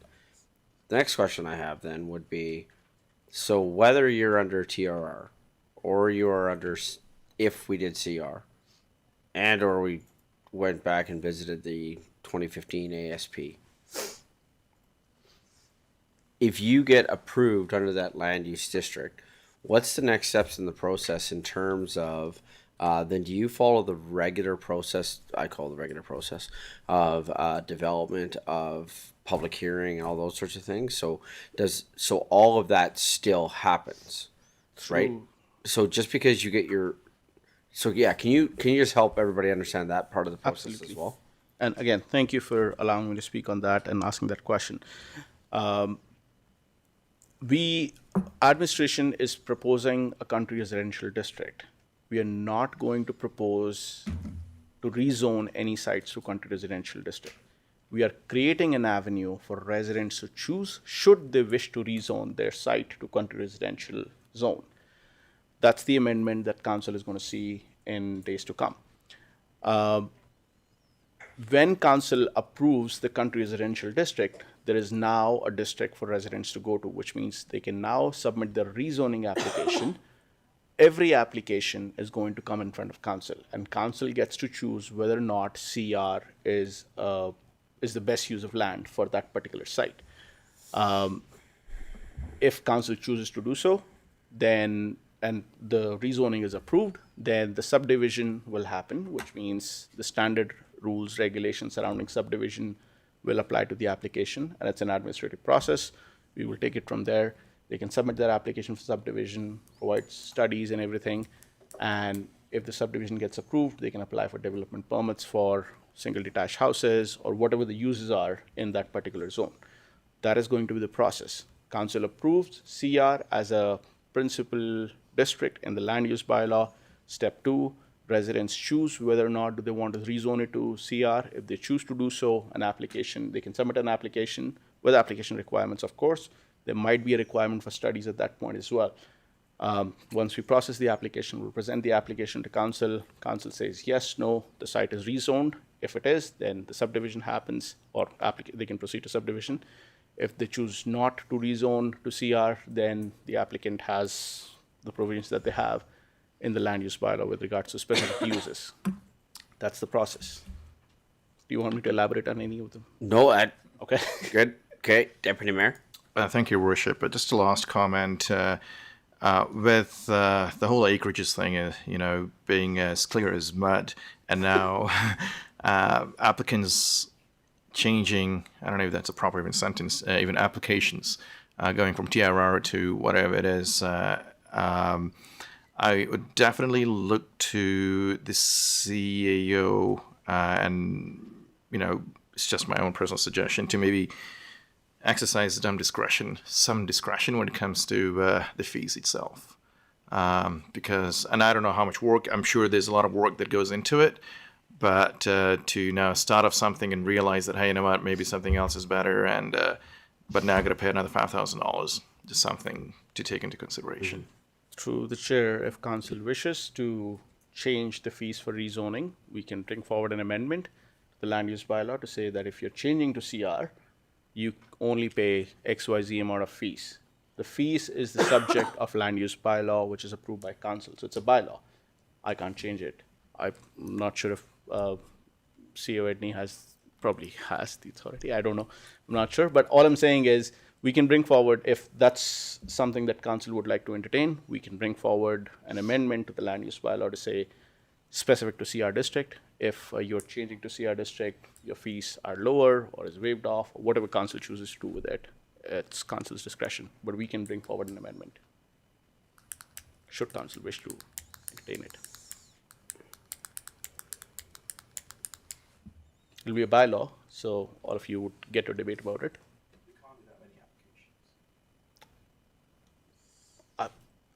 I can't say anything about it.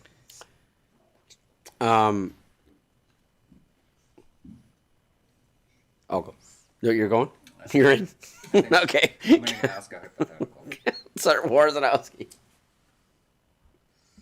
Thank you, Mayor Dean.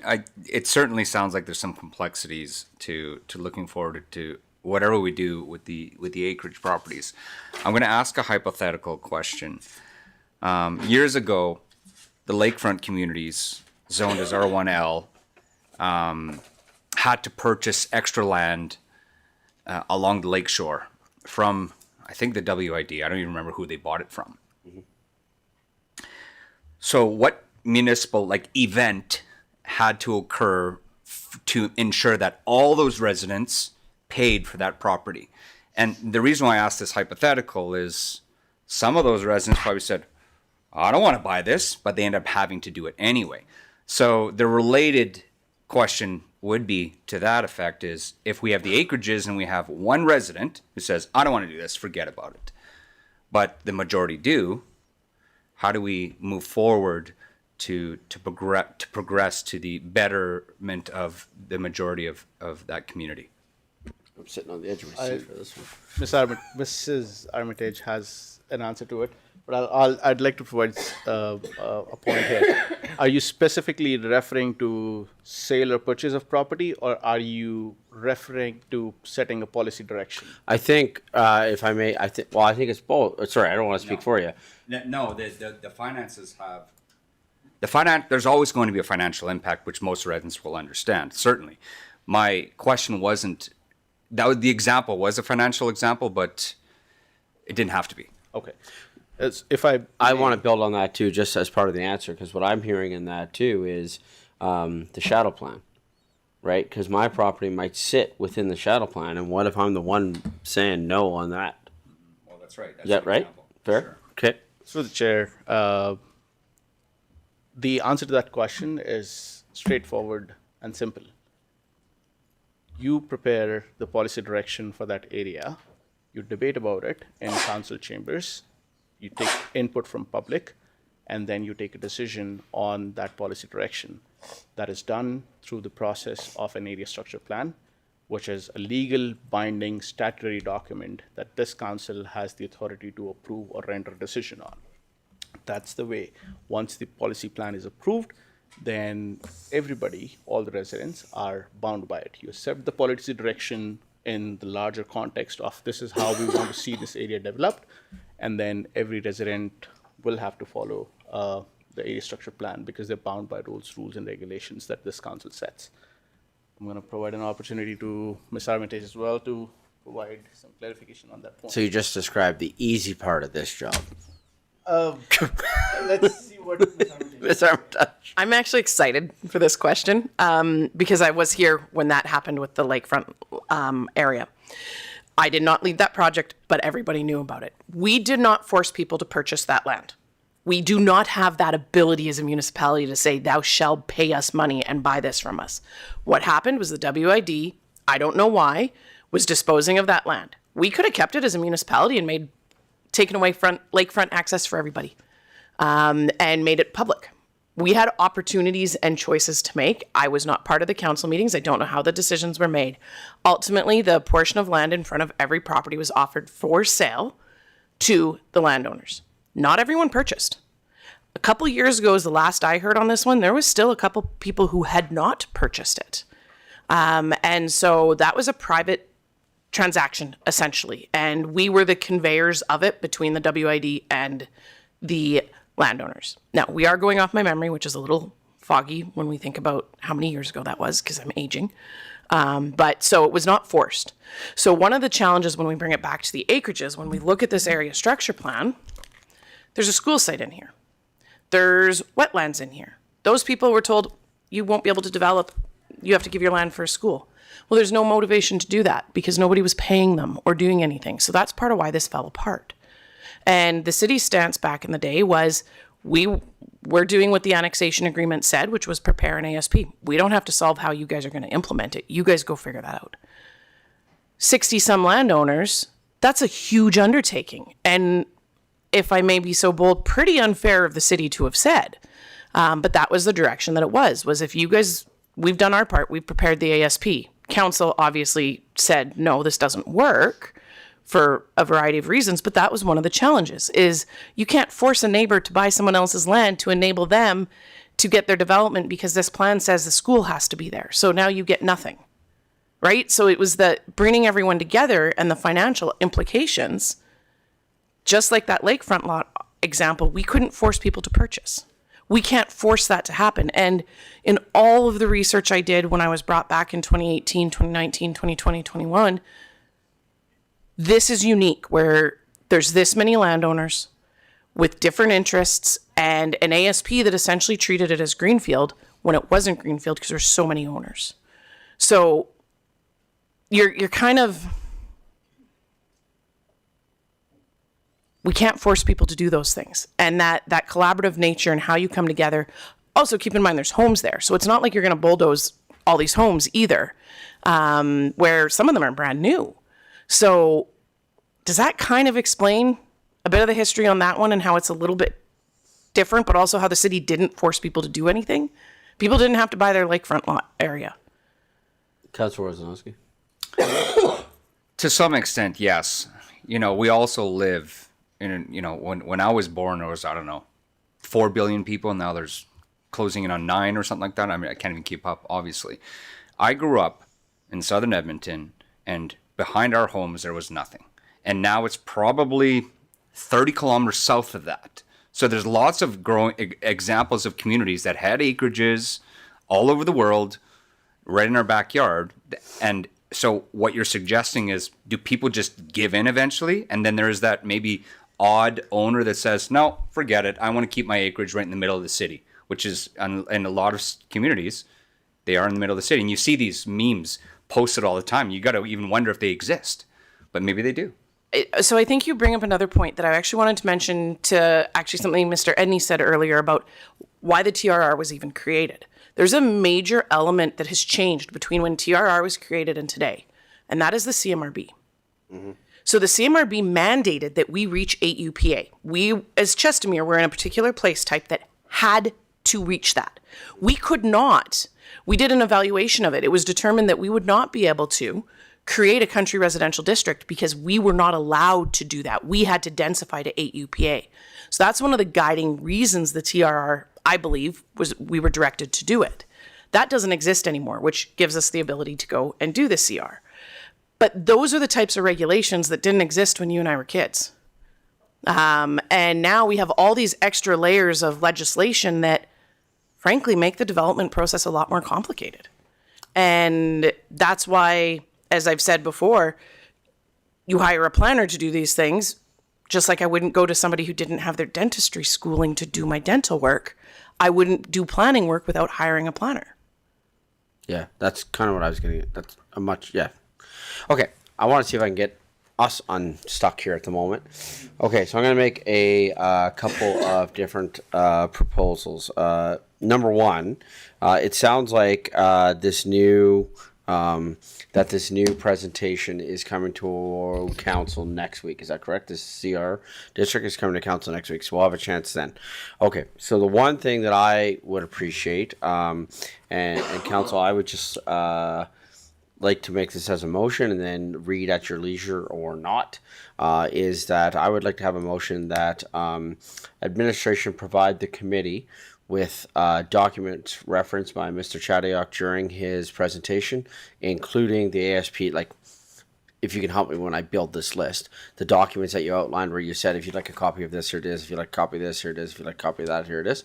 I would like that to be a motion coming out. And then, again, if you would like to have a read, because I would not mind having a look at the 2018 ASP that was defeated, just to have a review of that. So that's my first proposal for a motion. So, Josh, if we can work on that. So the first motion, the Governance Priorities Committee be provided with...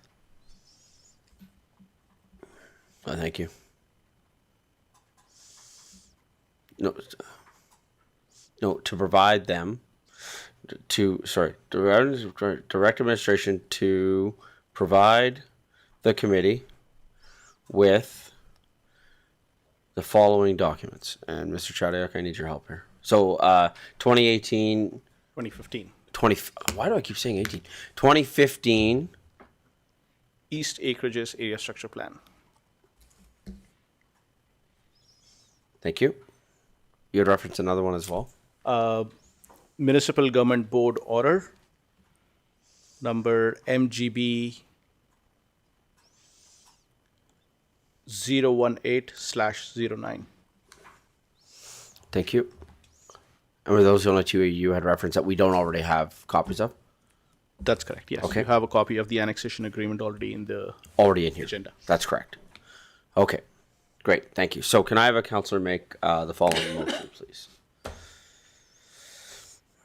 Deputy Mayor Narayan. So move the Governance and Priorities Committee direct administration to provide the committee with the following documents: 2015 East Acreages Area Structure Plan and Municipal Government Board Order MGB 018-09. Comments, questions from council. Council Worzanowski. You should know what my comment is going to be. Just by when should we put a date on this? Right now. I know the residents will probably want to know when the. By tomorrow. By tomorrow, okay. Yeah. Let's say by the next council meeting or something like that. Sure. Oh, it's just going to be an email, right? So It's he fine. said by end of If day it's tomorrow, then it's not even mention it. It's fine. I have it here. We'll just scan it and send it to council. Good. Are you good with the wording then? Yeah. Okay. Any other comments, questions from council? Call for the vote.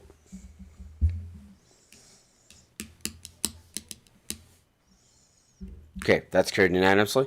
Okay, council, is there any other action that a councillor has on their mind that they would like to see action from this presentation? Deputy Mayor, excuse me.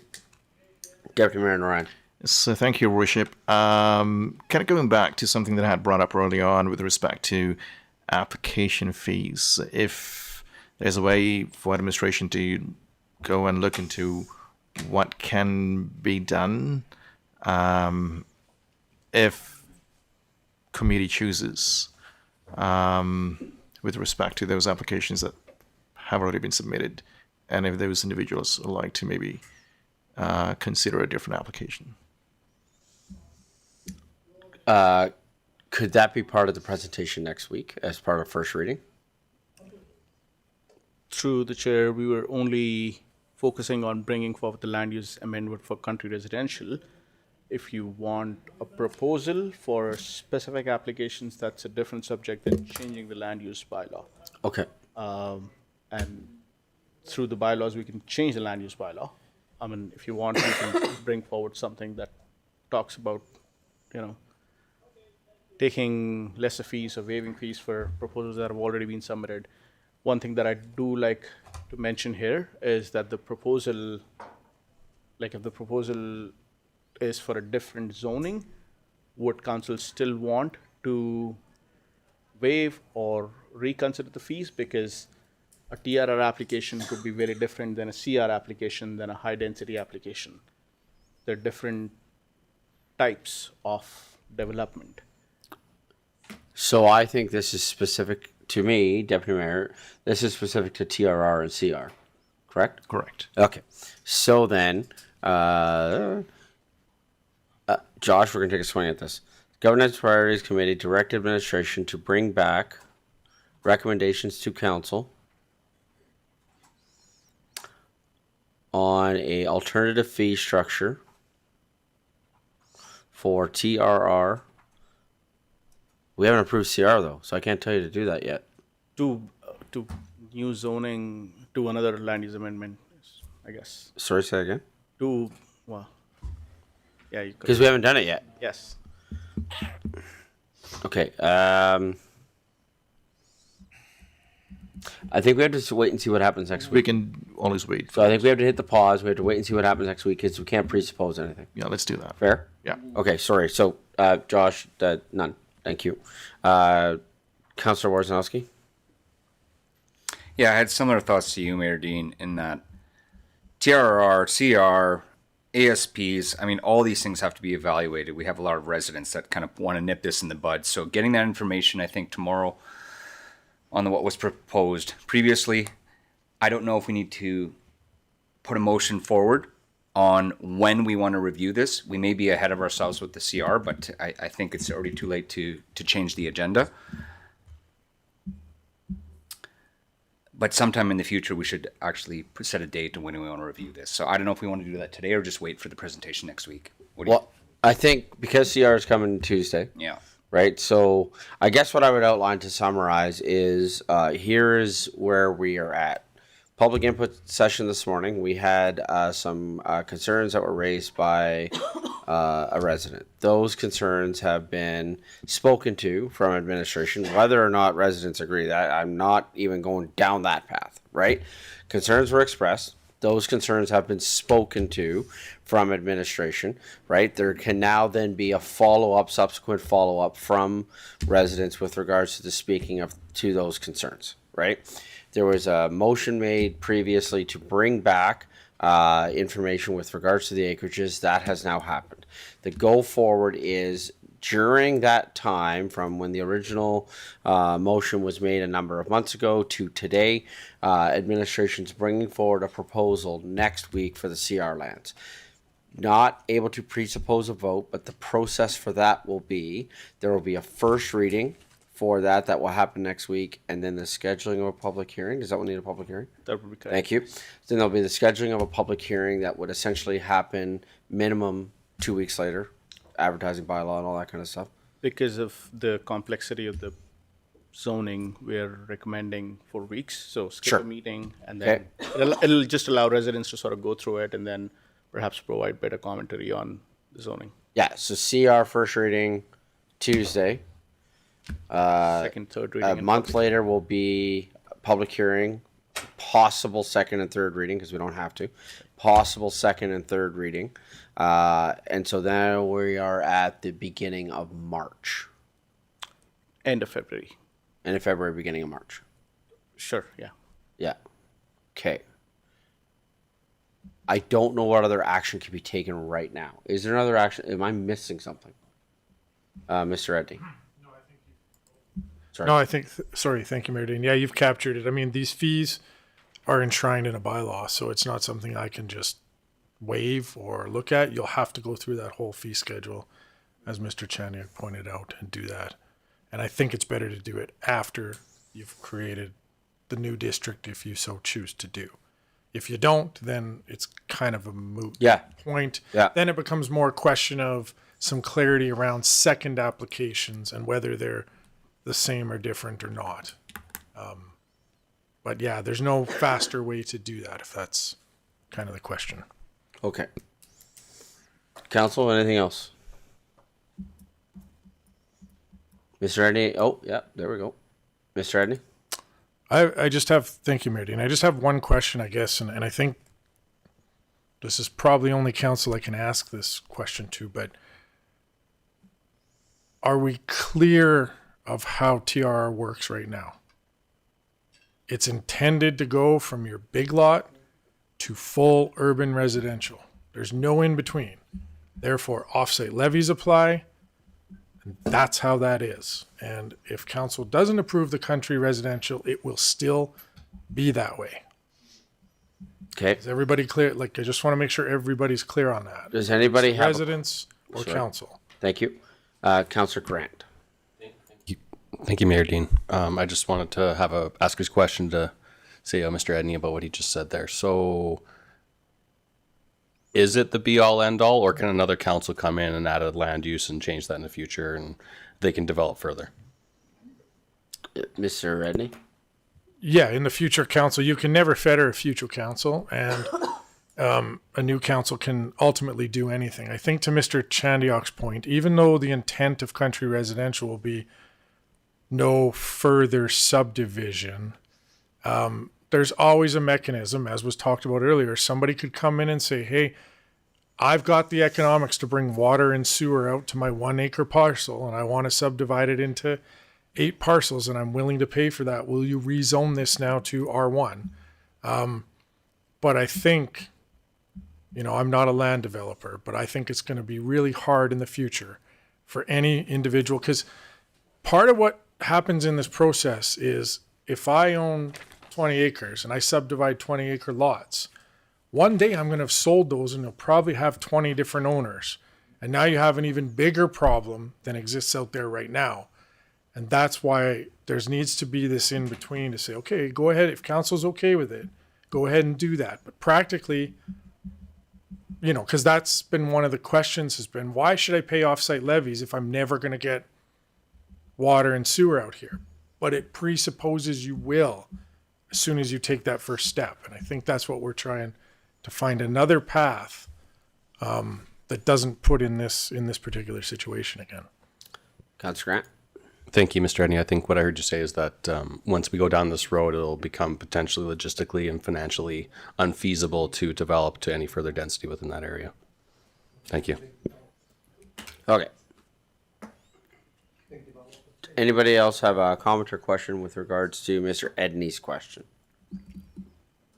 Okay, we have an action item, so I don't think we need to accept for information now because we have an action item coming out of this. Okay. Thank you. Appreciate it. We'll take a quick break and we will come back at 2:45, and at that time, if possible, we'll have the Recreation Center governance models presentation. Thanks, everybody.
Good afternoon, everyone. Coming back from our break here, and it's been an incredible day. We have covered a very wide variety of topics today, and so in keeping with the theme of today of like not one topic is related to the other, I think we'll move on to recreation next, and recreation center governance models. This is being presented by Miss Kathy Russell, Special Projects, and Kylie Hoskins, Manager of Corporate Properties and Recreation. Good afternoon. Good afternoon, everybody. My apologies for my voice. I'm suffering from the same thing that Liz is suffering from.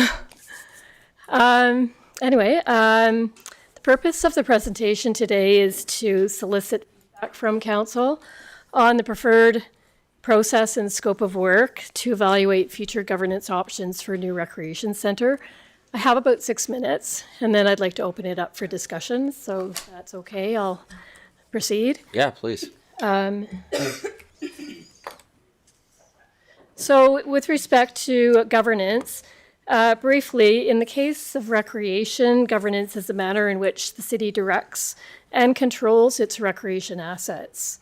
So it's about the legal authority, the structure, and the process for decision-making, the accountability, and the control of the facility, as well as the delivery of its programs and services. The other point I'd like to make is it also requires attention to the city's long-term goals and objectives that need to be met through whatever model council selects. This chart shows a normal process for facility management delivery approaches. The first question is, what do we want to build? And we basically covered that in 2025 through the work of the Recreation Committee. We're now on step 2, and step 2 is how do we want to deliver the services? So the city can either decide to operate the facility on its own, or it can outsource the operations to a third party. If outsourcing is of interest, there are a few options to think about in terms of whether it's public or I guess leased to a third-party operator or a Part 9 company would be two more likely options. Following that decision, if the city were to choose an outsourcing model, then we would move into a contract management exercise to negotiate what that would look like. And then subsequent to that, there would be performance management metrics that would need to be developed. And in that case, that would be whether it's city operated or third-party operated. We would probably have performance metrics in both scenarios. With respect to the different options, this chart outlines 5 different options for a recreation facility. Thinking about a pool, that does narrow down the options from 5 to 3. So leased to a nonprofit organization is an option, city-operated facilities, contracted to a private sector operator. If we have a pool, that's highly unlikely that we would go down that road. A public partnership such as, for example, Rocky View County and Cochrane, the town of Cochrane, co-own the Spray Lake Sawmill, so that would be an example of a public partnership. And the last option is a Part 9 company. A Part 9 company is a nonprofit organization that's incorporated under the Companies Act. And there aren't that many models in Alberta. I am aware of the Tri-Municipal Leisure Facility serving Parkland County, Spruce Grove, and the town of Stony Plain. But there aren't a lot of examples of that in the Calgary area for recreation complexes. As background, I've summarized quite a few different considerations into 5 key outcomes and developed a draft framework that condenses this into a much shorter summary as a way to help council think, or the committee think about future discussion points and a process that that meets your needs.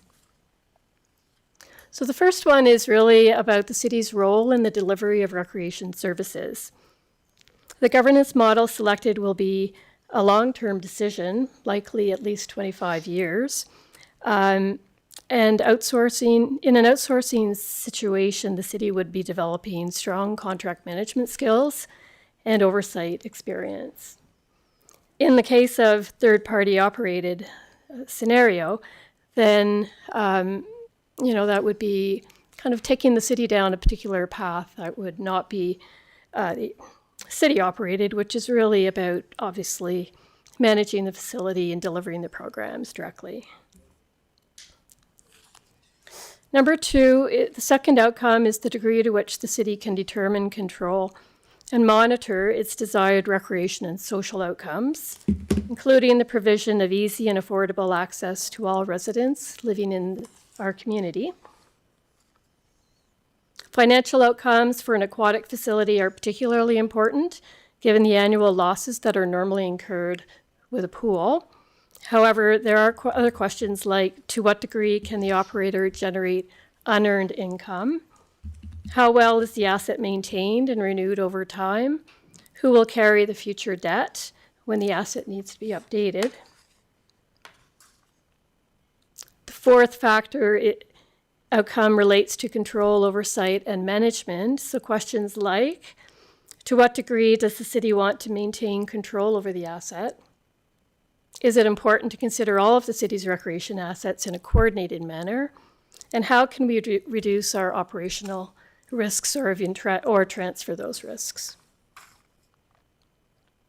The fifth outcome pertains to the operational competencies of either the city or a third-party operator. Some of the important considerations are the operator's ability to ramp up services. To what degree can the operator leverage its organizational resources and networks? And can we meet industry best practices in recreation? So while I was preparing for the presentation, 3 questions surfaced that I'm hoping the committee can clarify. And you may have other questions as well, I hope. So the first one is, should we consider the future governance options for the new recreation center, CRRC and the golf course independently? Or should we consider all 3 operations at the same time? The second question, does the committee want an upfront communication plan to be developed on the topic that outlines the degree and type of community and stakeholder engagement? So there would be an informing process or a consulting process. What would that look like? And then thirdly, what process does the committee want to use to make a decision? So in the material that I provided, there is a draft process. By no means is that the only option. There are lots of other approaches, but I thought I would put one out there as a starting point and as a way to help the committee think about how to move forward. So that concludes the presentation component, and I'd like to open it up for discussions and questions. Great, thank you. I'd like to just start with question 1 and maybe have people speak to it about the idea of considering, or I guess, council, do we want to go one at a time here, or one of the things that we had outlined as a goal for us for this year, and I think we need to do it in short order, and even though, yes, while it is true, we do have a number of workshops coming up, I do think that having, I love the idea of having a workshop and really getting some things on paper and pulling the trigger on some things and get going on this would be prudent and important, because I don't think that we are stuck right now when it comes to recreation, but I think it is time for us to pull some triggers on some decisions. And then, Councilor Wojciechowski, I'm going to rely on you. I just heard you make in a sidebar conversation you were having a moment ago about the best thing to do is make a good decision. What was a quote you said like 10 minutes ago? I just heard it. I went, this fits so well right now. Councilor Wojciechowski. Yes, the best thing to do is the right thing to do. The next best thing is the wrong thing to do. The worst thing to do is nothing. Right, thank you. And so I do think we're we're at this moment right now of whether it is the best thing to do or the next best thing to do. I think the best thing to do is that we need to start making some decisions, and we need to start. We have theorized a lot and kicked around a lot of ideas, and I think that within that, some open conversations, and to get moving. So council, I guess. I also know that we all dislike having a conversation more than once.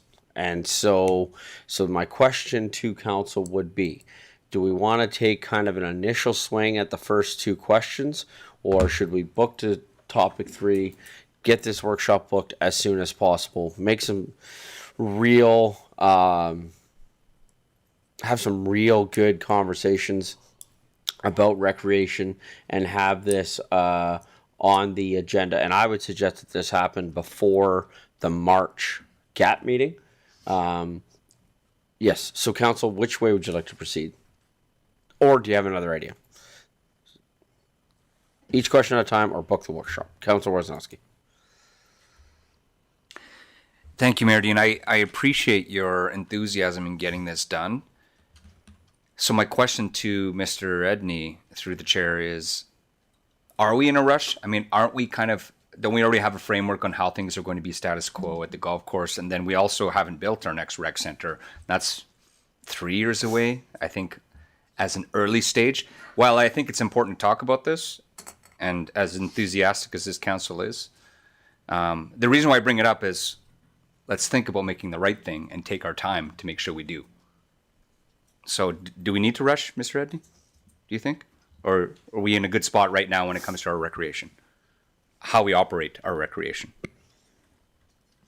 Mr. Edney? Yeah, thank you, Mayor Dean. I think to Councillor Worzanowski's question in regards to the CRRC and the golf course, I think right now we're in a fine position-ish, given what we know. We know there's more to come on the golf course around governance of the operations that we'll work through this year.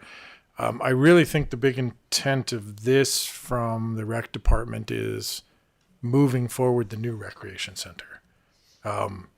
And if we're going to look at doing it ourselves, then we don't need much consultation with outside groups. If we're looking at doing it with an outside group, we should probably bring them to the table sooner than later to discuss what's going to be in that recreation center, what those amenities are going to look like, and move forward with them as a partner. Correct me if I'm saying anything wrong here, Kathy. So I think there is a little bit of urgency to this, only from the assumption that we're of the opinion that there's urgency from council to tackle this. To be fair, enthusiasm aside, for me, it's more about, I don't want to get to a point where we hit September and we're like, oh, shoot, we didn't do this yet. Right? Like, so I agree, we're fine at the moment. I agree. But in my opinion, I believe it'd be prudent to start to at least know the direction we're going in, because those other things then take time, right? I can't imagine sitting beside my colleague at the end of the table on the left if we are in the exact same spot this year with outdoor unstructured recreation as we are in right now. I can't even imagine what it will be like to be sitting in the room, because I think that Councillor Grant will be miffed. And so I think for us to get there, I think we either start tackling these right now, or and again, it's not about that we're making final decisions, but we've all talked about the idea that at the golf course, for example, we want to have, there's a desire to see year-round recreation. It's part of why we did that. Okay, so how we're going to make that happen? And if we wait until September to have that conversation, or we wait until June to have that conversation, it is simply going to be too late. Councillor Sandville. Thank you, Your Worship. Through you to Mr. Edney and to Ms. Russell. What role do you see the Recreation Committee playing in making this decision?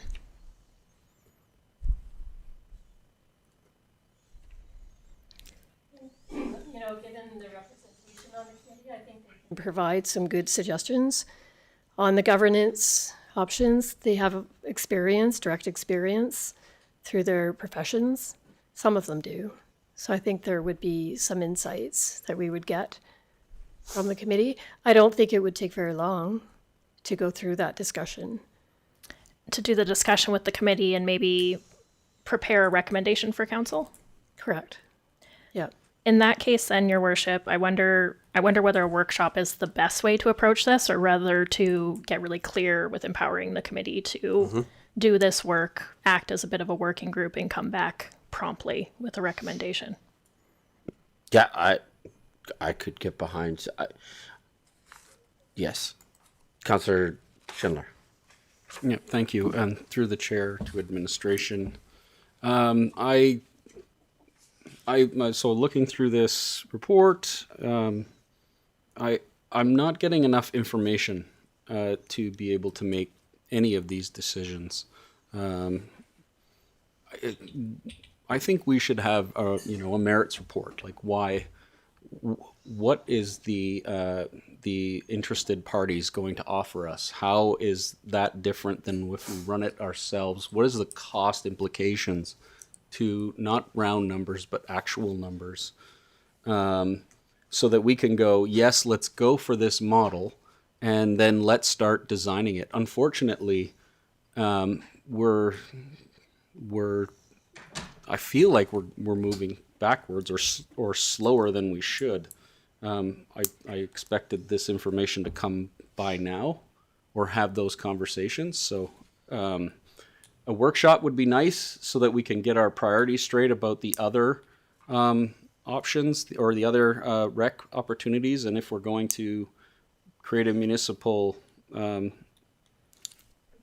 corporation or something to that effect, there's just not enough information for us to go, yep, that's the greatest idea ever, let's do that. It might be a combination of both. Could someone tell me or help me with that? Mr. Redney? Thank you, Mayor Dean. To Councillor Schindler's question, that's not the intent of this report today. You're right, there isn't enough information. The intent of this report is to ask council, are you okay with basically taking this to the rec committee and having the rec committee make the recommendation on what they believe is the best governance structure, which will then require to get some of that information, the pros, the cons, the upsides, downsides, all that of the different governance models. I just want to clarify my earlier question or my earlier statement around the golf course and the current rec center. I think what I don't want to see happen is the new rec center get bogged down by what are we doing at the golf course. Yeah. I think you should look at all three, but look at them independently, and one might move faster than the other. But I would not recommend lumping all three together and going, how do we deal with all three at the same time? Because then I do think we will be back here a year from now still going, we're not sure what to do, because each of those is a completely different beast, even though they're recreation. So that was where I was coming from with that statement. Okay, so then to all of these points, I'm going to take a stab at this. And I'd like to open up opportunity if people would like, and if you don't want to, that's obviously totally your choice and totally fine. So building off the recommendation now that I've heard both from administration and from a councillor about the idea of kicking this to committee, what I would like to do is at least, if we're looking at that, at least pursue some of the questions and give all of us an opportunity to be able to speak to, or at least the members who don't sit on that committee, so that'd be Councillor Warzanowski, Councillor Rendawa, Councillor Schindler, and myself, to, if you have some thoughts or opinions on 1 and 2, to be able to share those, and then come away from this with a motion that council, that we would end up then directing the rec committee to come back with recommendations and to consider the information as presented here, consider MCC options, all those sorts of things. So, Councillor Grant, Councillor Narayan, Councillor Deputy Mayor Narayan,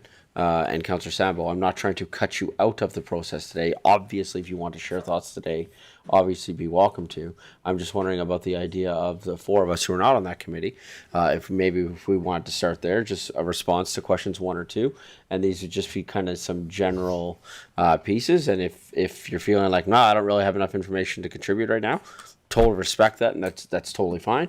I think that this is just kind of like a high level. What are some thoughts that you have with regards to recreation in Chestermere? Councillor Schindler. Yeah, and sorry that if I may, through the chair to administration again, the question 1 is one that was sticking with me. I don't have enough information to answer that question. Should we look at future governance models? Well, yes, absolutely we should. And so I want to see what there are the merits of each model and what are the downsides to each model, and is a combination of models helpful? I think we should still have something in-house so that we can direct our recreation as a whole to meet the needs of our community, at least a liaison. That said, for number 2, do we want an upfront communication plan to be developed? Absolutely. I think one of the main things that we have done is increase our communication and let people in the community feel like they have say and are engaged. So I think that's a great thing. So there you go. My 2. Okay. I'll jump in and then unless somebody else wants to go, I'm not seeing anything light up green. Okay, I have a couple of thoughts on this. Number 1, what I would like to see completed in the short term, and short term for me is like 6 to 8 months. I would love to see some options moving forward on the idea of how are we addressing unstructured recreation in Chestermere, i.e., we bought the golf course, and one of the main purpose we bought it so that golf continues, full stop, period. Then with that, we have been approached already by groups wanting to do things like cross-country skiing. I know the weather's not good for it today, but we have been approached by groups for the idea of, could we look at cross-country skiing on a part of the golf course that doesn't hurt golf? We've talked about the restaurant. We've talked about those things. So I would like to see either unstructured recreation or further ways that the golf course can be utilized, whether it be for strictly recreation and or booking space for events and things like that in Chestermere. This community has been hurting for an event, spaces to book events, and now that we own it, what does that look like? How can we become more involved? How can the restaurant be better utilized? And how can events, specifically when it comes to the golf course?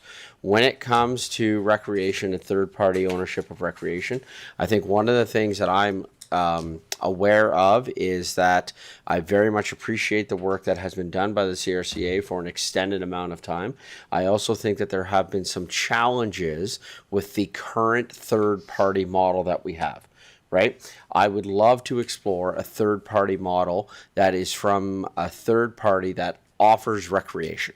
Right? That is what they do. Their world is recreation. It is not done by a group of invested and passionate and incredible parent volunteers, which is what we have right now. And they're passionate and they're incredible and they're awesome. And my goodness gracious, I do not want to come across as saying I undervalue what they do. I would like to see what are the possibilities of what that could look like. Married beside that, though, I do want the city to have some say ongoing with recreation in the development of the current CRRC as well as the new recreation center. And I think that there is an interplay between the two. So I think at the end of the day, whether it comes through administration or it comes through a not-for-profit, there should be some sort of overarching way that the city of Chestermere has a recreation plan.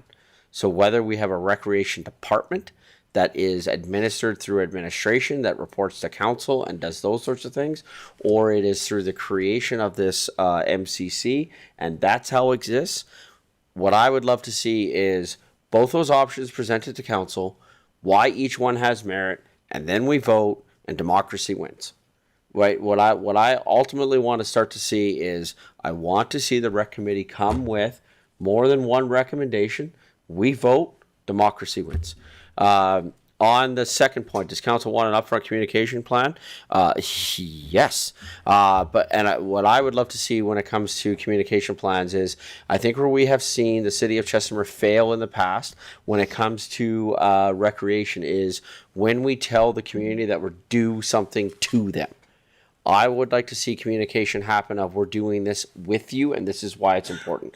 We've heard from you, right? And we're doing these things with you and we want to collaborate and here's some ideas, here's opportunities. So in any communication plan that we are developing in terms of the upfront communication, I think it's really important for us to highlight ways that feedback can be provided, right? Whether that be emailing mayor or council, whether that be booking the 15-minute meetings with the mayor. I think some general open houses on some of this stuff could be an idea, but I'm not trying to map out this whole thing myself. Or whether it be, I don't care, create an email that says recreation@chestermere.com. And if you have ideas for recreation, you send all of your ideas there. Could be part of the communication strategy. So these are all the things that I would say in a workshop, and I would elaborate on them more. But those would be my brief thoughts, if you will, on questions 1 and 2. Councillor, Mr. Edney. Thank you, Mayor Dean. I'm going way back to an earlier comment in the start of that, just to provide some clarity, more for the public and for council too. While the governance structures are important, I think I want people to recognize that most of what you mentioned we're already working on. We're actively working, our Parks Department and our newly formed Recreation Department, which unfortunately is only 1.5 people at this stage, to find opportunities. We were working through a whole map to do of how to do cross-country skiing at the golf course this winter. We're not spending any more effort on that right now, right? We're not going to get enough snow between, well, knock wood, now that I said that. But with the recent temperatures we've got in the forecast, that's something we're more looking for to next year. I just want, skating on the ponds, those kind of things. We're actively working on that. I just want council to be aware that we're not necessarily sitting around waiting for the governance committee to tell us what to do on that. We are actively on it. Just unfortunately, this has been a really good or really bad winter, depending what you like out of your winters. Which is fair. And I guess that's where I think clarity of expectations would be really good, because I would have loved for that, and this is not a criticism on you at all, Ms. Russell. I would love to even part of what you just said to have even been part in some way of a presentation for council, because we have been ridiculously passionate about this, right? And Councillor Grant, I'm really not trying to throw you under the bus at all. I'm trying to highlight your passion for this. Councillor Grant especially has been passionate about this and has been really pleading to administration to do some of these things. And so I think it's great what we just heard. And so I just wonder how maybe there's even a mechanism that we can create where that information's coming in terms of as long as we're presenting what the realistic and honest information is, right? And I know that we can look out the window and see what the weather is like, but this is a communications piece. Hey, we've heard you. We know you want cross-country skiing here. Here's some of the ideas that we're working on, and we're hoping to bring this at this time. I think there are opportunities there for us when it comes to communication. Councillor Warzanowski. Thank you, Mayor Dean. I'll be brief. I agree with just about everything you said, and I know Ms. Russell didn't really discuss much in unstructured recreation, although it's, I think, relevant. Recreation plan, certainly, I think would govern a lot of this, and I've always believed, you've heard me say it, we've even talked about it today, it all comes down to the people and the expertise. I don't think anybody up here, the 7 of us, are recreational operational experts, and maybe only a few people in the room are. So what I would expect is bring the recommendations from the experts, and then we can decide, because we represent the residents and choose how to spend the money. So it's pretty simple. I don't think we need a workshop to do that. A lot of great ideas in regards to not-for-profits and how we run this, and then move forward. So, thank you, Councillor Grant. Thank you, Mayor Dean. I just wanted to respond to the comment I heard about the recreational department working on unstructured recreational activities. And I find that a little frustrating as we sat here in budget and I was told that this all had to be actioned through committee. And now I'm being told that there's plans being actioned without committee involvement. So we just need to get clear on the process. How do we want stuff to come forward? And it's the same with this governance model. Do we want committee to make the decision, or do we want to make the decision? And if we're going to have committee come present the experts' opinions, then let's just have administration present the expert opinions instead of going to committee and saying, hey guys, what do you want to do? Give a recommendation. Then we're going to come give all the same report here and just vote on it anyway. So I just want to your point earlier, I don't want to do things multiple times. I don't want to have multiple conversations about stuff. So let's just agree on the process, and that's how I feel we should move forward. So to put you on the spot, we can turn your mic back on. Sure. To put you on the spot, and as the chair of that committee, for question 3, do you want this question to go back to committee, or do you want council to deal with it? To be fair, committee has had kind of this conversation as the task force. We have talked about this third-party operator, CRC models, other MCC models, and private business models. So we have had some discussion about it. I mean, if we want to make a recommendation, I'm sure it'd be easy. So do you want the committee to make the recommendation to council? I think it would be... I would like the committee to make the recommendation to council because I feel like it provides the community input into the process. So I think it's important, but I do find it cumbersome. Okay, thank you.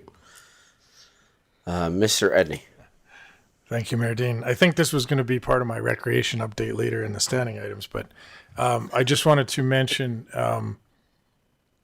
just about the outdoor recreation opportunities. I think we're going to have a comms posting on this soon, just to remind people of what there is. We've got a quick list from the Parks and Rec Department of 30 different things you can do in Chestermere that are unstructured outdoor recreation. So I think my comment during budget was outside of those, if you've got really specific things, let us know, right? So at the golf course, there's only so many things you can do in the summer. You're playing golf and that's it.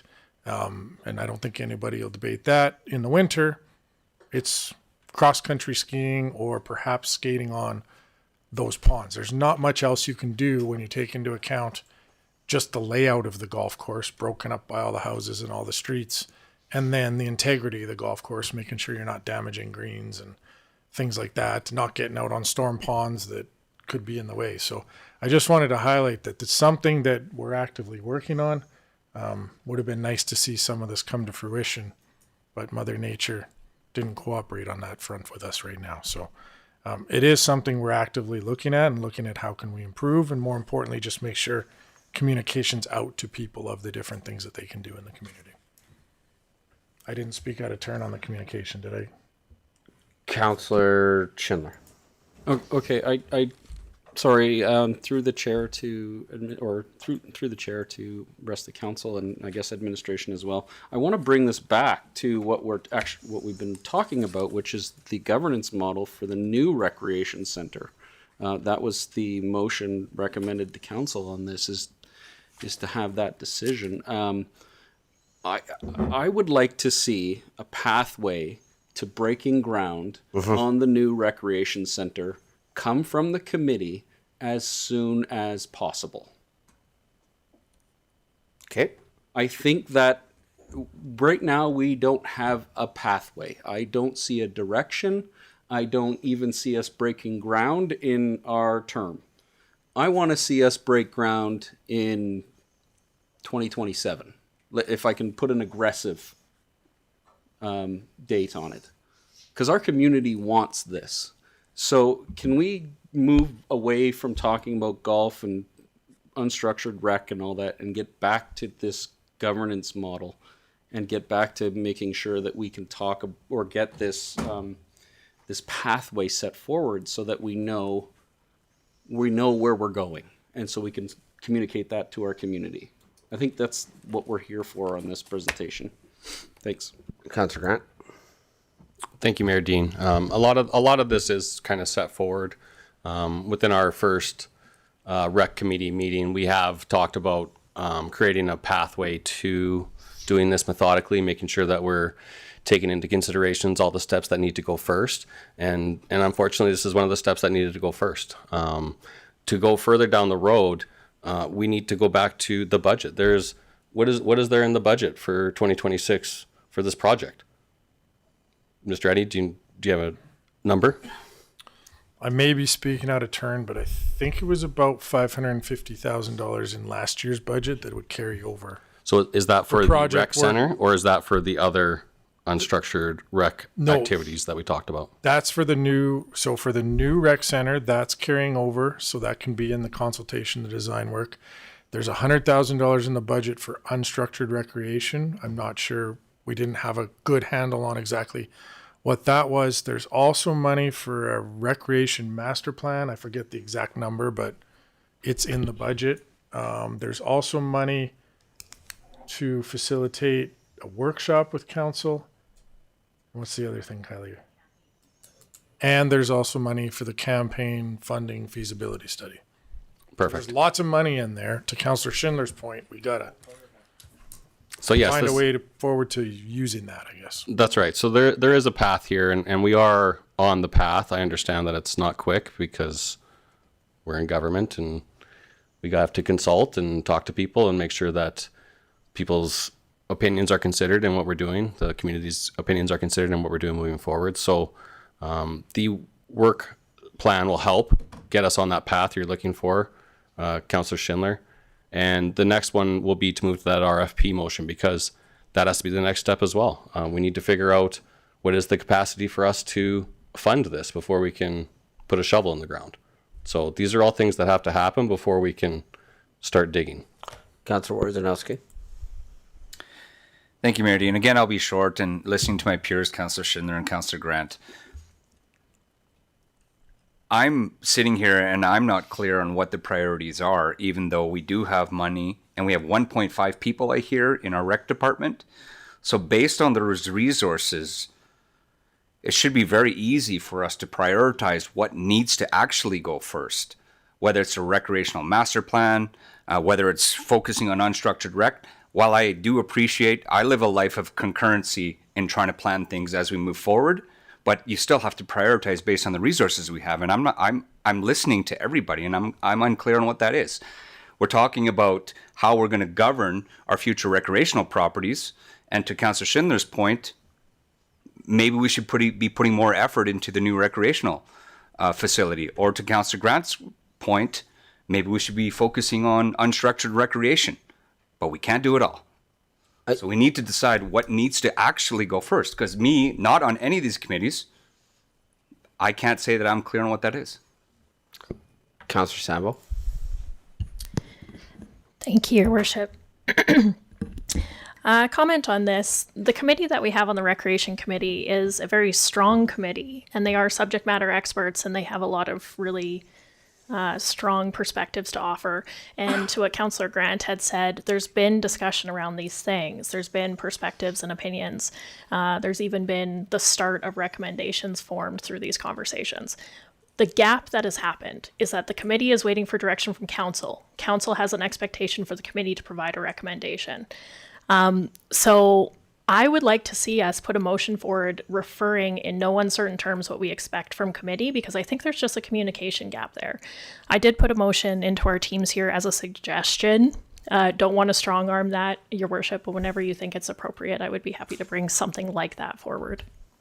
Okay, thank you. Councillor Grant. Thank you, Mayor Dean. I would say that most of these items in the proposed motion or the stated motion here, are being considered in this work plan already, and that work is active.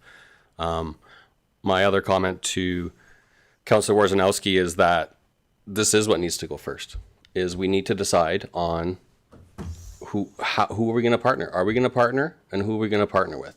Because that will dictate how this building is designed. Because if we're going with a third party operator, there's certain things that need to be within this building that make it financially feasible for them to operate it.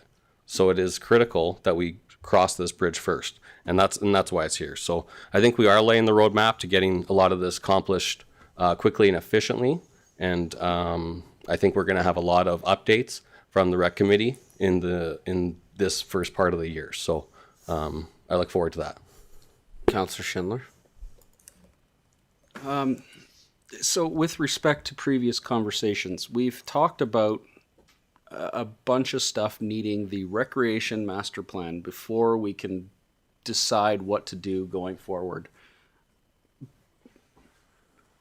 I'm not seeing that path going forward. I don't know if we're giving you guys, the administration enough direction to say, hey, this is the next step, so that you guys can be more efficient and go out and get those RFPs and get those studies done, so that they all come in as a chef would do, so that they're all plated at the same time. I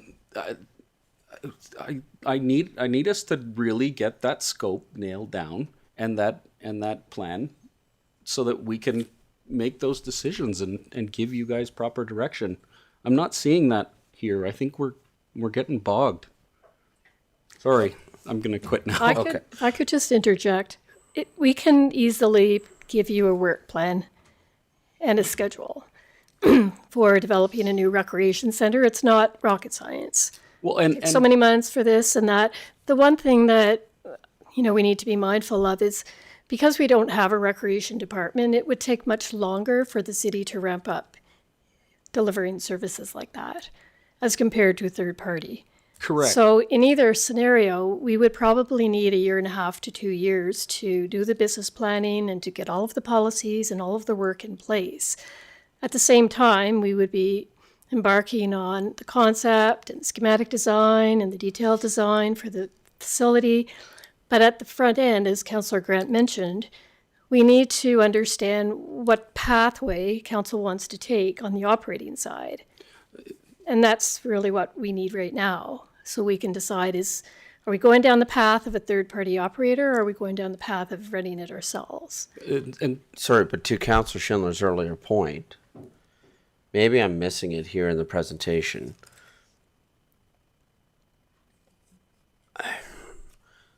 I don't see enough of go with third party because, or don't go with third party because.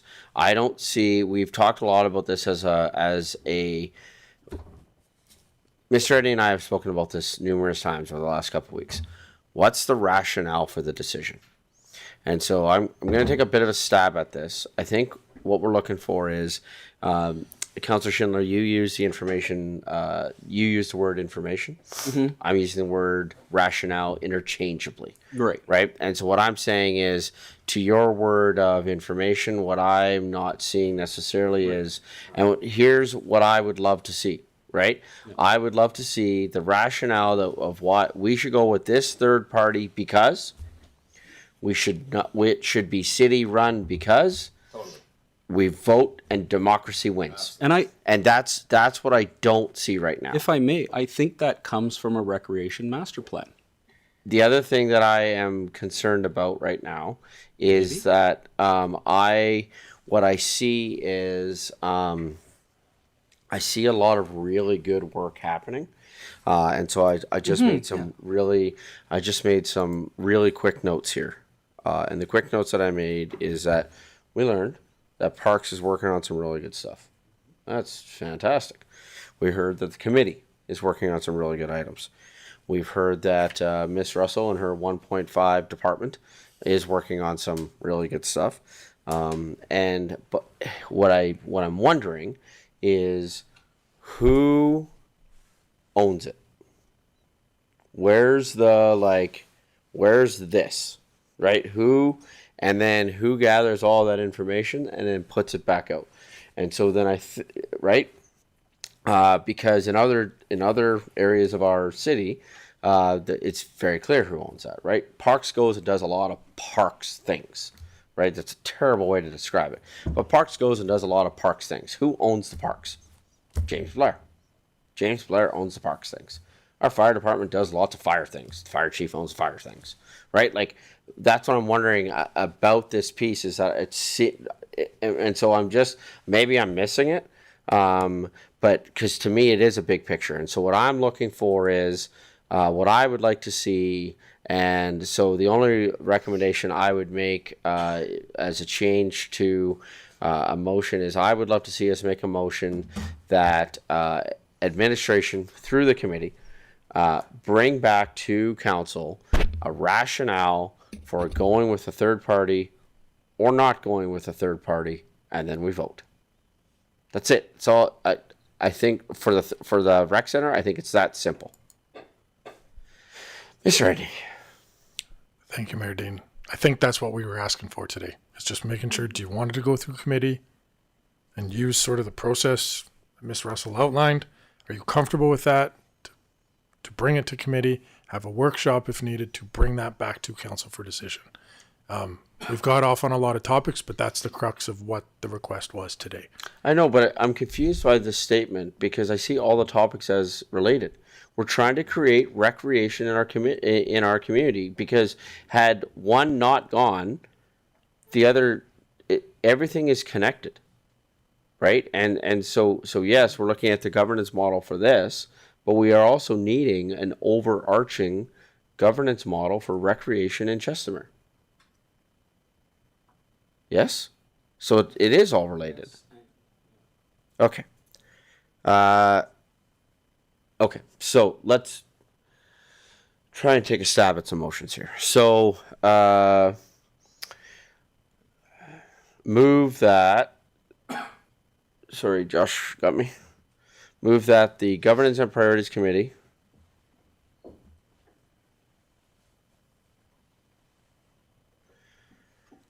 direct the Recreation Committee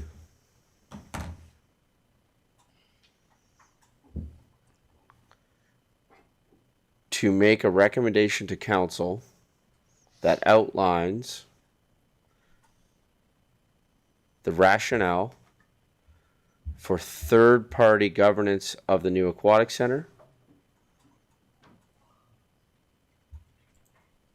and or city-run governance of the new aquatic center. I got more motions coming in a minute. Council, how do we feel about this one? Councilor Grant. Thank you, Mayor. I think that's probably fine and concise, and we will get a direct answer out of it. I think we just should make this language a little more concise here. In my opinion, I would put for third-party governance and or city-run governance of the new aquatic center, instead of saying it twice. Yeah. Instead of saying of the new aquatic center twice. So remove the first one.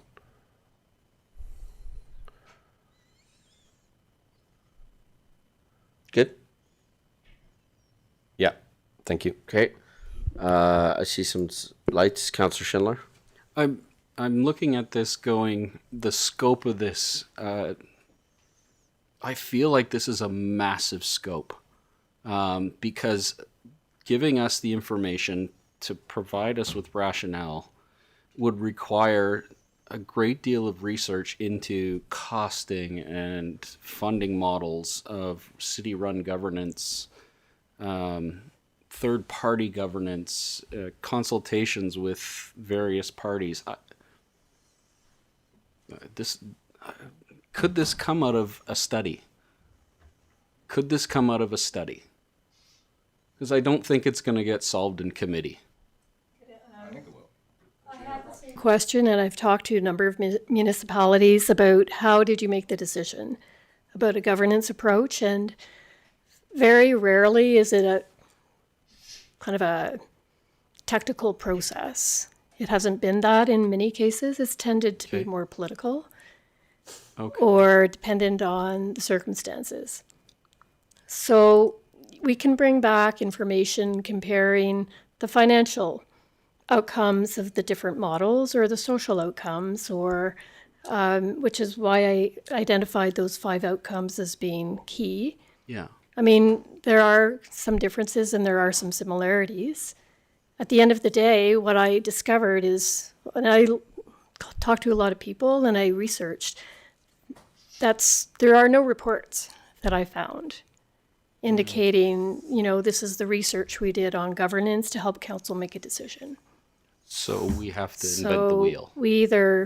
And that's kind of why I wanted to bring this forward, is because there isn't that history and information out there, because every situation is different. Yeah. I wanted to talk to council about, well, how would you like to proceed with making a decision? We can come forward with a report and a recommendation with the rationale and the pros and cons, and that sounds like that may be the best approach given what I'm hearing.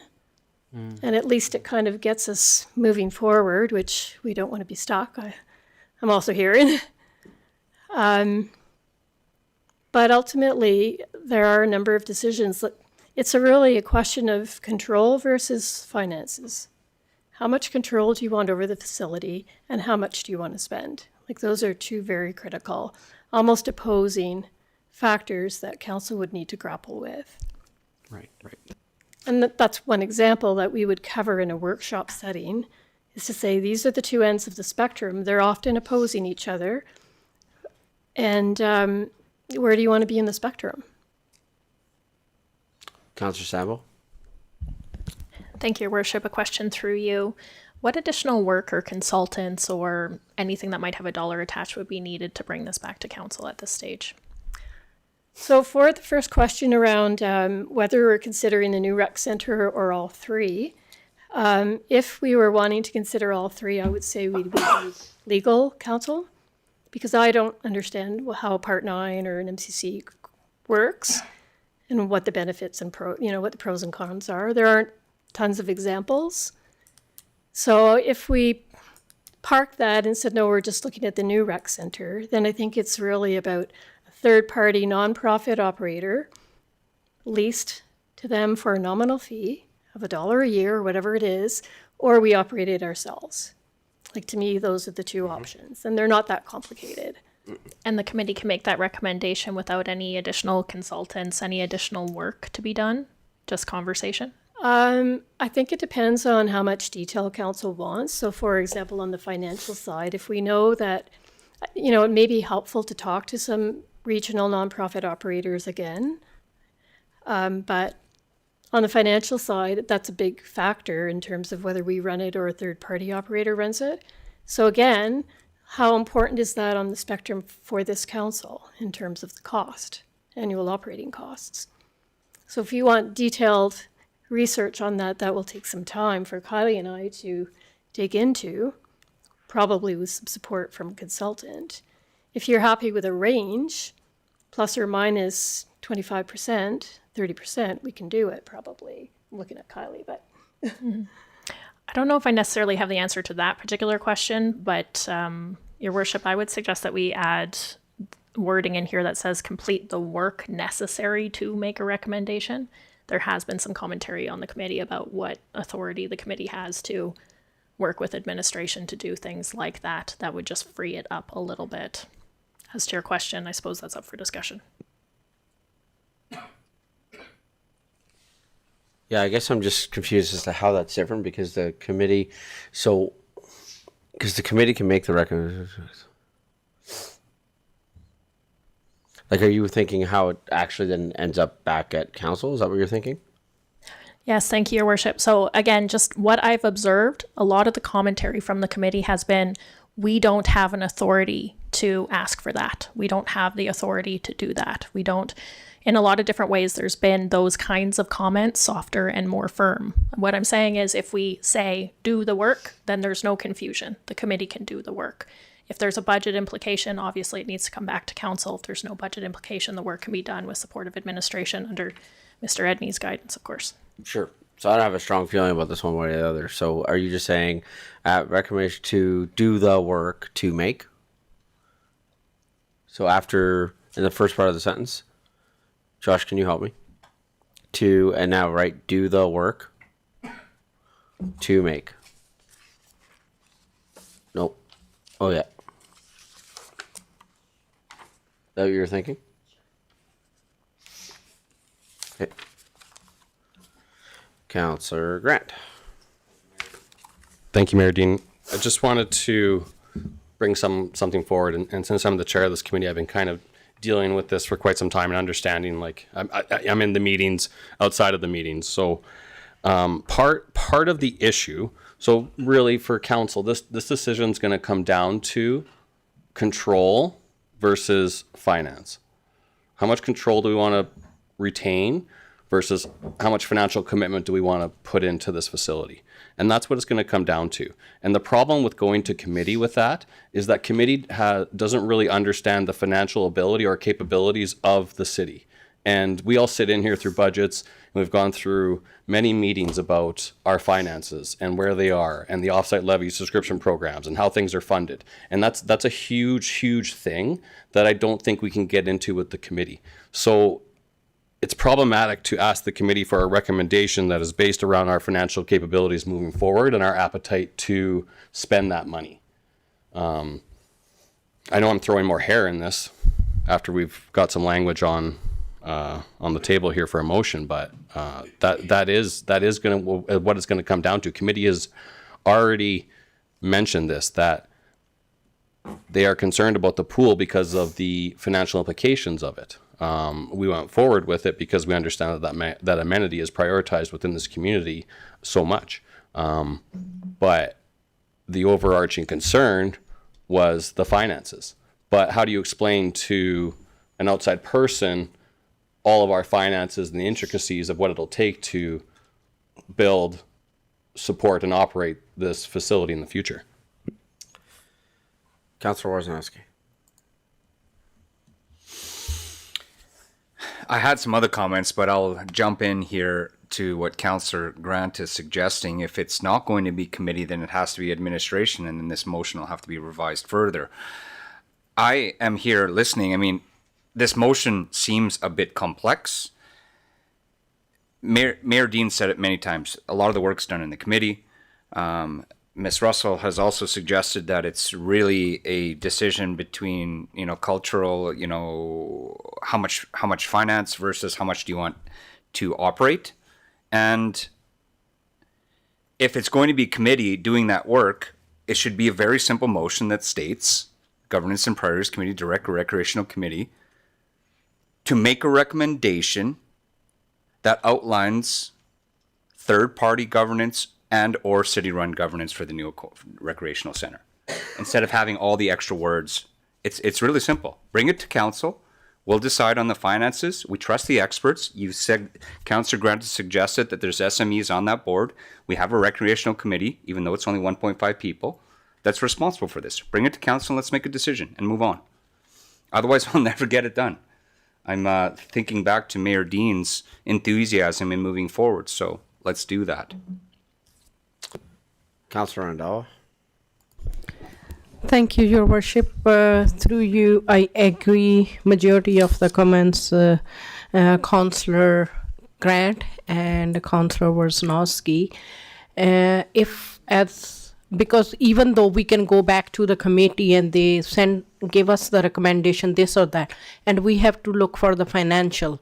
There is operating cost every year. Special building is one thing, but then is operation cost, and which one we all know during the budget, and then there is more burden on the taxpayer if city is operating this one. So I think we're gonna go with eventually the third party to go. If they bring back to like city can operate this and stuff, so then we have to change back to third party. So this is, I'm really debating in my mind. So I think majority is going to go with the third party. Okay, thank you. Councillor Sambo. Thank you, Your Worship. I think this will be my last comment. I just want to say this one more time. I think we really need to give this committee the authority to aggregate the information from all the different sources and make a recommendation to council We have 3 members of council on that committee, which is a regular. That's getting close to a majority of council. I think we can bring that perspective to the committee. We also have 1.5 staff members who can bring the city perspective, the financial information. I think between everybody on that committee, we can identify what information is needed and collectively work to get it all together, aggregate it, and bring a recommendation to council. It's one source of information aggregated. It's the quickest way to move things forward. Otherwise, we're expecting multiple different meetings, multiple different people to bring information together. If it's not the committee that is the aggregate of that information, then we need to define that so that it can start moving forward. That's the gap. Okay.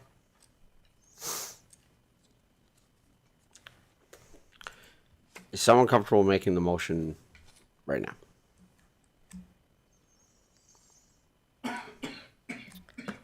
Councilor Warzanowski. I can simplify it. I can read it as it is. The rationale, I think, is that's what every proposal includes, is the rationale and a recommendation. So we can remove that verbiage or we can leave it in there. So I'll suggest I motion the Governance and Priorities Committee direct the Recreation Committee to do the work necessary to make a recommendation that outlines third-party governance and or city-run governance for the new recreation center. So because of the struggles that we've seen over the last little while with things that have come, before we remove that, I'm not comfortable with the motion without the word rationale in it. Okay. Because I think it's imperative. We can leave it in there. So wait. You're going to love this. Okay. I agree with you. Yeah. But it's because we've seen recommendations that didn't have rationale. So yeah. All right. Okay, let's leave that in. And then the only change I would say to Estanislao is instead of aquatic to recreation center, because it's more than an aquatic center. All right. I motion the Governance and Priority Committee direct the Recreation Committee to do the work necessary to make a recommendation to council that outlines the rationale for third-party governance and or city-run governance of the new recreation center before End of June 2026. End of June 2026.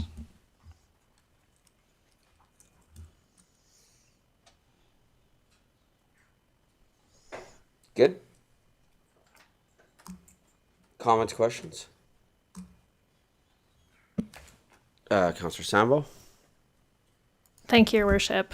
I'm curious what other members of council think. Does this give the committee authority to be the aggregate of that information, or are we assigning that authority to someone else? I think it gives, to be able to do that, I think you're going to need that information. So I think it does give it. I think it does. Councillor Grant?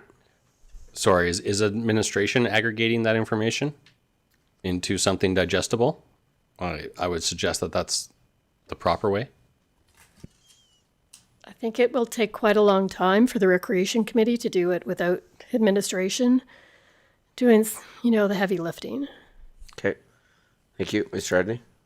Yeah, thank you, Mayor Dean. I think it should be implied that administration's actually doing the work. It's Recreation Committee's helping use that information to make the decision. So I'd say administration is aggregating everything together, bringing it to the committee, talking through with the committee, and the committee's the ones then providing their expertise to that aggregated information to provide a recommendation. Okay. Any other comments, questions from council? Call for the vote.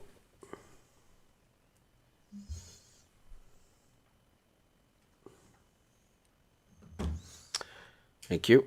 That's carried unanimously. I would also like to see, because I would also like to have captured within what we've done today, that the Governance and Priorities Committee direct administration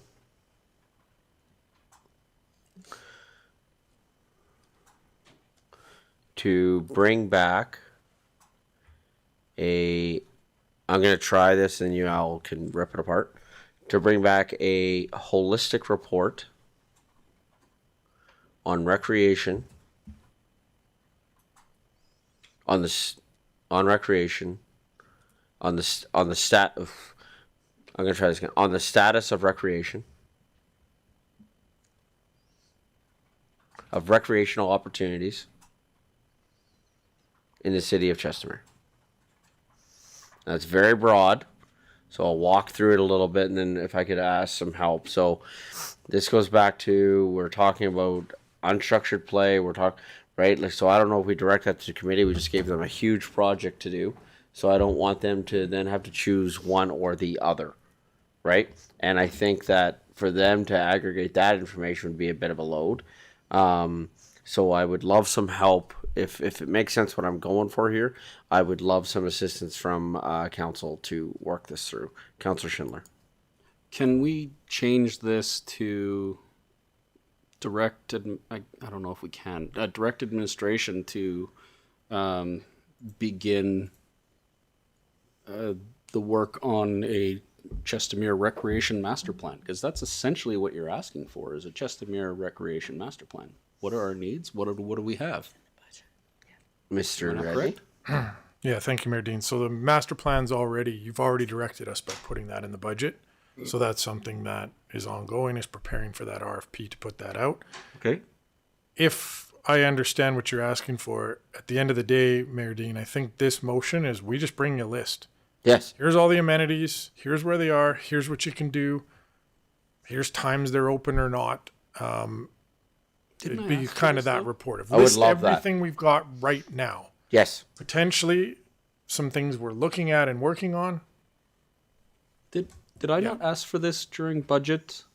Yeah, but I don't know if we have a motion. Did I do a motion? I don't think so. Okay.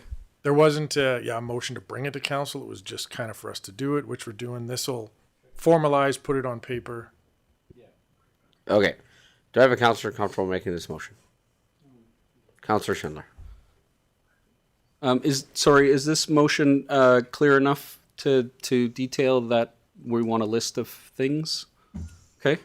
The Governance and Priorities Committee direct administration to bring back a holistic report on the status of recreational opportunities in the city of Chestermere. Mr. Edney. Thank you, Mayor Dean. My question, just because it's not specific, do you want it back to the Governance and Priorities Committee, or does it matter if it's So I was doing council? that on purpose. And so when it is could come the to either? deadline? Do you want a deadline? End of April? Well, we can do it sooner than then. End of March? Yeah. By the end of March. By the end of March. By the end of March 2026.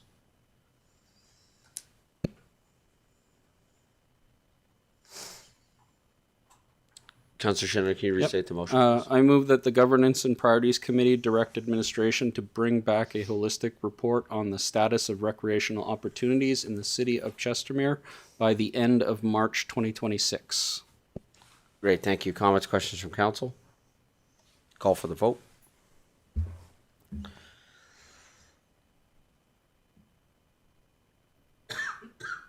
Didn't work.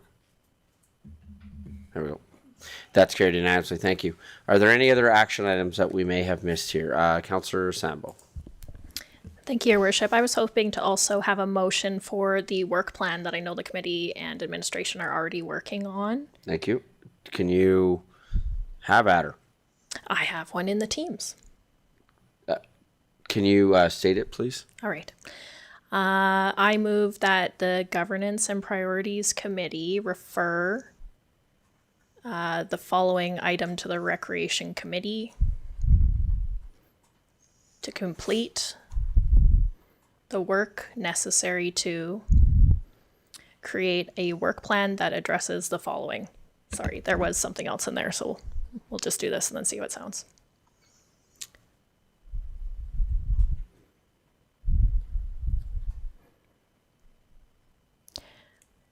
Outdoor unstructured recreation,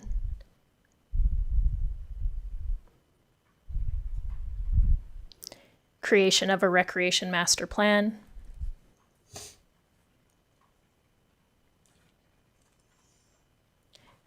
creation and, you found it, yep, related to the motion listed.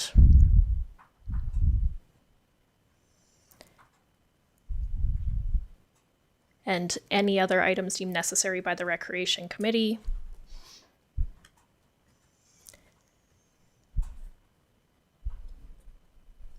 and bring back to council, and I can restate that, your worship. Thank Any you. changes? Just quickly on this. So first of all, so the idea on this is they're not doing those 4 bullet points. It's like an idea of outlining of when these things can happen. Is that your thought there? That's my understanding. The work plan is the schedule of the activities needed to happen. Okay. Is that correct? If I could make a comment, if all of this work goes back to the Recreation Committee, I think it will slow down administration's work. Kylie, you might want to add a comment, but Do you mind coming up to the mic? So the administration, we've kind of started on a work plan, and it's kind of the how things are going to interact. So if we start one, the master rec plan, how does that go with governance of the CRCA? Like, how does that all intertwine? So it's kind of an overarching stuff that we were planning on bringing back to the rec committee to kind of have feedback on. So are we comfortable changing the motion then, probably to refer the following to administration as opposed to the recreation committee? That could be suitable. So my understanding, here's what I'd like to accomplish. When I'm in this seat, what I'd like to know is what the committee is working on and on what timeline. I'd like to know that these priority items that have come up multiple times are being addressed. That's what I'd like to see. My understanding is that's what the work plan was intended to be. If I'm misunderstanding that, maybe there's a different way to word this. That's what I'm trying to go for. I think it was more for our administration to give kind of an oversight, because this is what we think this is the order that's going to be in, and then bring it back to the rec committee to kind of have feedback on.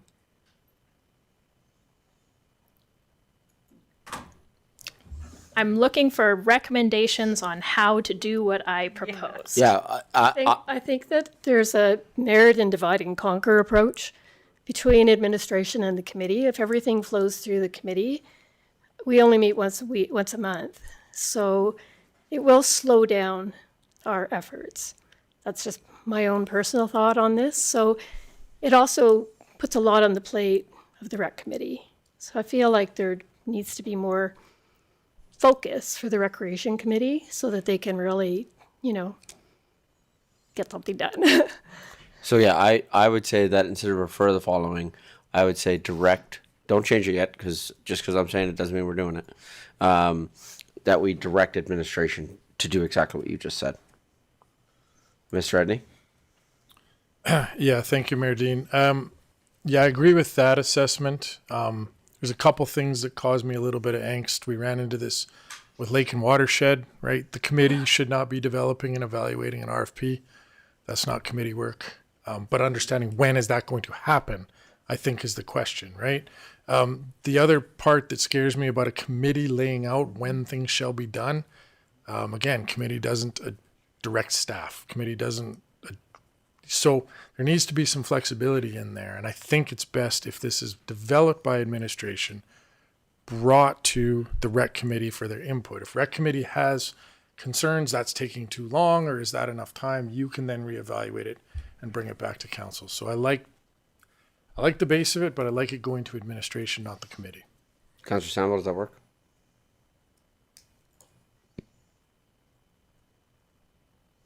Bring it to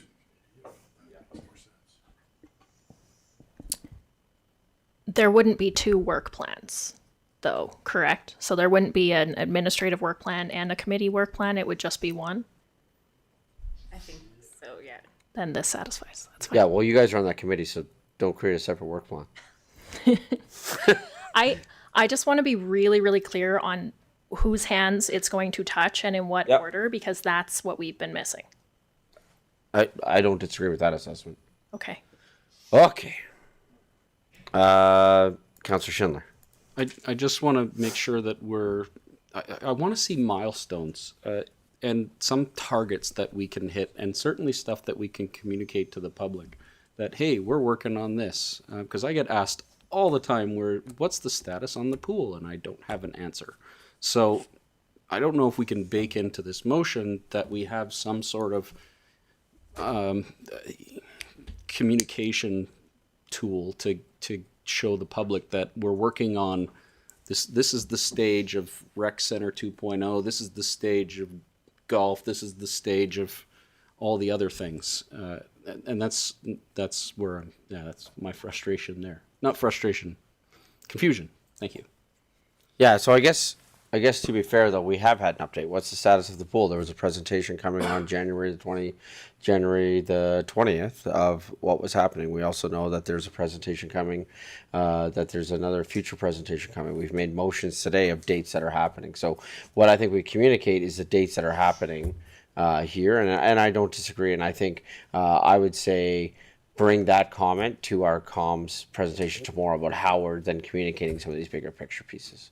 Dates that are happening and what still is pending. Sorry. Okay. Admin, what would be a date that we could put on this?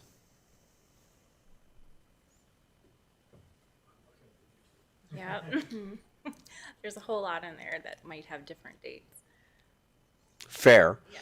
But also, so there could be, to use Councillor Schindler's or milestones in terms of like, so ultimately is when all 4 of these have to be done, but when you get one done, you could bring it back sooner than that. And that's kind of, with the work plan, there's going to be milestones in there that are markers, so that overall encompassing plan should have all of those and in the order of events that they're happening.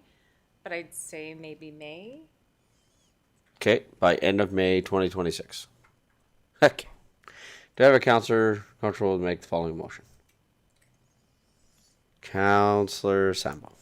I can make this motion. I suppose I'm confused about the May part of it, because the work plan can be pretty high level, right? It's not an exact date. It's in this month we're going to do this thing, and this month we're going to do this thing.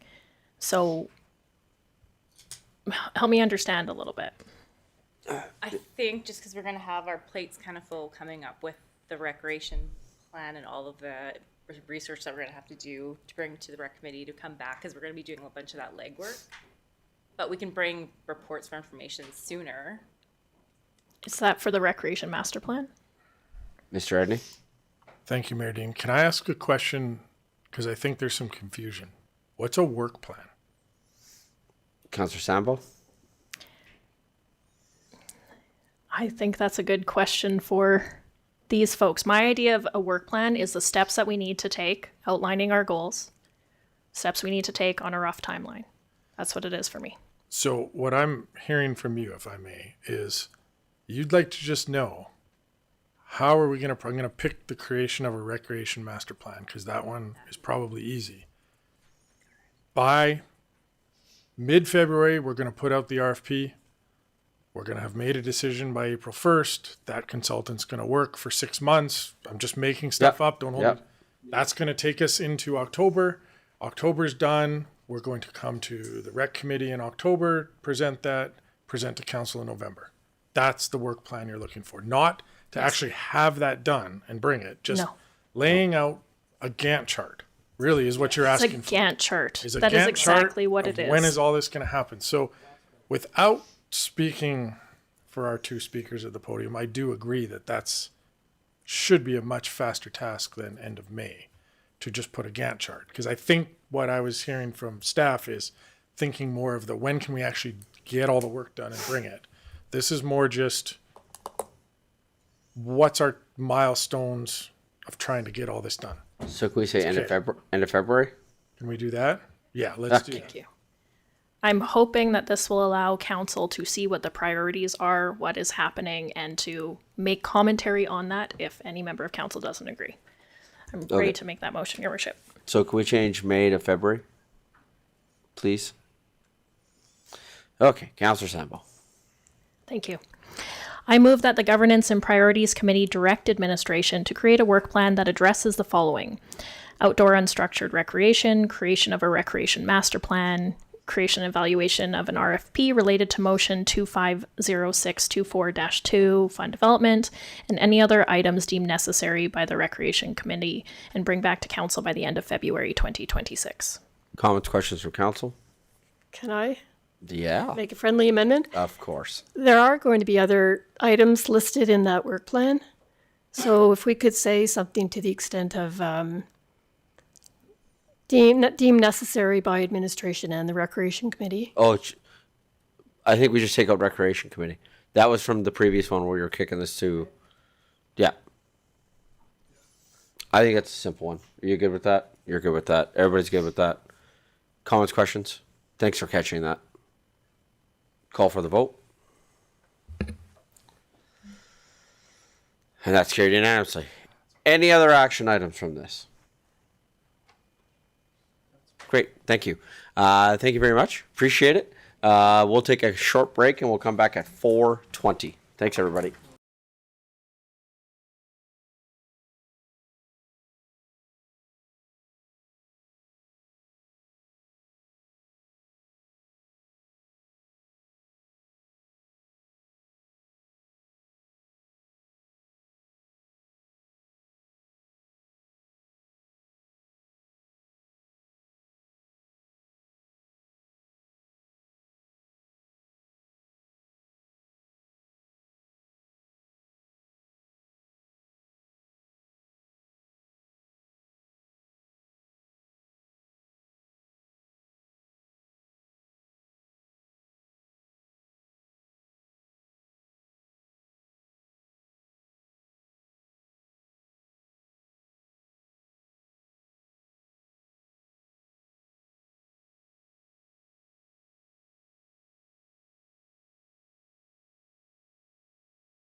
Good afternoon, everyone.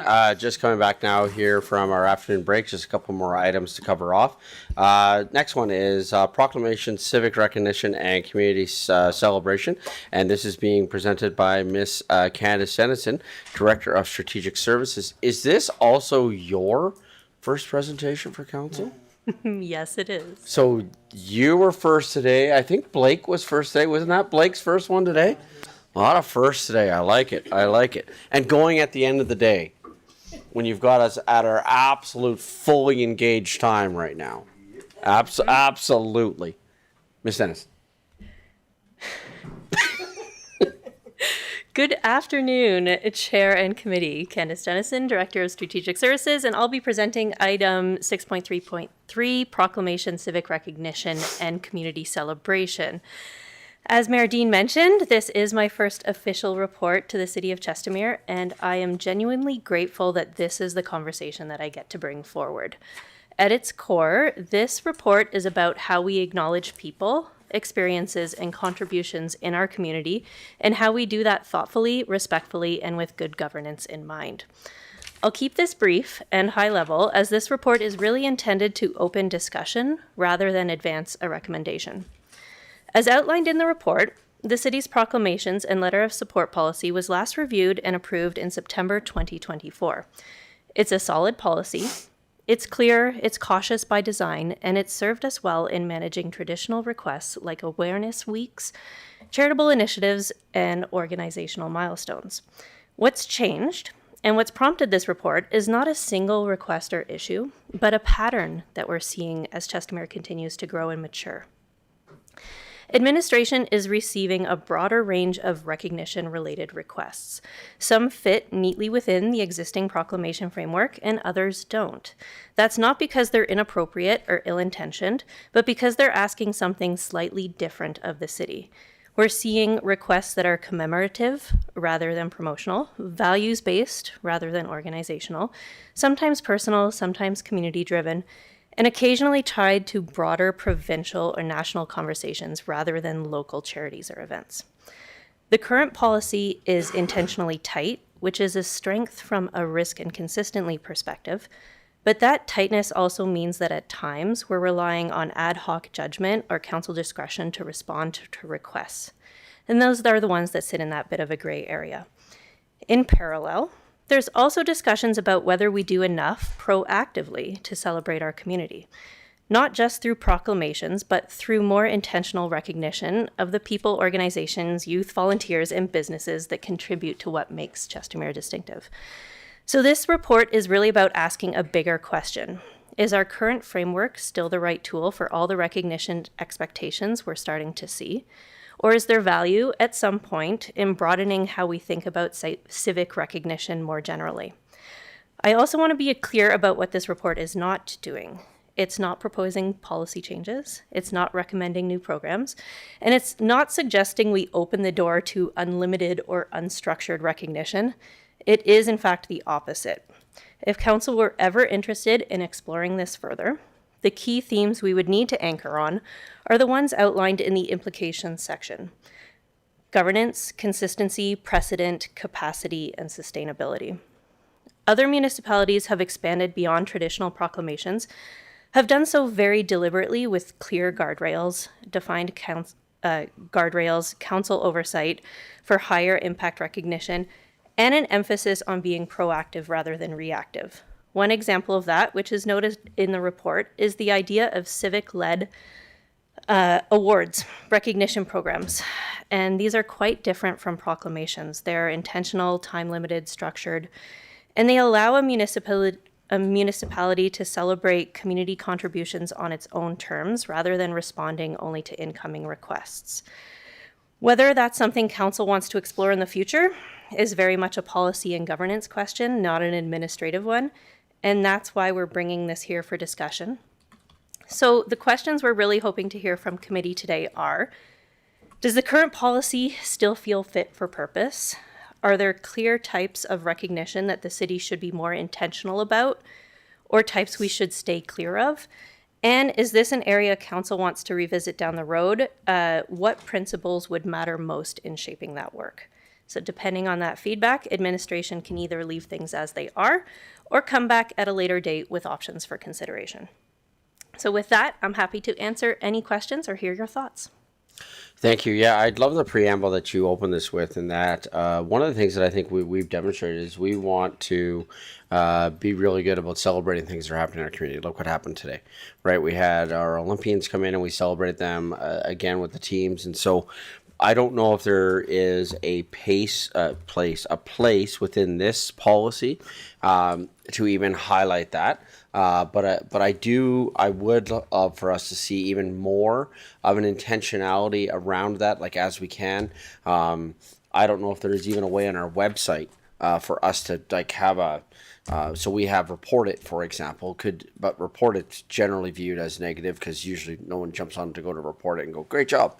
But I wonder if there's a methodology in our website, if you will, to be a moment of celebration, if you will, and someone could click on that and send in their info, and then it would just be something that we can do, because generally speaking, for us celebrating things like we saw today or that are upcoming either come from myself or from a counselor that bring it to administration and then we celebrate it. So I wouldn't mind just seeing a little bit of wording around that. And the only other one that I had was under letters of support. I think that if the city is writing a letter of support, it should come with the approval from council. So if I'm going to write one as mayor and I just write it as mayor, so me, Mayor Dean, doing thing, you as a councillor can also as a but if we are speaking on behalf of the city, I think it should be in policy that and we've done this over and over again, that whenever I write a letter of support, I bring it to council. Council goes, yeah, of course, right? But we bring it to council, then it's public. Everybody knows what we're doing. So I would like to see that as part of the policy. Councillor Warzanowski. Yeah, thank you, Mayor Dean. I was going to ask how a lot of these come through, and you answered that question, that it comes from a lot of council, and I think we owe a lot of it to you because you got your ear to the ground with our community. Having our community have a outlet or inlet on providing their own recommendations and proclamations would be, I think that's a great idea. So I'd like to see that for sure. Before you add your thought, can I just comment on something? Because I didn't fully answer your question, and I'd like the opportunity to do so. Before I asked it? Part of the reason, no, you already said it. Yeah. Part of the reason why this came about even is what happens is I get inundated with requests for proclamations. Yeah. And we've never really had a process, if you will, to be like, we're doing CN Rail, but we're not doing this, right? And so to answer your question, part of where it also came from was I went to administration and I said, how are we making these decisions? Because I don't know, I think I got 3 last week, right? So they just come on a fairly, and a lot right? And so I would just like more of a policy so that when we say no to somebody, we go, doesn't fit our policy. Yeah. Sorry. No, it's great, and you know our council. Our council is at all new business openings. We're very involved in the community. Yeah. We always celebrate success in our community. So having a policy will certainly support that, and Mrs. Dennison's recommendations, some options to consider. That second option is a good one, and expanding our civic recognition as opposed to just leaving it the way it is something I certainly can get behind. Thank you for presenting. Thank you. Deputy Mayor Ryan. Thank you, Worship. I just wanted to echo what Councillor Warzanowski said. He kind of stole those words out of my mouth. I also want to acknowledge that today is National Penguin Day, and yesterday was National Popcorn Day. So I'm not even making this up. So I think, yeah. So it's so I do like recommendations that there has to be intent and reflect just its values as to what we're proclaiming. Yeah, because but speaking to that, right? Like, there's a World Everything Day now, I think, and again, I'm not exaggerating when I say the number of proclamation requests that we get, and so just to be able to filter that. Any other comments, questions from council before we move on? Councillor Grant. Thank you, Mayor Dean. I don't know if we have it, but do we have a list of past proclamations, of ongoing proclamations? Is Mr. Edney Day every day, or is it ongoing? I'd like to know. Thank you. Okay. Sorry, because that's a mammoth task. So, if we could narrow that down. So, because here's what you just said, and if we were to follow through on that, are you looking for every proclamation the city of Chestermere has ever done ever? Like what was it that what is it that you're asking for? I think I would just like to see if there's ongoing ones. Like if we made a proclamation that this is a day, do we have a list of that somewhere that this is Mr. Edney Day, for example? That the city of Chestermere has right now? Yeah. Okay. Is that concise enough? Yeah, that's much more. Much better? Well, it helps me for sure. Okay. Because, well, at the beginning, like I said, when you had just said, I just want to know all the proclamations, I was like ever? Like, Well, I am kind of interested, in all of them, but I mean, we'll just start here, I think. Fair. Well, it also came up too because there's a couple of monthly celebrations that are coming up, right? And it's like, are we going to declare those? Like, what are we going to do with those, right? And there's some rather big ones that are coming up. So just a policy around that to help us out. Okay.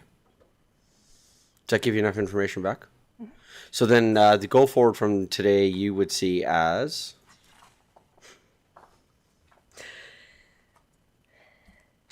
I would say that going forward from today, I will take what I have heard and certainly do some amendments to that policy and bring it forward again for discussion. And then towards council, obviously, for final approval. Unless you would like to skip the GAP committee discussion on amendments and bring it straight to a council meeting. I think you've heard a lot of support for this, and I think that we could wordsmith something very quickly in a council meeting.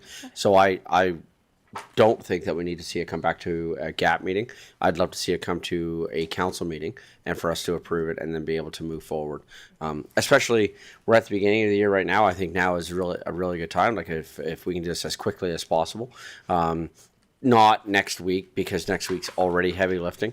I'm not suggesting January 27th at all, but if we're able to look at that early in February, and I don't think we need a motion. I think we can just do that as part of regular agenda prep. But to have that, put it on the agenda and get that approved, I think would be very helpful. Councillor Schindler. If we can, if we can get that those dates that we have currently that maybe we should be recognizing or that we have recognized in a schedule in the back of this, that would be great so that we have it in one place and we can look and go, yeah, what date do we have free to make National or Chestermere Day? Yeah. Okay. Thank you. Okay. So with that, then I think we'll just accept this one for information. Thank you. Can I have a councillor make the following motion, please? Councillor Randawa. Thank you, Your Worship. I move that the Governments and Priority Committee accept the report for proclamation, civic recognition, and community celebration for information. Comments, questions from council? Call for the vote.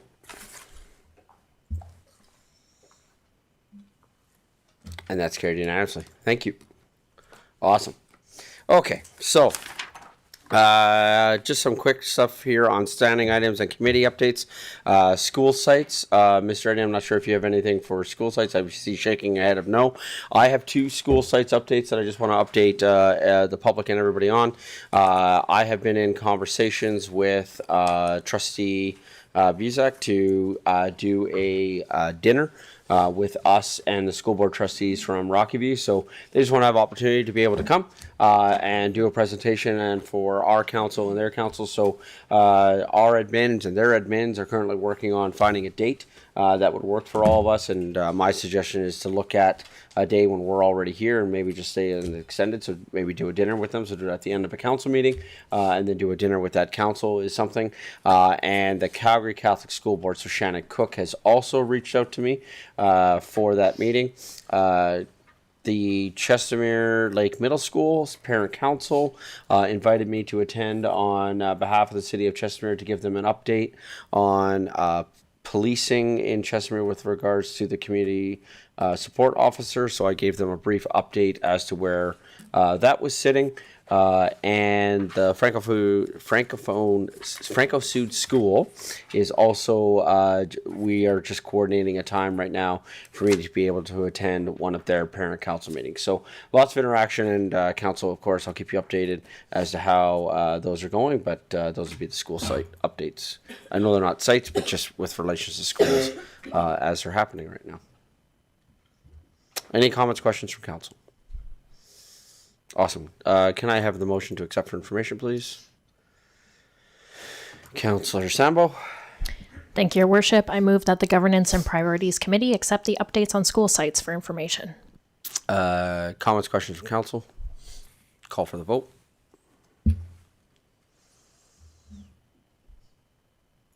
That's carried unanimously. Thank you. Recreation update, Mr. Edney. Yeah, thank you, Mayor Dean. I think I sort of covered it in the recreation discussion there a few minutes ago, but we are actively looking at implementing some of these ideas council had around unstructured recreation, and we got a few reports to bring back, so we'll be doing that in the coming months. Great, thank you. Any updates committee-wise with this? I seek. Thank you, Councillor Grant. Thank you, Mayor Dean. We largely talked about what we're working on in committee today. We're obviously working on a work plan to streamline the process for the rec center. We are talking about some outdoor unstructured recreational amenities that we would like to see come forward and worked on in conjunction with other recreational community members. And what else are we working on? Sorry, we're working on obviously the governance models, which is extremely important that we get that decided. And we're working on the third-party partnership framework, which will help guide our expectations both ways with third-party providers in the future. Even if we choose to go another model with our current recreation center, we still have third-party partners that we partner with for recreation, so that development of that policy will be important to make sure that we are all committing to what we need to commit to make sure that Chestermere is a great place for recreation. Awesome. Thank you. Comments, questions, or from anyone else from council with regards to recreation? Awesome. Can I have the motion for information? Can I have a councillor make the following motion, please? Councillor Randawa. Thank you, Your Worship. I move that the Governments and Priority Committee accept the update for recreation for information. Comments, questions from council? Call for the vote.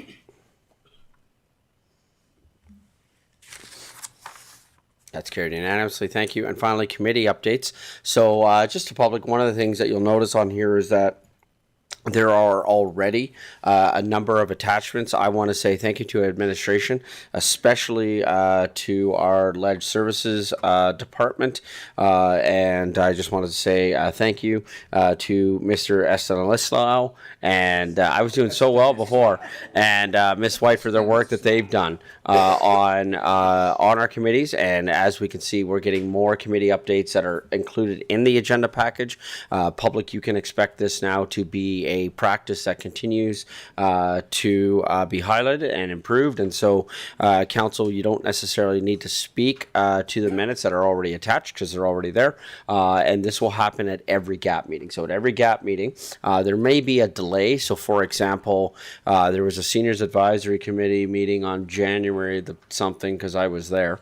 Those ones aren't attached because it just happened. There was also a not-for-profit meeting that happened on January the 5th, I believe it was. So because those were so recent, those will come at the February GAP meeting. So you'll see about a month lag, if you will, in the minutes, whereas some might happen sooner. And also there'll be some reports. So you'll notice on here, the Community Futures Wild Rose Impact Report, for example, is included. So just want to, first of all, I see Mr. Eddy highlighting, and then see if there's any comments from any of the councillors, or then we will move on to the end of our meeting. Mr. Eddy. Yeah, thank you, Mayor Dean. Are these minutes that have already been approved by the committee, or are these just the minutes from the meeting? Do we know? I'm looking at our rec ones, and I don't think our rec ones are approved because they're the January 7th ones. So we wouldn't have had a chance to approve them yet. My question goes, sorry, I just apologize. The very first one in our agenda package for the Mayor's Task Force for Recreation on October 2nd, Kim Soderberg McCrae was both present and absent at the same time. So just don't know at what point should we correct. She's in the present and in the regrets. So I don't know if this is the right forum. Councillor Grant. Update that. Thank you, Mr. Edney. That had to do with the Mayor's Task Force for Recreation and how it ended. So Ms. McCrae was in attendance at the last Task Force for Recreation. but she was absent from the rec committee where we went to adopt the meeting minutes. So I'm not sure of what's actually written in there, but that's what happened. So, yes, I guess let's make sure that we're posting the approved minutes. Yes. Moving forward. Okay. Good. I still meant all the nice things I said about you guys. You guys are doing great. Doing great. Okay, any other comments, questions? Okay, so just really quick, yeah, I have no comments on my committee. Our updates will be coming. Like I said, the committee ones that I had attended, those minutes will be coming. So, Deputy Mayor, you're good? Okay. Councillor Grant?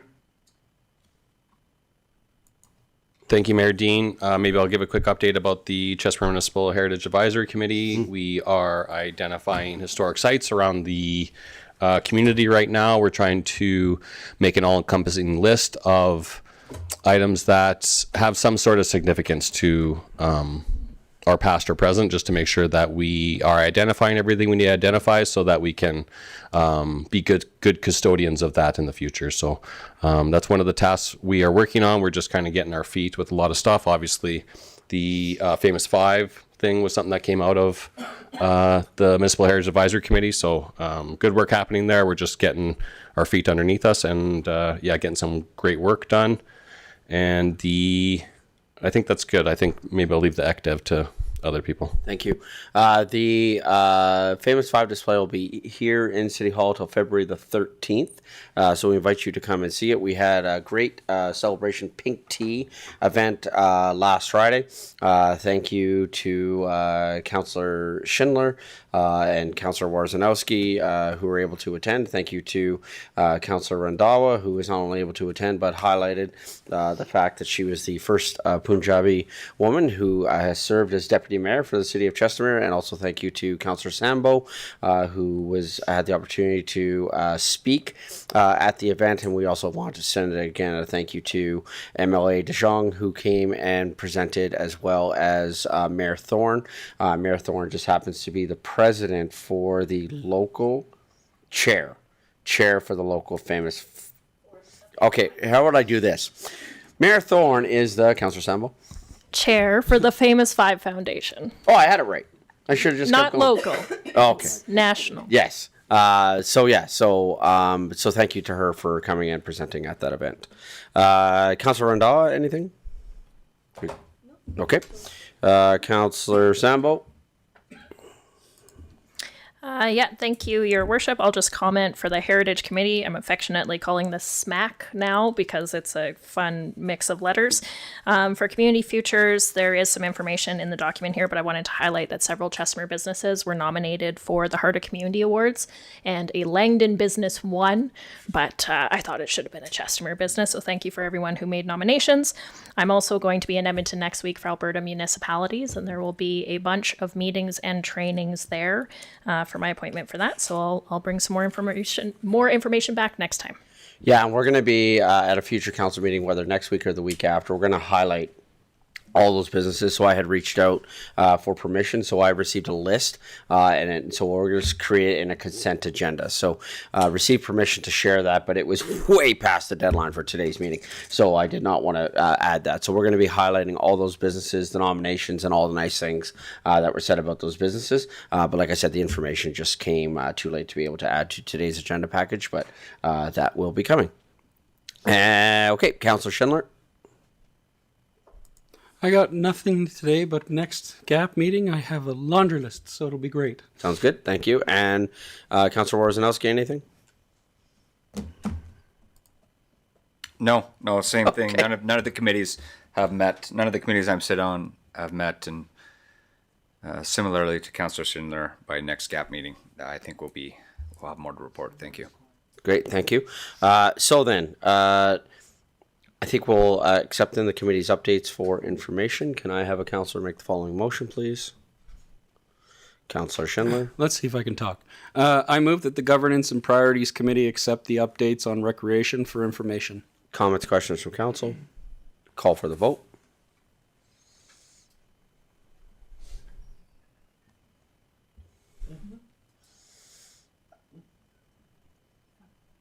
And that's carried unanimously. Thank you. Finally, we just have the last item, which is our closed session item. And so just for public, I do not anticipate anything happening after this closed session. It's just an update for council from an advice from officials on just a small matter. So I do not anticipate anything happening afterwards, but Councillor Grant is blinking at me. Councillor Grant? Thank you, Mayor Dean. Do we need to make a motion to accept the committee updates? We did we just said recreation. It said recreation. Updates on committees for information. Oh, Josh is typing on the different one. Okay. Are you good? Okay. Okay. So, can I have a motion to go into closed session, please? Councillor Randhawa. Thank you, Your Worship. I move that the Governments and Priority Committee move into closed session at 4:46 p.m. to discuss the following: Recreational Access to Information Act, ATIA Section 29, advice from officials. Thank you. Call for the vote. That's carried unanimously. Thank you. Yeah, there's going to be nothing.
Good afternoon, everyone. Just coming back from our in-camera conversation and following our regular best practice so that people have opportunity to rejoin us. Can I have a councillor make the motion to come out of in-camera, please?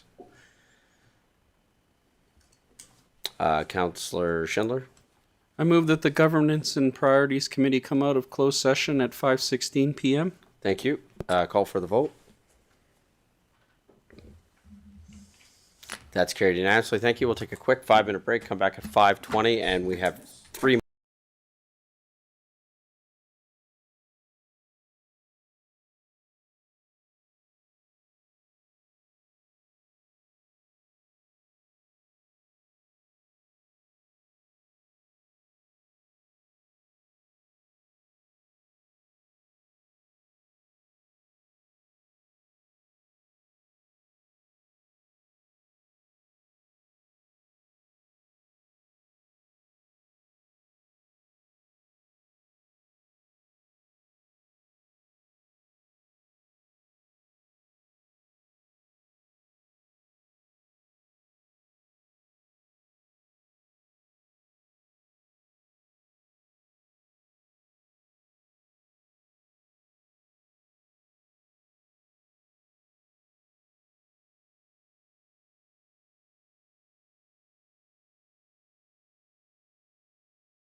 Thank you, everyone. Just coming back from our quick break, we just have a few motions to make coming out of in camera. First of all, thank you to Councillor Grant for catching this. And then we had moved on to our in camera, so we just need to back up. So, Councillor Grant, since you had been the one that caught this, can I get you to make the following motion, please, Councillor Grant? Sure, Mayor. I move that the Governance and Priority Committee rescind motion 260120-18, being the Governance and Priorities Committee accept updates on recreation for information. Thank you. Comments, questions? Call for the vote. That's carried unanimously. Thank you. Then Councillor Schindler, can I get you to make this motion? Basically, you're restating, but differently. Councillor Schindler. Yeah. I move that the Governance and Priorities Committee accept the updates on committees for information. Comments, questions from council? Call for the vote. Thank you, and we just have one more motion to make here. That would be to accept the in-camera conversation for information. Thank you. Can I have a councillor make the following motion, please? Deputy Mayor Narayan. Let's move the Governance and Priorities Committee accept the in-camera discussion on recreation for information. Comments, questions from council? Call for the vote. And that's carried unanimously. Thank you. And then Councillor Randawa, can you finish us off here today, please? Thank you, Your Worship. Yes, please. I move that the Governments and Priority Committee adjourn the meeting at 5:21 p.m. Comments, questions of council? Call for the vote. And that's carried unanimously. Thanks, everybody. So yeah, if you want to stick